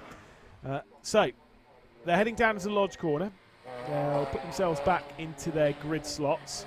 They've got themselves back into the right mindset. They'll position themselves, and the race will begin again. We're down then 4 cars from the original allotment back in the previous race. Of course, those ones withdrawn if you didn't join us just a few seconds ago. Car 14, which is Mark McAleer. Car 42, which of course is Alan Williams. And car 78, which is Richard Forber, are all withdrawn before even the start of the race. They have now been joined by Pete Evans, who also will not be taking to the race start. So a smaller grid than we had earlier on. Also, Jeff Harris didn't start the previous race, so a smaller grid than what we would typically have for the Porsche Club Motorsports with Pirelli. But still, we're ready to go racing. The green flag's waved at the rear end of the field. The board is held aloft, 10 seconds, then 5. Then the lights come on, and we're ready to go racing. So, for the second and final time then today, the Porsche Club Motorsport with Pirelli is underway. And it is Simon Clark leading from pole position. Not a good start once again, though, from the 144 of Jake McAleer, who's swallowed up by a couple of drivers in the background. Ed Hayes, Jonathan Evans, all trying to work their way through. A little bit of contact there, I think, between might have been Richard Baston and Chris Dyer as they work their way through down into the second corner. As they are going side by side behind that, Jake McAleer has been able to settle himself at the start of the race and actually still holds on, I believe, to third position. As we take a look here, it is Darren Labbett hanging on from pole position as there is a spin there as they head their way into the island bend. That is the number 16 of Kevin Harrison that has gone for a big slide as they work their way into the island bend. That will obviously cause a yellow flag into that section. Hopefully we'll be able to get back going again because you shouldn't really get stuck at that part of the circuit unless it's a broken part of the car in that spin. But alas, has indeed spun round. There is your race lead then. Very close between Clark, between McAleer, Hayes as well, not too far behind. There is confirmation the 16 is going again, so Harrison will join the racetrack once more, and so no requirement of an intervention from race control from a safety car. And they are able to carry on lapping around the Oulton Park circuit. Lights fully on Jake McAleer as they were in the previous race. He was marching his way back up the order after a poor start to the race. It's Clark from McAleer, I believe, from Evans. Might have worked his way through into that third spot. So they work their way through Lodge, the final corner. And we'll see how close Jake McAleer can remain to the rear end of Clark. Was faster than Simon Clark in the previous race, it must be said. However, was unable to get close enough to mount a challenge.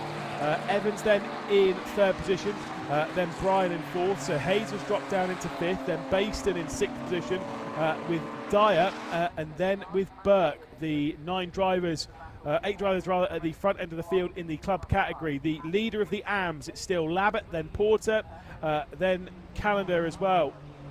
Very close for the race lead here between Jake McAleer and Simon Clark. Right onto the rear end he goes, looking down the inside as they head their way into the Shell Oils hairpin. You saw a bit of a snap of oversteer as well coming in from the 144, but still was able to keep the car on the road without any major dramas. There's just a little bit of a slide going through an extremely quick corner. I'm sure it will be enough to wake you up and keep your eye in the race. And of course the first lap of plenty complete, and Jake McAleer is desperate to put to bed what was a not so great race, and also to reignite the championship challenge. Of course, I was saying before in the previous race, both Jake McAleer and Simon Clark had issues back in Anglesey the previous round, and Mark McAleer didn't, and so the previous race with the engine failure for Mark McAleer, it was the opportunity for these two to close back up for the championship. Well, they've been given double whammy on that one. Is Mark McAleer absent for a second race, which was kind of expected, as it was a pretty significant blow-up, unfortunately, for Mark McAleer. And Simon Clark is feeling the pressure from a driver who knows probably needs to steal a victory here. They'll head their way onto the start-finish straight once more.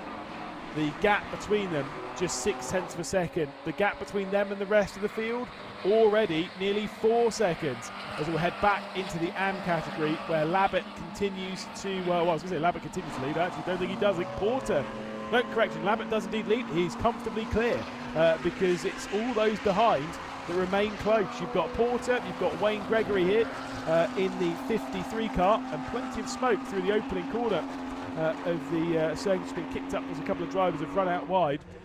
It's Labbett leading as Porter, then Gregory, then Shiraz Khan, then Callender has dropped back then into 5th position. So Wayne Gregory's gone up 2 positions, Calendar's gone down 2 positions. Then Andrew Brown, Richardson, Harrington, Dye and Harrison right at the rear end of the field after that spin. And Harrison will probably have to come through this field fairly shortly. Of course, did have that spin going through the island bend on the previous lap.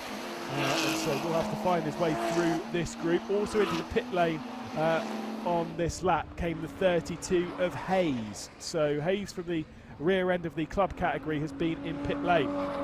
Could be a switch here for second in class. The up and under coming. Porter trying to keep Wayne Gregory at bay.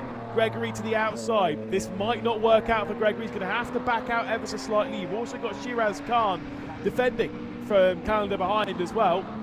Bit of a running out wide there. Just maybe a little bit off the corner was Porter. And there Gregory getting very close. The gap for the race lead has opened up beautifully for Darren Labbott. It's now 2 seconds. Labbott is clear of this whole group. You can see him there in the foreground working their way through Druids. There's the 44 of Porter in the black car, the dark blue of Gregory, the white of Shiraz Khan, the white, black and red of Calendar as well. Behind that, also joined in the fight, is Andrew in the 77. Dropping down the hill to complete another lap. 16 minutes left to go of the race, 5 complete. Fastest lap of the race just came in from Jake McAleer, who's second in the race, putting the pressure on Simon Clark, your race leader. Things are close at the front of the club championship, as they are close here as well. This is back to the top of the club, and it is Clark still leading. Jake McAleer looking to the outside as they head their way into Shell Oils. No opportunity though, just yet. Things still remain tight. Back though into the AMS. And that gap's growing a little bit for second place, as Wayne Gregory not quite able to keep up as aggressively with Porter, as still once again searching for the opportunity is Jake McAleer. You can imagine it might be a little bit distracting having the lights on, the full beams on there for the 144 of Jake McAleer. Simon Clark though, we won't even pay attention. Probably not even sat there thinking there's a car behind him, just focusing on the road ahead, focusing on taking another victory and taking the clean sweep here at Oulton Park. Jake McAleer's got all the work to do. Where's that opportunity going to come? We've already seen a couple of slides coming in from McAleer here in this race. Again, just back over to the racing line, flicks it through the final proper corner as they head their way up now dearly. They go through Lodge. Off the road is the number 12 of Calendar. So that's down at Knickerbrook. Off the road has gone Calendar, and they will drop down the order quite a few positions. Obviously involved in that fight with Shiraz Khan, Wayne Gregory, with Porter as well. So clearly has either been wrong-footed or has wrong-footed themselves. This is that fight that we were talking about. So the car we just saw off the road was a part of this fight. Was behind Shiraz Khan. Great exit there, coming through the final corner. Both from the two that are going side by side, and from Shiraz Khan as well. Going to be 3 wide into the first corner at Old Hall. No. Wayne Gregory on the inside though, on the furthest left, is going to send one down the inside for second in class, trying to get past Porter. Can't do it just yet. Once again, mirrors being filled as Shiraz Khan's trying to find their way back into the mix. Flicking it through the right-hander and then to the left at Cascades. And I believe after all that drama, after all that side-by-side, not a single position switch there. It still is Porter ahead of Wayne Gregory, ahead of Shiraz Khan. So no major switches. It's all settled its way out, and things have all calmed their way down in this group. Still at the front of the field, it's close between Clark and McAleer. 0.3 of a second between the pair of them. Big gap back, 0.9 of a second back to Evans. Then it's Bryan, then Baston, then Dyer, then Burke. The 7 cars that are in the club category at the moment. Behind that in the amateur category is Darren Labbott continuing to lead from this whole train. You've got the 44 there of Porter, of Gregory, of Shiraz Khan. Also now joined in the fight by the number 77 of Andrew as well. You can just see there, flicking through. Here's the move for the race lead though. Straight to the inside comes Jake McAleer. Committed at Old Hall and straight through at Old Hall as well. Simon Clark dropped back to second.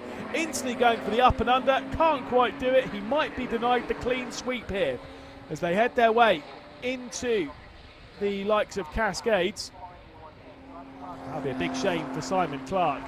But it did seem though it was a long time coming, as does this one. To the outside finally goes Wayne Gregory. Big slide though. Shiraz Khan could once again try and make it 3 wide. Will instantly get past Gregory. Will also try and clear the move on Porter as well as they head their way into the first corner. It's Shiraz Khan in that white car looking for the inside of the first turn. Could not get past. Still, 1 position gained on Gregory. He's now looking for the up and under off the first corner at Old Hall. They flick their way through the right-hander at Denton's, then into the left at Cascades. And once again, Shiraz Khan's dropped back down into 4th. And so the whole group still, somehow, after all that side-by-side, remains Labbott from Porter, from Gregory, from Khan, and still with Andrew behind. So despite all that, no major switches. Fastest lap of the race, you can see there in the bottom right, coming in from Jake McAleer. Also has just taken over the race lead on this lap. So things are looking good for Jake McAleer. The lone McAleer left in this race after Mark McAleer, unfortunately, having to to forfeit even entry for this race, to not partake in this one. That's just sometimes how things unfold in the world of motorsport. This is Baston versus Dyer, the battle for 5th position overall, of course, in the club category. Not too far behind is Burke as well. Far enough that they don't have to worry, but not far enough that they can't take their eyes off at the moment. By the way, for the race lead, despite Jake McAleer getting over into the race lead, still 4/10 separates first and second in this club category. So still plenty to deal with. Big slide coming in there though, unfortunately in this fight, as Baston overcooks it ever so slightly as they head away into the final corner. As I say, the lone 996 in this race is actually not true, because we do still have Kevin Harrison running around in this race, but of course just a little bit further back down the order. The rest of them in this category are 997s. If you know your Porsches, you know your Porsches. The rest of the category, sorry, 997s. Also, there's the few Caymans. Let me correct myself. Of course, one of the Caymans is the one directly behind here in the number 9 car. One of the other Caymans as well is behind even further, with Burke behind the wheel. Here comes the look to the inside as Dyer is unable to get past Baston in the battle for 5th position at the moment on the road. Less than 10 minutes left to go of the race, of the weekend as well. And off the road is the number 36. So unfortunately, Evans from 3rd position on the road is out of this race, and that is on the race up to the Island Bend. That is along Lakeside. So with 10 minutes left to go, there is also, as you can tell by where that Armco is, there is no marshal post in a convenient distance from there. Yes, it's not the most dangerous part of the circuit, because I know they're carrying very high speed there, but because it's not a corner, it's going into a corner rather than coming out of. Wonder what race control's decision will be based on that. This is your race lead though. Jake McAleer, Simon Clark, 1st and 2nd. 0.6 of a second separating them. Fastest lap belongs to Jake McAleer. The faster of the 2 previous, on the last lap rather, between these two on the previous one. 49.684 in the hands of Jake McAleer. Clark set a 149.952. They work their way along Lakeside, and this is where the yellow flag will be. This is where Evans' car is on the left-hand side, as you can see it right there. And still 8 minutes left to go. Whilst all that's happened, the number 9 of Dyer, who obviously was promoted up now into 5th position, just received a 5-second time penalty for an incident from race control. So the number 9 that currently is 5th on your leaderboard will drop back potentially just a single position to Burke at the moment. Back into the AM category, where it is a dominant performance thus far from Darren Labbott. I say dominant, he's 2.5 seconds clear, just coming through the shot there in the white car with the sort of dark blue slash black. It's dark blue, but maybe from this angle it looks like it's black stripes going over the top. There is the 44 of Porter, and behind that is Gregory. They've both pulled a gap on Shiraz Khan in the white car directly behind, and Khan is having the own focus on Andrew, who's sat directly behind in the 77. 7 minutes, 30 seconds left of this race. Still plenty of storylines to decide who's going to be victorious, who's going to be battling, who's going to be finishing up where, as they head their way on the backstretch, the hilltop, then dropping down into the braking zone. There is the defensive line coming in from Shiraz Khan, the 77, trying to go on the attack of Andrew, also closing in on this fight. That car directly behind is Brown, involved in the fight behind that, no pressure. It's about 8 seconds back to Calendar, of course, has had a bit of a moment earlier on in the race. So these are all kind of involved in their own little bit with no pressure really coming in behind. Shiraz Khan does have the pressure behind, does have that feeling of requirement to push to the absolute limit as they head their way through Druids. Now down then into the final corner at Lodge before they'll rise up Deer Leap and the flick left. Not really much of a corner, but still it does kind of push you out towards the wall. You do have to turn the steering wheel, so you can on the corner if you will, but still Lodge is really the final turn. It's the final overtaking opportunity, that's for sure. Finally, by the way, in the top group, Simon Clark was faster by 0.2 of a second on the previous lap than Jake McAleer. So the previous lap was a 49.9 for Simon Clark, a 189 rather, for Jake McAleer. So the pair of those remaining close and remaining tight. For Brian behind in the 74 car, 20 seconds off McAleer and Clark. Absolutely wild. There is a look at that car that I was just talking about at Brian, who's, I said, a long way back from this fight here. Brian 20 seconds behind the fight for the race lead. Still remains close. Looks about 0.4 of a second. I think they're going to basically set pretty much identical lap times on this one. It was a personal best lap for Clark. However, it was still slightly slower than your race leader. 49.601 for Jake McAleer, 49.638 for Simon Clark. Of course, Jake McAleer has the fastest lap of the race. The two of these are inseparable at the moment. There's nothing between them. Less than a second, I'm pretty sure it will go down that way, all the way to the wire. Simon Clark will throw everything that he possibly can to try and maybe get on after Jake McAleer, to maybe find a way past. We'll head back to Shiraz Khan though, who's in 10th position overall, who of course runs in 4th position in category. This is the battle for 2nd in category, as Gregory is still unable to navigate a path past Porter. So it's Gregory in 3rd position, Porter in 2nd, still Labbott in 1st, comfortably ahead of that. Behind it all though is Shiraz Khan, and then it's Andrew, then it's Brown. And those 6 cars battling over the top 6 positions, obviously, but also remaining relatively close. Basically, it's at that point where if Labbott makes even a brief mistake, a slight misjudgment on the circuit, that win will probably fall through his fingers. So it needs to be a perfect drive for the next 3 minutes and 50 seconds, potentially plus even a little bit more, because depending on where Jake McAleer is, with 3 minutes and 40 seconds left to go, as there is a bit of damage on the rear end of Baston's car. Where that's come from, most certainly contact. See if there's any damage on the front right of Dyer's car, who doesn't have a 5-second post-race time penalty, sat directly behind. Based on where these are though, and where our race leaders are, they're crossing the line now, so we'll have 2 laps left to go in this race from this point. Jake McAleer, who's finally stretched the gap. It's now 1.2 seconds from Jake McAleer to Simon Clark.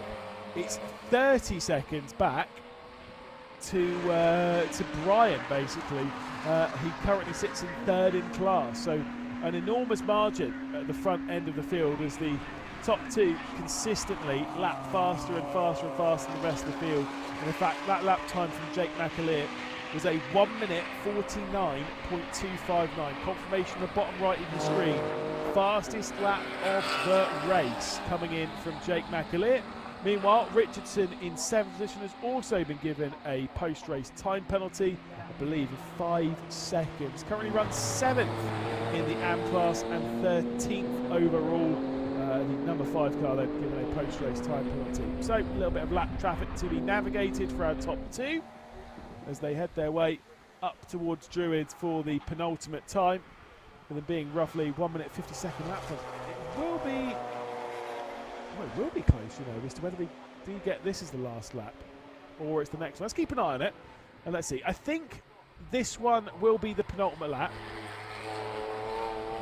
No, it will be. It's fine. Yeah, no, it's fine. We're coming on. I was literally trying to do some maths, but yes, by a couple of seconds, we won't have enough time for 2 added laps from this point. It will just be the one final lap of the race then from this point on. They're setting about 1 minute 50 lap times. There was 1 minute 46 as they cross the line, so they can't possibly do 2 more laps from this point. So this is the last lap, and it is Jake McAleer leading from Simon Clark. The gap for the race lead back under a second. It did grow to 1.2. It's closing up once more. The pressure is being dished out onto the shoulders of Jake McAleer once more. Can he survive the wrath of Clark, who's right onto the rear end, who's dishing it out as best he can and has closed up even further? Jake McAleer might be having a couple of last-minute struggles here as Clark is digging deep, trying to find their way into the mix, trying to find the way into the battle, trying to find the way back into the race lead. Where are the opportunities though? You've got this one here at Hislops, you've got Druids if you're brave, and you have the final corner at Lodge. That's it. We are running out of opportunities at the moment as Jake McAleer continues to lead. They head their way through the right-hander. They turn their way left at Clay Hill. Where is this opportunity? Surely there is one left for Clark. Surely there's another chance where he could dive down the inside. Not into Druids, leaving one final corner then at Lodge. And a big slide as well, and a huge catch from Jake McAleer. Excellent car control as Jake McAleer, almost seeming like he was showboating there. I promise you, he's just on the limit of the car as he's just about able to keep Clark at bay. Through the final corner, the timer hits 0, the checkered flag is waved, and Jake McAleer is going to win here at Oulton Park by less than a quarter of a second. But my goodness, did it nearly go up in smoke and debris as they crossed the line. Incredible between McAleer and Clark. Quarter of a second. And then we have the long wait back to see third over the line as Bryant in the number 74 car will come through the final corner. It's been a lonely run through this part of the race for the number 74, but up to the line to finish on the final step of the podium to see the checker flag. 38 seconds behind the race victory. Absolutely crazy.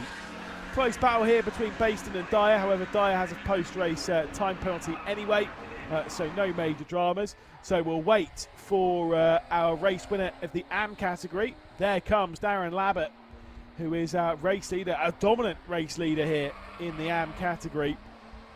One final corner to tick off, and Labbott will cross the line to take victory here at Oulton Park, and a superb performance from the number 52 to have taken that victory. Of course, did finish down in 6th position in the previous race.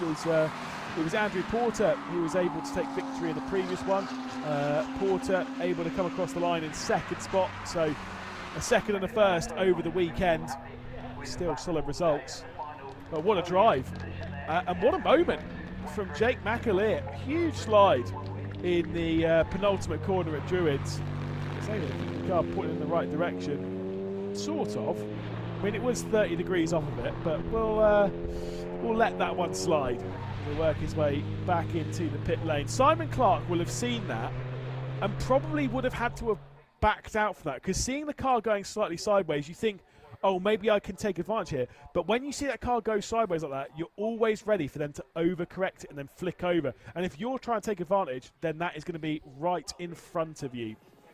So, provisional results then of race number 2 in the Porsche Club Motorsport with Pirelli race here at Oulton Park, and by quarter of a second it's Jake McAleer winning from Simon Clark. Behind that it will be the number 74 of Jim Bryan finishing on the podium as well, before we'll get to Baston and Dyer, the two drivers still finishing in the club category 4th and 5th. Then we'll get into the AMS. Darren Labbott will be victorious over there by a few seconds over Porter in the number 44. So Andrew Porter there first and a second this weekend. Wayne Gregory in 8th position with Andrew, and Khan rounding out the top 10, but of course rounding out the top 5 in their respective categories. Then it's Burke in 6th in the category. Harrison is 6th in his own respective category, obviously recovering up the order after a spin on lap number 1.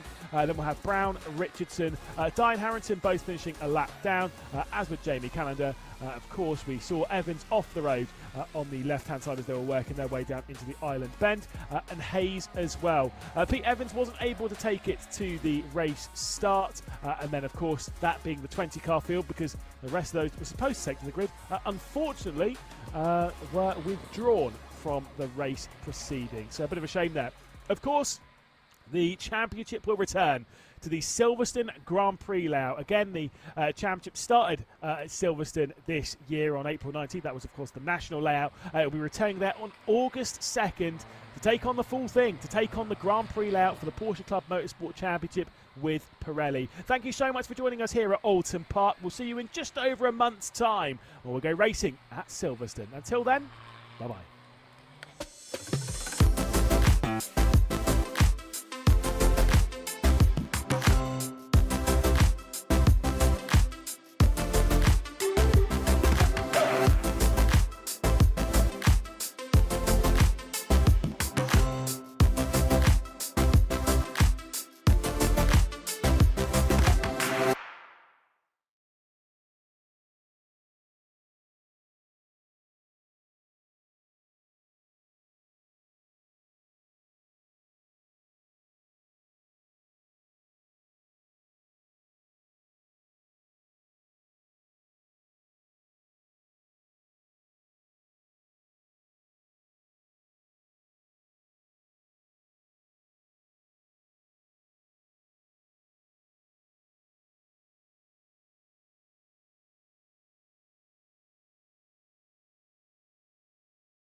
Time for the reverse grid race in the 7 Racing 310R and 270R UK Championship. Hello, welcome along. What a great race we had earlier on in the day, where Ben Winrow was able to take victory by a very small margin. The top 5 in the 310R category separated by less than a second, with Winrow ahead of Goldstein, Oulton, Everett and Denman indeed.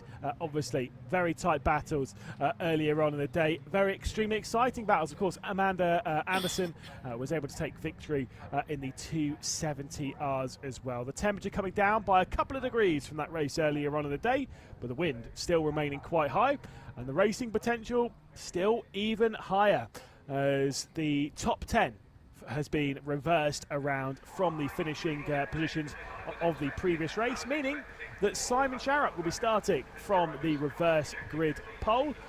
Of course, finished in 10th position. In 9th place in that race then would have been Phil Ingram.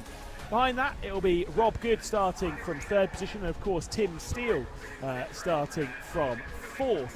Behind that will be Fraser Riddington and Craig Denman, and then of course Caroline Everett alongside Russ Oulton, who had some great overtakes in the previous race. Paul Goldstein will be starting from 9th. He was very patient in the previous race. Probably will need to be less patient in this one. Ben Winrow was able to take victory in the race earlier on. Scott Parker and Ian Anderson in 11th and 12th, with Michael Curley in 13th position. Amanda Anderson, victorious in the 270R category, will start from 14th overall, with David Hall and James Hall starting from 15th and 16th, making it all Hall row 8. Neville Sykes in 17th, with Marcelo Spada. Of course, the final row of the grid seeing James McCulloch and Merton Wood, the 20th and final car on the grid. So again, we had a very exciting race earlier on in the day, and we are expecting very much the same thing once more. It will be a rolling start. It will be 25 minutes as we had, and it will be intense racing. That's the important bit. You know, we've seen with the 310R and 270R UK Championship that yes, sure, you have to be patient, like what we've seen from the likes in the previous race, of course, of Paul Goldstein. Kind of need to see very much the same thing again. That patience, that waiting for the race to come to you. But again, if you wait too long, well, the race will be very far ahead of you, and we're expecting this being a reverse grid race to be that slight bit more chaotic than the race earlier on in the day. 13 laps is the expected race distance over the 25-minute period. Give or take a lap, but it will most likely be 13 laps though, depending on if there's any safety car interruptions.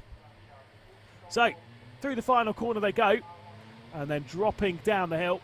The race control starter will have the lights active, and they'll come up into Deer Leap, where the race will then begin on the start-finish straight. The safety car will pull over to the right-hand side, back into pit lane, and the control will be held. Simon Sharrock, Phil Ingram on the front row of the grid. Rob Good, Tim Steele on the row behind. And the race ready to go as 25 minutes gets the green flag. The lights go out and we're racing once again here at Oulton Park. That race down to the first corner with Simon Sharrock on the inside line as they'll fan out to 3 and 4 wide in the background. Simon Sharrock holding on to the race lead. Tim Steele was trying to get through into potentially even 2nd position as they head their way through the first corner at Old Hall. But I can see has actually settled in then into 3rd position in category. As it will still be Phil Ingram holding on to 2nd. Tim Steele trying to fend off around the outside at the moment, as I believe it's Russ Oulton, who made a great start on the previous race, has made a great start in this one as well. Already up potentially even into 3rd position. We'll have to wait and see the confirmation on that one as they head their way through the right-hander. And then up is the 33, I believe, of Russ Oulton, then up into 3rd spot. There is Caroline Everett straight around the outside, trying to hang on or maybe even gain a spot, I believe, going side by side, potentially even with Ben Winrow as they return to single file action and then punch their way out of the corner here, and then on the back stretch at Hilltop. It is still the number 5 of Phil Ingram then, who's at the head of this train. I think Simon Sharrock is still... No, Simon Sharrock's actually lost the race. It's Phil Ingram. He's definitely in the race lead then, so has gained that one, I believe. We'll update that one at the line, but it is definitely Phil Ingram in first place. You can tell with the very distinctive orange roll cage on the number 5 car. There you've got, of course, the number 8 Simon Charrett. Then it is the 33 of Russ Ollivant behind, before we'll get to Tim Steele, who currently runs in 4th position. There comes a look down the inside, an aggressive one coming in from the 24, trying to find their way into the mix and into the battle. As they'll, sorry, the 124, rather, it's Ben Winrow in the 124, trying to find their way into this fight. Now trying to fend off the number 29, Denman, also involved in that trade as they head their way then to complete the first lap. Ingram from Sharrock, from Ollivant, from Steele, from Winrow, from Denman, Goldstein, Everett, Good, and Ian Anderson. The lead of the 270R category is currently the number 16, I believe, at present, which of course is James Hall. David Hall is directly behind that in the 270R category, meaning Amanda Anderson has dropped back a couple of positions on the race start, but I believe Amanda Anderson actually dropped back to 3rd in the previous race as well.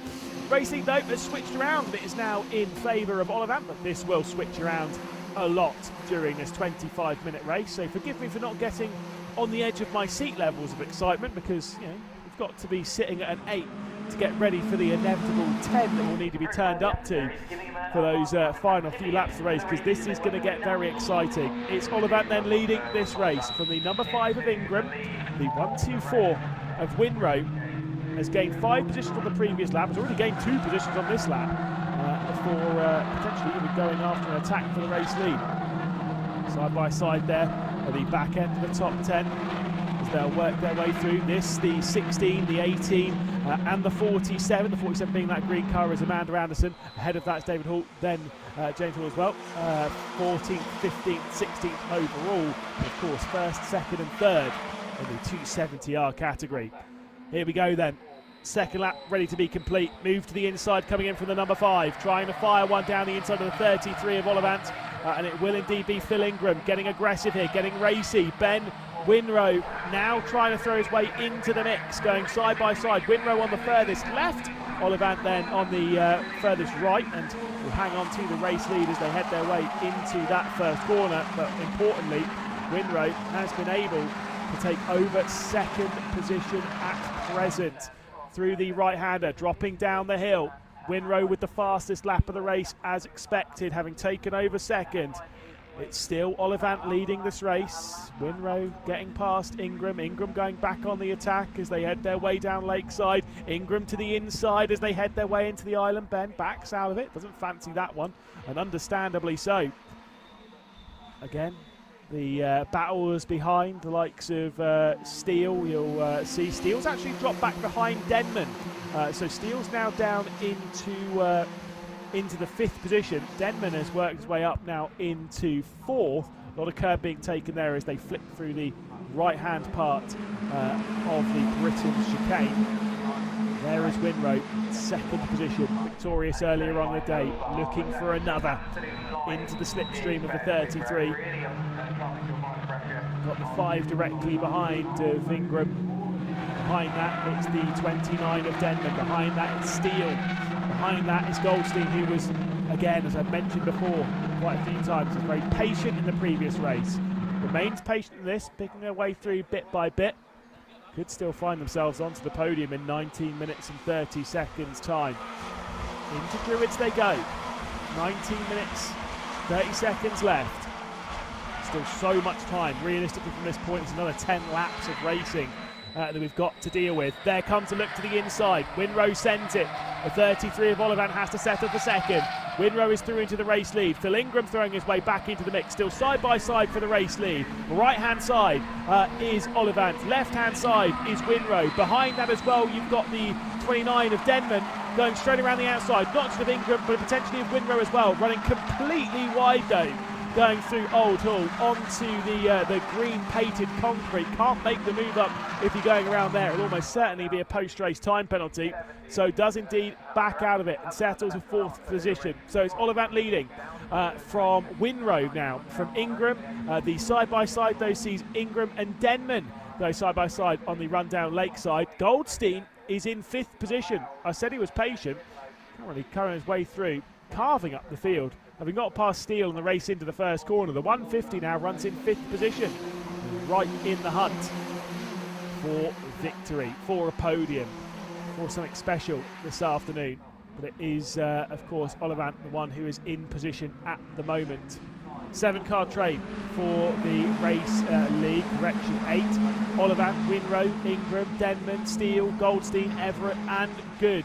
Sharrock a little bit off the rear end of that train, also defending from Parker. So it could be 10 for the race lead if Sharrock and Parker are able to close their way back in on this fight, which, knowing how they fight, very much so. Love the gold helmet as well. Again, I like using anything shiny on a car. I like shiny things, and the Goldstein's car's pretty shiny, and the helmet as well, really adding to the flair. So they flick it through the right-hander onto the final stretch down into Lodge Corner, and it is Ollivant all over the road, trying to keep Winrow at bay. The top 5 separated by around a second at this point in the race. Yeah, top 4's by a second. 5th, Goldstein's a little bit too far back to count it for the top 5 by a second, and indeed that is the case. 1.6 separates top 5. Less than a second separates the top 4 though. And less than 2/10 of a second separates 1st to 2nd place. Ollivant, Winrow, Denman, Ingram, Goldstein, and then of course the lights behind of Steele, Everett, Good, Parker, Sharrock that we've already spoken about. The lead of the 270R category has switched round, I will add. It is the 18 of David Hall ahead of James Hall. So those two have switched round in the 270R category. Amanda Anderson remains in 3rd in the class. There is a look at the battle for the lead in the 270R category. The 18 of David Hall in the silver car, James Hall in the blue, and then that green car of Amanda Anderson also in the fight for the podium and potentially the fight for the victory. Amanda Anderson was victorious earlier on in the day, not too far ahead of Sparta. Out wide though goes David Hall. James Hall then with the inside line as they flick their way through the right-hander. That's never going to work out into the British chicane, so don't worry about that. That will not be the lead change, trust me. So we can refocus back up here and the battle for the overall race lead, where Ollivant, where Winrow, where Denman, Ingram, Goldstein still fighting. Caroline Everett's also got past Steele, so you can see the green and blue car now up into 6th position. All trying to find their way through as they head into Druids. It looks like it's too wide. It's not. They're all just finding their own individual line as they head their way through.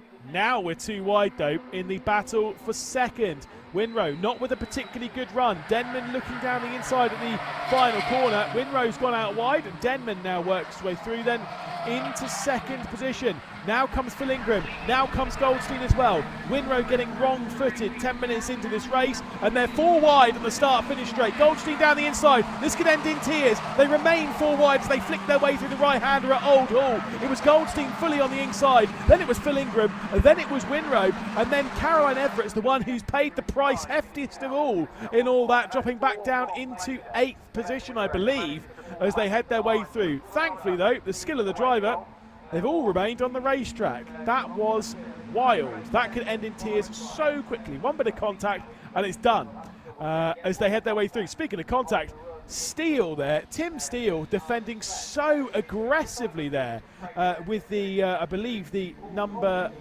29. What? A big slide on the high side of the circuit. Sorry, it was the 36 there of Good. A little bit of contact, was definitely squeezing quite aggressively there at the island bend though was Tim Steele, and the big slide off the corner means Caroline Everett able to work her way through and that back into what I believe is 7th position. And we can calm. It's fine. 14 minutes left to go. It's Ollivant leading.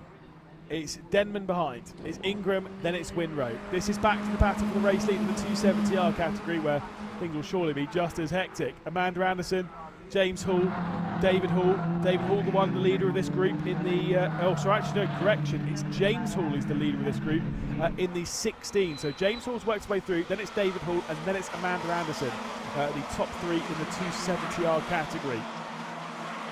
bit of a gap there forming between 4th position and 5th as Tim Steele trying to defend in the background. There comes a look to the inside, and there comes the big commitment from the 1-2-4 of Winrow, who I think has had a bit of a problem here because he's dropped off the rear end of the likes of Ingram. Winrow not having a good lap, as we'll see Goldstein straight down the inside for 2nd spot, trying to take over the 29 from Denman. Denman then getting passed by Goldstein. There is a car into the barrier at the first corner. We'll have to wait and see. I believe, based on the colour of that car, that will be good in the number 36 car that has been off of the road. And that at Old Hall, if that's not sorted by them getting out on their own power, and I don't believe it will be, that might require and necessitate a safety car intervention. But of course, race control are the one who made the decision on that, and they'll be keeping a close eye on it to see if they're able to get that car. It's just such a fast corner, you can't just leave a car there. So, this is the battle for the 270R lead, and once again, this is the battle for 2nd position in the 270Rs. It's David Hall and Amanda Anderson going side by side, but David Hall is able to keep it being a Hall 1-2, as the 18 is able to keep the 47 at bay. Out of the car then, and obviously, well, he's slightly frustrated with how things are going, but with how tight that battle was, I think that was always going to happen. I do believe it was good. No confirmation as of yet, but I believe it was indeed good who was off the road. And here comes Amanda Anderson in the fight for 2nd in the 270Rs. Anderson to the outside, onto the brakes as they head into his lots. No move, no, still no move. So David Hall is able to hang on. Fastest lap, by the way, in the lead category in the 310Rs. Did go the way on the previous lap of Goldstein. I can understand that. Might even be another one here coming soon as the top 4 continue to battle. It's Olivant currently leading from Goldstein behind, and the safety car has just been deployed. So they get the note as they come across the start-finish line now.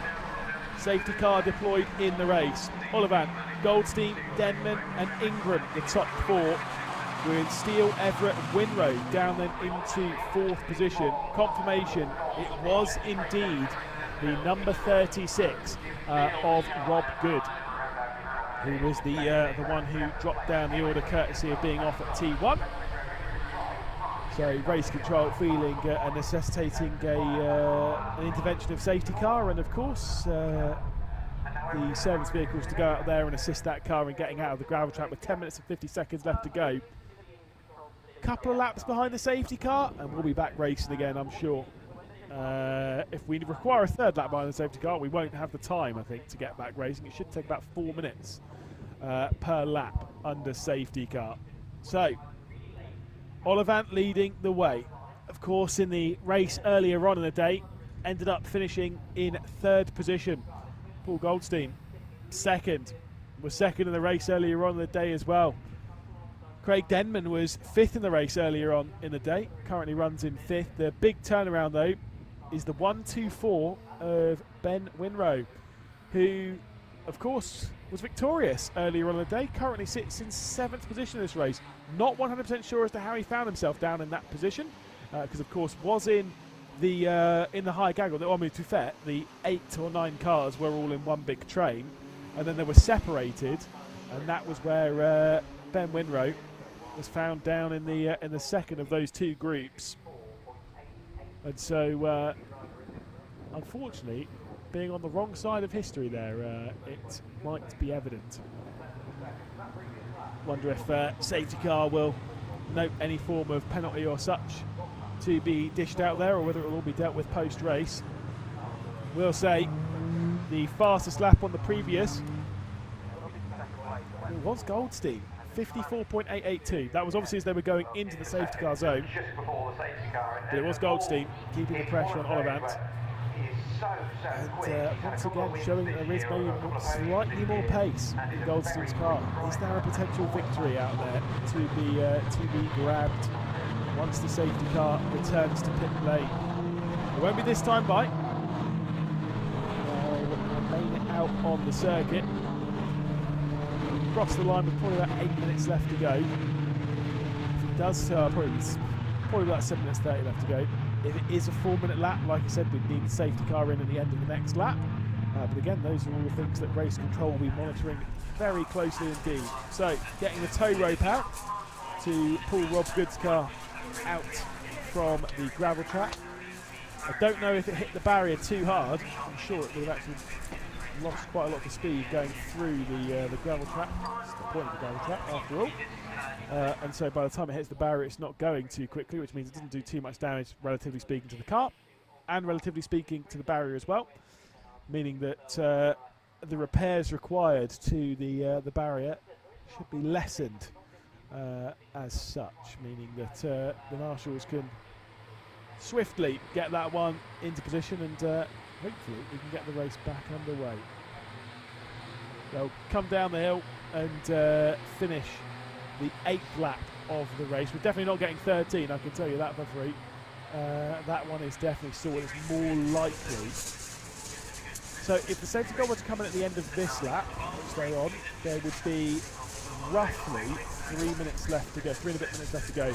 So after this we'd have 2 more laps left, meaning we'd have 11 laps of racing. So obviously one more of the safety car takes us to the end of 9, 2 further laps takes us to 11. And that would take us to the checkered flag. That is provided we get the race underway at the end of this lap. I think by the way that they're getting that car out of the gravel track, there is some potential likelihood they're getting this race back underway, which I'm pretty excited by, because this race has been entertaining. The previous race was very entertaining as well, and so by the time we get this one back underway, I'm sure we're going to be dealing with some very favourable racing indeed. I wonder if that car will still work, as whether they're going to put it behind the wall or whether he's going to fire it up and then bring it back to the pit lane. Kind of one of those ones that almost doesn't make much of a difference to the race. He's effectively out. He's required the assistance from the marshals to get back into the race, and thus is no longer a participant in this race as far as I'm aware. But he is back behind the wheel, is Rob Good. And so could theoretically drive it back round to the pit lane, or more realistic, into the pit garage and retire from the race. They are just going to push it behind the wall and get that one sorted post-race then, which is a fair shout. Saves him dragging gravel all the way over the racetrack, especially on that run down into Cascades, which is so enormously difficult. No note from race control that the safety car will be in this lap, but I'm pretty sure it will be now that that is sorted, once the marshals have double-checked and tested that that barrier is in working order on the exit of the first corner. And then the race should hopefully be returned to racing action. Ollivant will be leading from Goldstein, from Denman, from Ingram, from Steele, from Everett, from Winrope, from Parker, Sharrock, Riddington, and then of course Ian Anderson and Curley. The lead of the 270R category is in the hands of James Hall, David Hall behind, Amanda Anderson, Neville Sykes, McCulloch, Spada, and of course Wood. The sole retirement from the race is that of Rob Good. So it's once we get to the run into Druids is the final point where the safety car driver is able to turn off their lights and get back going to racing. So not this corner here, not the next. It's that run into Druids, the double right-hander, where the race control can make a decision. If not, very unlikely we'll actually have enough time to go back racing. So we'll have to wait and see. It's this point here. If the lights remain on, there we go. Bam. If the lights were to remain on, we probably wouldn't be back racing. The lights have turned off, meaning we'll have 2 laps of racing left to go. Depending on lap times, 4 minutes and 30 seconds. It might be close to 3. You never know. We'll have to wait and see. I'll double check once they cross the line. It's Ollivant though with the control. It's Goldstein behind. It's Denman, then Ingram, then Steele. The top 5 at the moment. And already going is Ollivant. Through the final corner, dropping down the hill and back up again with 4 minutes and 13 seconds left to go. We might well have 3 laps of racing left. It will be tight, but I think we can get 3 in here if they push hard enough. Let's wait and see. Is Ollivant leading from Goldstein and Denman though? That's the important bit. Caught basically the rest of the field napping there, did Ollivant, and that might be the best way to do it in this, where it is supposed to be a big pack race. If you're able to get back going again as quickly as possible, you're going to be attacked. Goldstein is going to get an opportunity. Denman, Ingram, they're probably going to rejoin this fight, but by getting back going again early, by trying to catch them off guard, the potential is you're only going to be dealing with one or two of them for a little while until the rest of the pack closes its way back up. We'll have to wait and see as to whether Winrow is able to return up into this fight. I think that's maybe slightly unlikely. Does have to focus on trying to get past Caroline Everett first. I believe that move might have switched round already in the back, and it is indeed. So Winrow has got past Everett, so it is 6th position at present for Winrow. However, look at the gap up then to Tim Steele. It's already quite large, probably close to a second and a bit. Of course, Winrow is fast enough to close that one back down if they're all battling in this group. Deep into the slipstream, keeping close. Goldstein trying to fight away past Ollivant at the moment, then Denman and Ingram. The 4 of these cars all relatively close, all embroiled in the fight for the race lead. Tim Steele's not too far behind, could find their way back into the fight for the race lead if there's further battling. Here comes Goldstein looking to the outside, second in the race earlier on in the day, looking for victory through the final corner. 2 minutes, 10 left to go at the line. You've definitely got enough time for 2 further laps. So, penultimate lap of the race then, here to begin. There comes the look to the inside, and a big send coming in from Goldstein. The switch for the race lead, as Goldstein will hit the front of the field. It's Ollivant then down into 3rd place. Down into 2nd place. In 3rd, it's still Denman. Then it's Phil Ingram in 4th position. Tim Steele, a fair way off the rear end of that. Ben Winrow, victorious earlier on in the day, has 2 laps to close up and to pass a lot of them if he's able to take the clean sweep this weekend. That feels like an impossibility at present. Into the Shell Oils corner, and Ollivant is looking for an opportunity. It's more, though, looking back to Phil Ingram with the orange highlights on the roll cage, that was trying to find their way through onto the final step of the podium by trying to muscle their way past Denman. Tim Steele back into the fight. Winrow's dragging Caroline Everett with him, and Caroline Everett, she might have a good chance at a solid result should any major dramas happen from this group, and dramas are only round the corner in this championship. But for Goldstein, a solid round of points, a solid pool of points over this round could be acquired if this race is able to be seen out to a victory. A 2nd place and a 1st would be an excellent weekend here in the 310R and 270R UK Championship of 7 Racing. Outside line coming in though, as Ollivant's going to try and send one around the outside at Druids. That one's not going to work, and so it is still the 150 of Goldstein hanging on to the race lead. Very close between the top 4, 10ths of a second between them. They work their way onto the start-finish straight. 20 seconds left to go. We should have one final lap after this one as they'll cross the line. It will be Goldstein leading. Ollivant's looking to the inside. Ollivant's going to try and send it here at Old Hall at the first corner.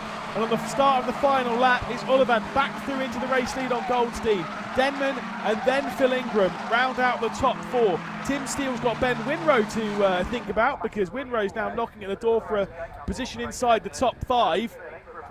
As they go through the corner at Cascades, there was a bit of a slide in the background from Steele, and I think Winrow might be through fairly soon. Here comes a look to the inside as they head their way into the island bend. That one's not going to work out. Goldstein has to settle for 2nd, but might well even be 3rd position before he knows about it, because filling the mirror is Denman trying to close their way in.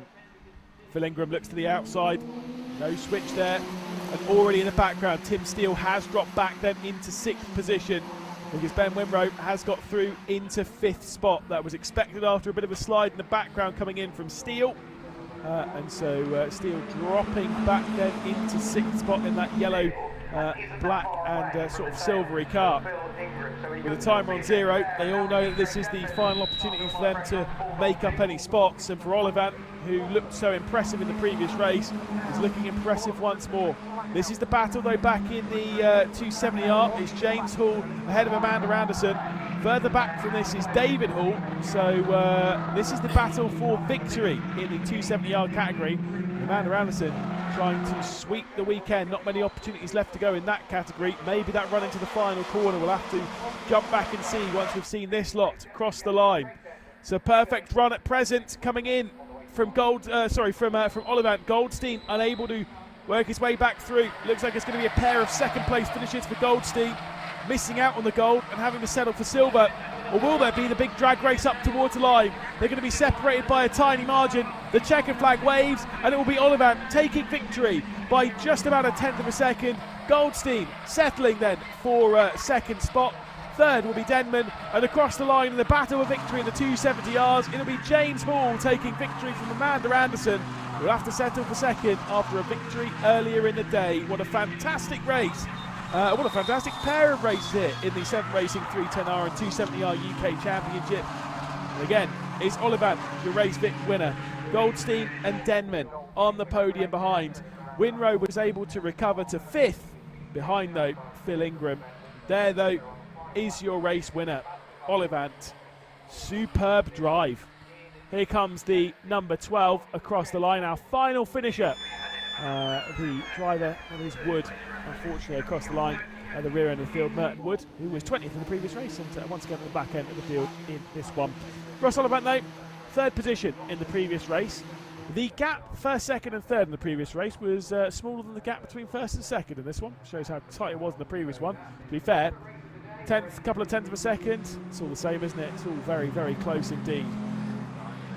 There is your race winner then. So it's a 3rd and a 1st over the weekend. For Goldstein, it's a 2nd and a 2nd. For Ben Winrow, though, a 1st and a 5th. The 5th being probably quite disappointing, unfortunately, for Ben Winrow, as they'll head their way round to complete the lap and bring it back into pit lane. A well-fought race, it must be said, between our top grouping, and the provisional results will be accordingly. Russ Ollivant at the front of the field. Then Goldstein in 2nd, then Denman in 3rd onto the podium after finishing in 5th position in the previous race. Phil Ingram did finish right the way down in 9th after a bit of drama late on. Started this race from 2nd, drops down to 4th on the road in this race. Then it's Ben Winrow, then Steele, then Everett, before we get to Parker, Sharrock and Riddington, still in the 310R category. The final finishers in that 310R category, Ian Anderson, then Curley. James Hall will be the victor in the 270R category, with Amanda Anderson behind, and David Hall there in 15th position but 3rd in class. Of course, McCulloch in 16th.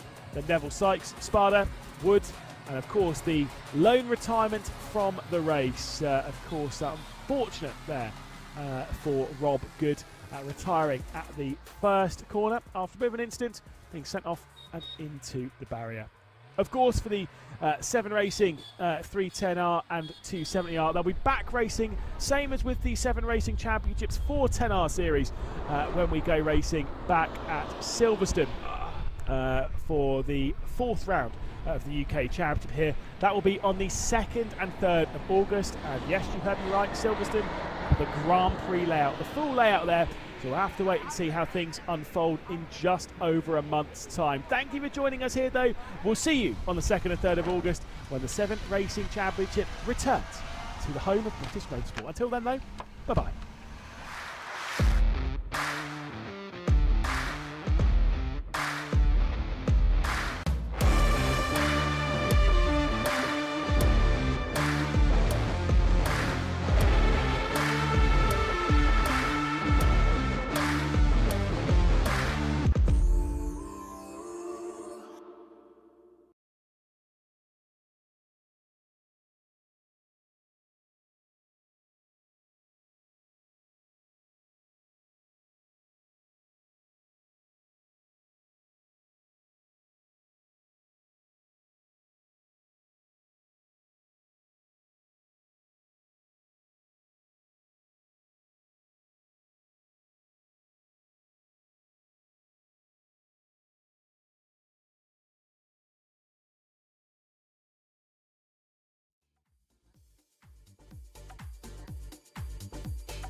The final 15-minute race then ready to go for the 2025 Focus Cup here, of course, at Oulton Park. It was a fantastic race earlier on the day that Leo Paniatau was able to take victory from Lewis Clark, and they're all ready to go racing once again. Ali Topley dominating the Z-Tech category. Let's take a look at the starting grid, of course. Jonathan Baker will be starting from the pole position in this one after what was a pretty exciting previous race. He ended up finishing in 6th position in category. It's Baker from Craig Appleton. Simon Watts will be on the 2nd row of the grid ahead of Ian Mitchell, who'll be starting from 4th place.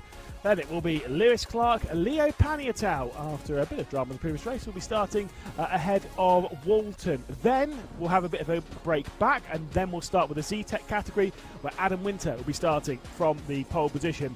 Then it's Ian Howard and Simon Langford, Ian Graham and Craig Ballantyne, before we'll get the next row, which will see Ali Topley. A dominant victory, can he do so, from 6th position on the grid, or 13th in the overall.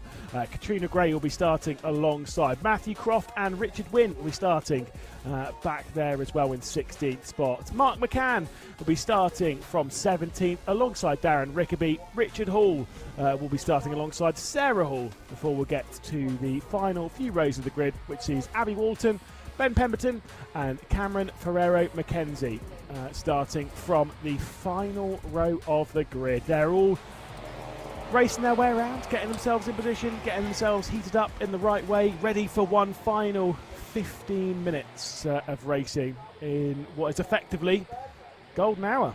Sun's not quite setting, but you know, it's low. It's good for the photographers to get shots at this kind of time. It looks great. Of course, the conditions very similar to the race that we had earlier on in the day. Warm, well, you know, relatively speaking, warm to hot. You know, the mid-20s. Decent amount of wind. Not that much cloud coverage. The lack of cloud coverage means the track gets quite hot itself. The track temperature will be up to around 28 degrees or so, maybe even a low 30. Unlikely to be a low 30, you know, 28, 29 degrees, that kind of area means that you do slide around a little bit on the circuit. So they're all moving their way into positions. Of course, for those further down the order in the Z-Tech category, things can be difficult with that start being all the way uphill into the into the first corner. You've got to even begin that rise up the hill. Can be very, very difficult. The green flag has been waved at the back, the green flag in the middle, and that means the starter is ready to go. They hold the boards aloft and they get themselves ready for one final race here in the Oulton Park grounds. Of course, for the Focus Cup, they race their way down to the first corner, and once again, it's a brilliant start from the number 10, Jonathan Baker, holding on then from Appleton as they race their way into that first turn. Already Clark's up to 3rd position in the ST250 category as they head their way through the first turn in the Z-Techs as well. Where can Ali Topley find themselves after a dominant performance in race number 1 earlier on in the day? Will there be another dominant performance in race number 2? Through the first turn and the second turn, we've got here Lewis Clark trying to fend off at the moment the number 81 of Mitchell. Really had to fend off, and Mitchell was on the grass there a little bit, trying to lift off the car. I think there might be a bit of drama. And Leo Paniatau's gone very wide. Got to keep the throttle in there as they head their way through Island Bend. Where has Paniatau ended up in all of that? Is he still on the road? No, he's not. I haven't seen him. Paniatau, there's a yellow flag out, and I wonder if Leo Paniatau has had a bit of an issue there. Was running out wide as they were heading their way through the Island Bend, and then didn't appear with the rest of the field. So you can do the maths on that. I'm certainly not smart enough. But one thing to note, it is Baker leading from Appleton, from Clark. There is Leo Paniatau, and there has been a hit on the barrier. I can see some damage on the front left, so I'm assuming it's gone head first into the barrier. You can see a bit of scuffing as well on the right-hand side. I think we're going to see a fair amount of damage. There you go. So the front left has been in. I think it's gone in and then slightly rotated round, and you can see the rear right light as well has also been broken off. So Paniatau off the road. Oops is all that can be said to that. Unfortunately, it was one that we could probably see happening from a little bit away. As soon as you dip 2 wheels onto the grass going through the Island Bend, it's always going to happen. Which then gives this driver here, Lewis Clark, the perfect opportunity to once again build and maintain a huge championship margin trying to get past Appleton, trying to get past Baker, trying to get back up into the race lead and take a victory, which, of course, Paniatau was the one that was victorious earlier on in the day. Head their way through the first corner. And the order at the moment, Baker, then Appleton, then Clark, then Mitchell, then Watts, before we'll get the leader of the Z-Tech category in 6th position overall. We'll head back to it because Ali Topley's just got straight down the inside of Graham. That is for 2nd position. So Topley in the Power Max car up now into 2nd spot as they flick their way through the right-hander and then down onto the brakes into the left-hander. It's Topley in 2nd. It's Winter in the lead of the Z-Tech category. It's Graham now down into 3rd. Lewis Clark's gone out wide here. So I wonder if he tried looking down the inside and went out quite wide there. Has he got a puncture on the front left? Is that just my eye? I think it's my eye. I'm panicking. That's fine. I'm pretty sure the car's fine. It just looks very low on that front left compared to where I'd normally expect it. But I think he might be all right. Either way, he's going to try and work his way past here on Appleton. As he definitely wouldn't be able to make this move if he had a puncture because he'd go straight on here. So we're fine.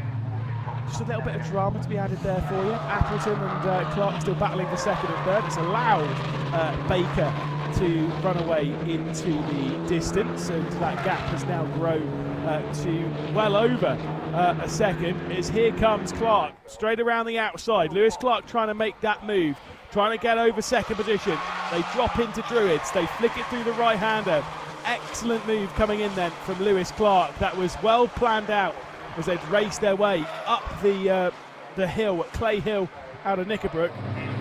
And Lewis Clark up the order, back then into the Z-Tech category. Some of those positions a little bit further down the category, 6th, 7th, 8th, that kind of likes. This is the number 9 car, Oulton at the moment, who started this lap in 12th position in category. I think it's a little bit higher than that because Croft, who's there in the 55, started this lap in 8th in category. This is back to the lead of the category though, and you'll never guess who's at the top. Yep, it's Ali Topley, the driver who absolutely dominated the previous race here at Oulton Park. Is once again back at the front of the field and running very well around this Oulton Park circuit. It's Topley, then leading from Winter, then Graham behind. Then there is the running of Langford, then Ballantyne and Howard, then Gray, then Croft, then Wynn and Hall, the top 10 in the Z-Tech category. It's Baker from Clark, Appleton, Mitchell and Watts, the top 5 overall. And of course the 5 positions being raced in that ST250 category. Ferrari Mackenzie, by the way, has just gone from the rear end of the field. It's gone up 5 positions this lap. Currently runs in 8th position in the Z-Tech category. So has gained a fair amount, as we'll see. Move happening here. The 28 there, Pemberton, getting past, I believe, that... I was going to say it was the 99 of Hall, I'm not sure it was. We'll take that in a few moments' time. Either way, here's the battle for 3rd position. Mitchell on the rear end of Appleton. This is Knickerbrook, this is Clay Hill, and this is a few cars in pit lane, including Leo Paniatau. That one's expected. Also joined in the pit lane by Mark McCann as well, the backup car that I was mentioning in the previous race, where basically in practice yesterday had a sizable incident and is now doing today's events in a backup car. That's why it doesn't have the YouTube sponsorship all over it. Basically in that backup car, maybe not quite working to its fullest extent. Mitchell there having a bit of a moment there on the brakes as the car was trying to slide around a fair amount into the final corner. But still, Mitchell keeping right onto the rear end of Appleton. Fastest lap of the race in the previous coming in from Lewis Clark. However, it was only 0.2 of a second faster than Jonathan Baker, our race leader. So, as much as I say only, it's because that lead gap, courtesy of the battling when Clark was trying to get past Appleton, that gap is 1.8 seconds. There's only 8.5 minutes left to go in this race. It's not really that long if you're able to work your way up and maybe work your way past. There's Ali Topley, so they didn't really need too much time to get to the front end of the Z-Tech category. And we give him a salute and say bye-bye, because I get the feeling, based on what was happening in the first race, he's about to check out from the rest of the field. The previous lap, he was 2 seconds faster than everyone else in the Z-Tech category. Ali Topley is completely in charge around the Oulton Park Islands layout. Completely in charge. 2 minutes 6.7, plays a 2 minute 8.6, a 2 minute 9.6, 2 minute 9.7, and so on. At least 2 seconds faster than the rest of the field. Ali Topley is so fast around here. This, though, is the battle between Croft. This was the battle for 10th position overall. There was Croft, there was the likes of Wynn in there, and also the 99 of Hall. I think Pemberton might have been in touch as well. This is a little bit further up. This is 3rd position in class in the Z-Tech category. It's Graham. You've got Langford behind, and you've got Howard in the number 37 there. You can see the distinctly yellow, black, white, and or black, silver, and grey car. Bit of a gap back then to the 49 of Ballantyne, who was previously in 5th position in this category, but Howard has stolen that one away after a bit of a mistake, I think, on the previous lap coming in from Ballantyne. Langford taking a tighter line going through Knickerbrook, meaning that the exit off the corner from Graham should have been slightly better. Should have been able to carry out a little bit more speed as they rise up Clay Hill. Gap for the race lead overall. Just about to tick under a second. Definitely is under a second. Previous lap was just about 8/10 faster. It was a 1:57.688 for Baker. It was a 1:56.8 for, I think there was a car having a bit of a struggle in the background. We'll talk about that in a moment. 1:56.88 for Clark. I think that car having an issue in the background that I was alluding to, I think that might have been McCann, who's returned to the racetrack. Obviously was in the, there it is. Bam, it is McCann. Obviously returned to the racetrack, was in the pit lane having that car serviced, and obviously whatever's happened to it has not really helped. So I'm sure that car will be taking a swift return into the pit lane.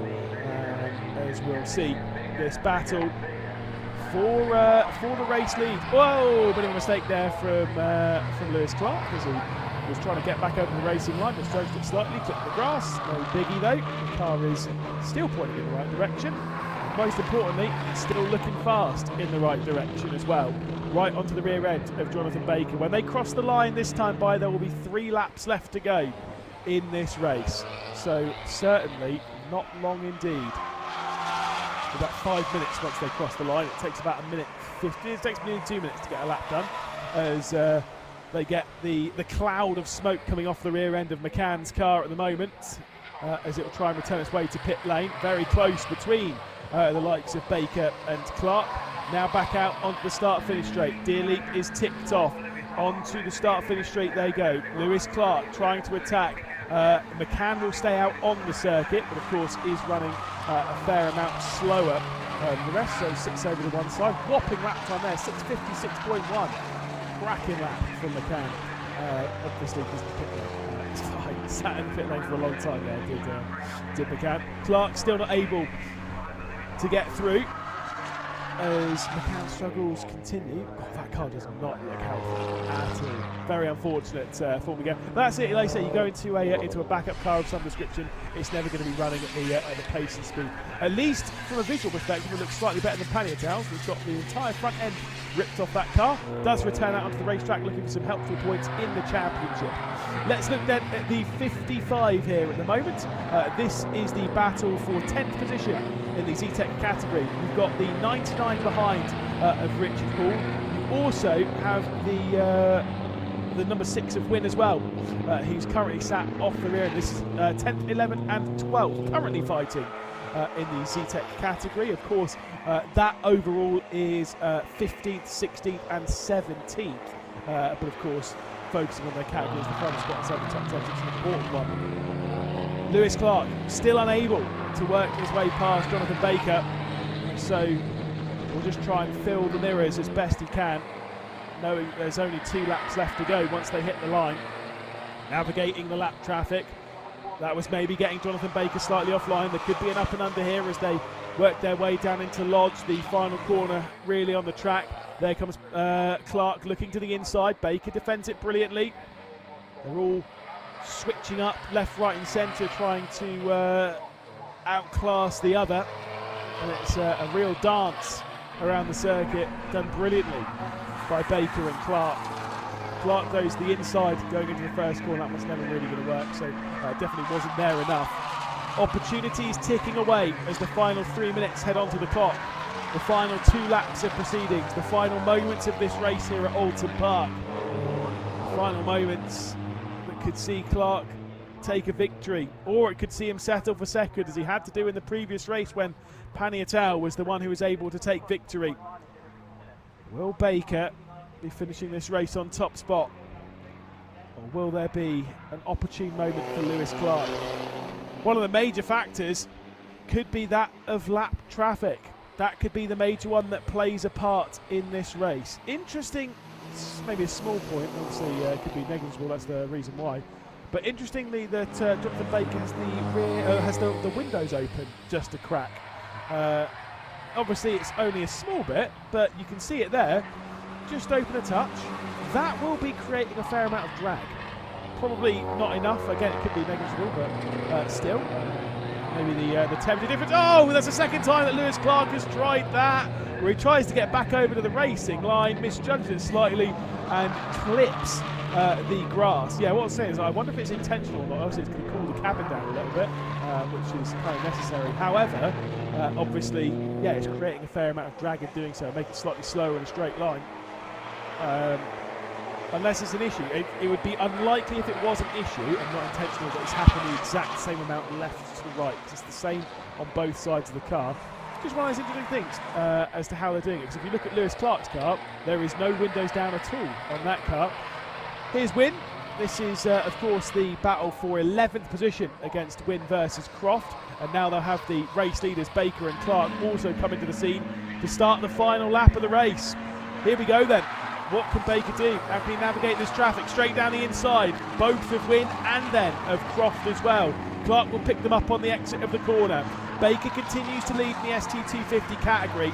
Clark still sits in second, awaiting that important win at Oulton Park. It's not there yet. There was a look to the inside from Clark trying to get past Baker, but there was no opportunity as they head their way into Cascades. There's still a few left to go, including this one here. Are they going to be side by side in the race down into the Island Bend? No, they're not, because with a much better drive, with some clean shifts, it is going to be Lewis Clark into the race lead, getting past Jonathan Baker, and now leads in the ST250 category and overall in the race. Time to get past Richard Hall as well. Must navigate cleanly. Baker goes out wide as they depart the Shell Oils corner.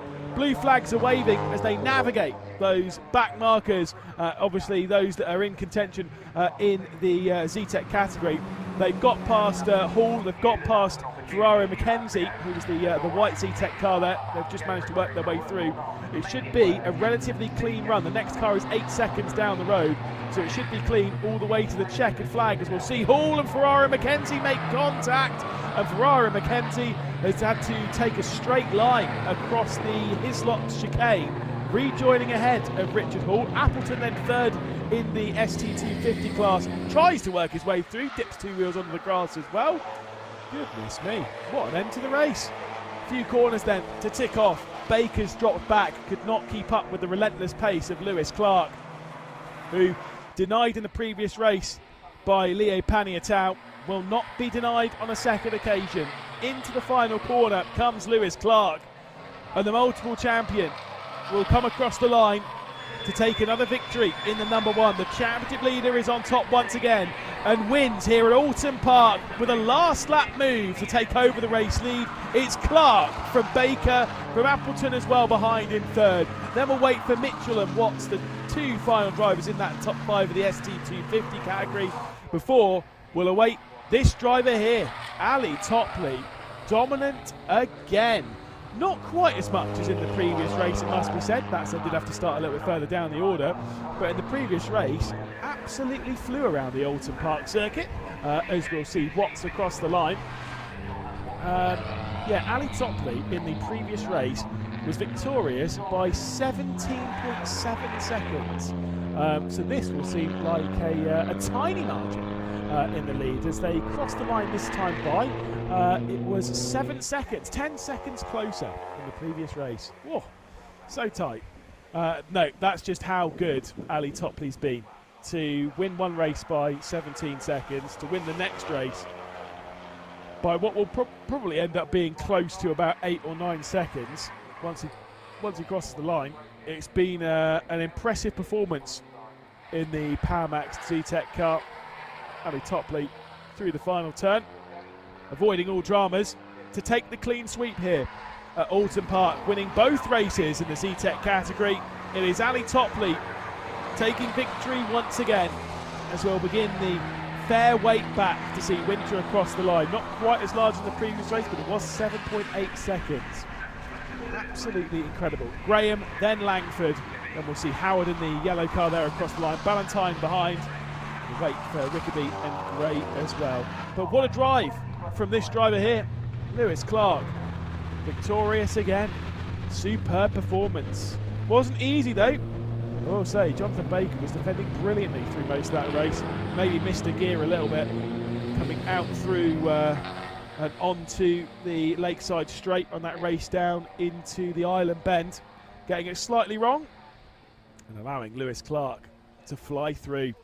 Provisional race results then from the second and final Focus Cup race of the day. It's Lewis Clark victorious by 4.3 seconds. Jonathan Baker really cruised it on home on the final couple of laps and looked after the car, or really the final lap rather, looked after the car.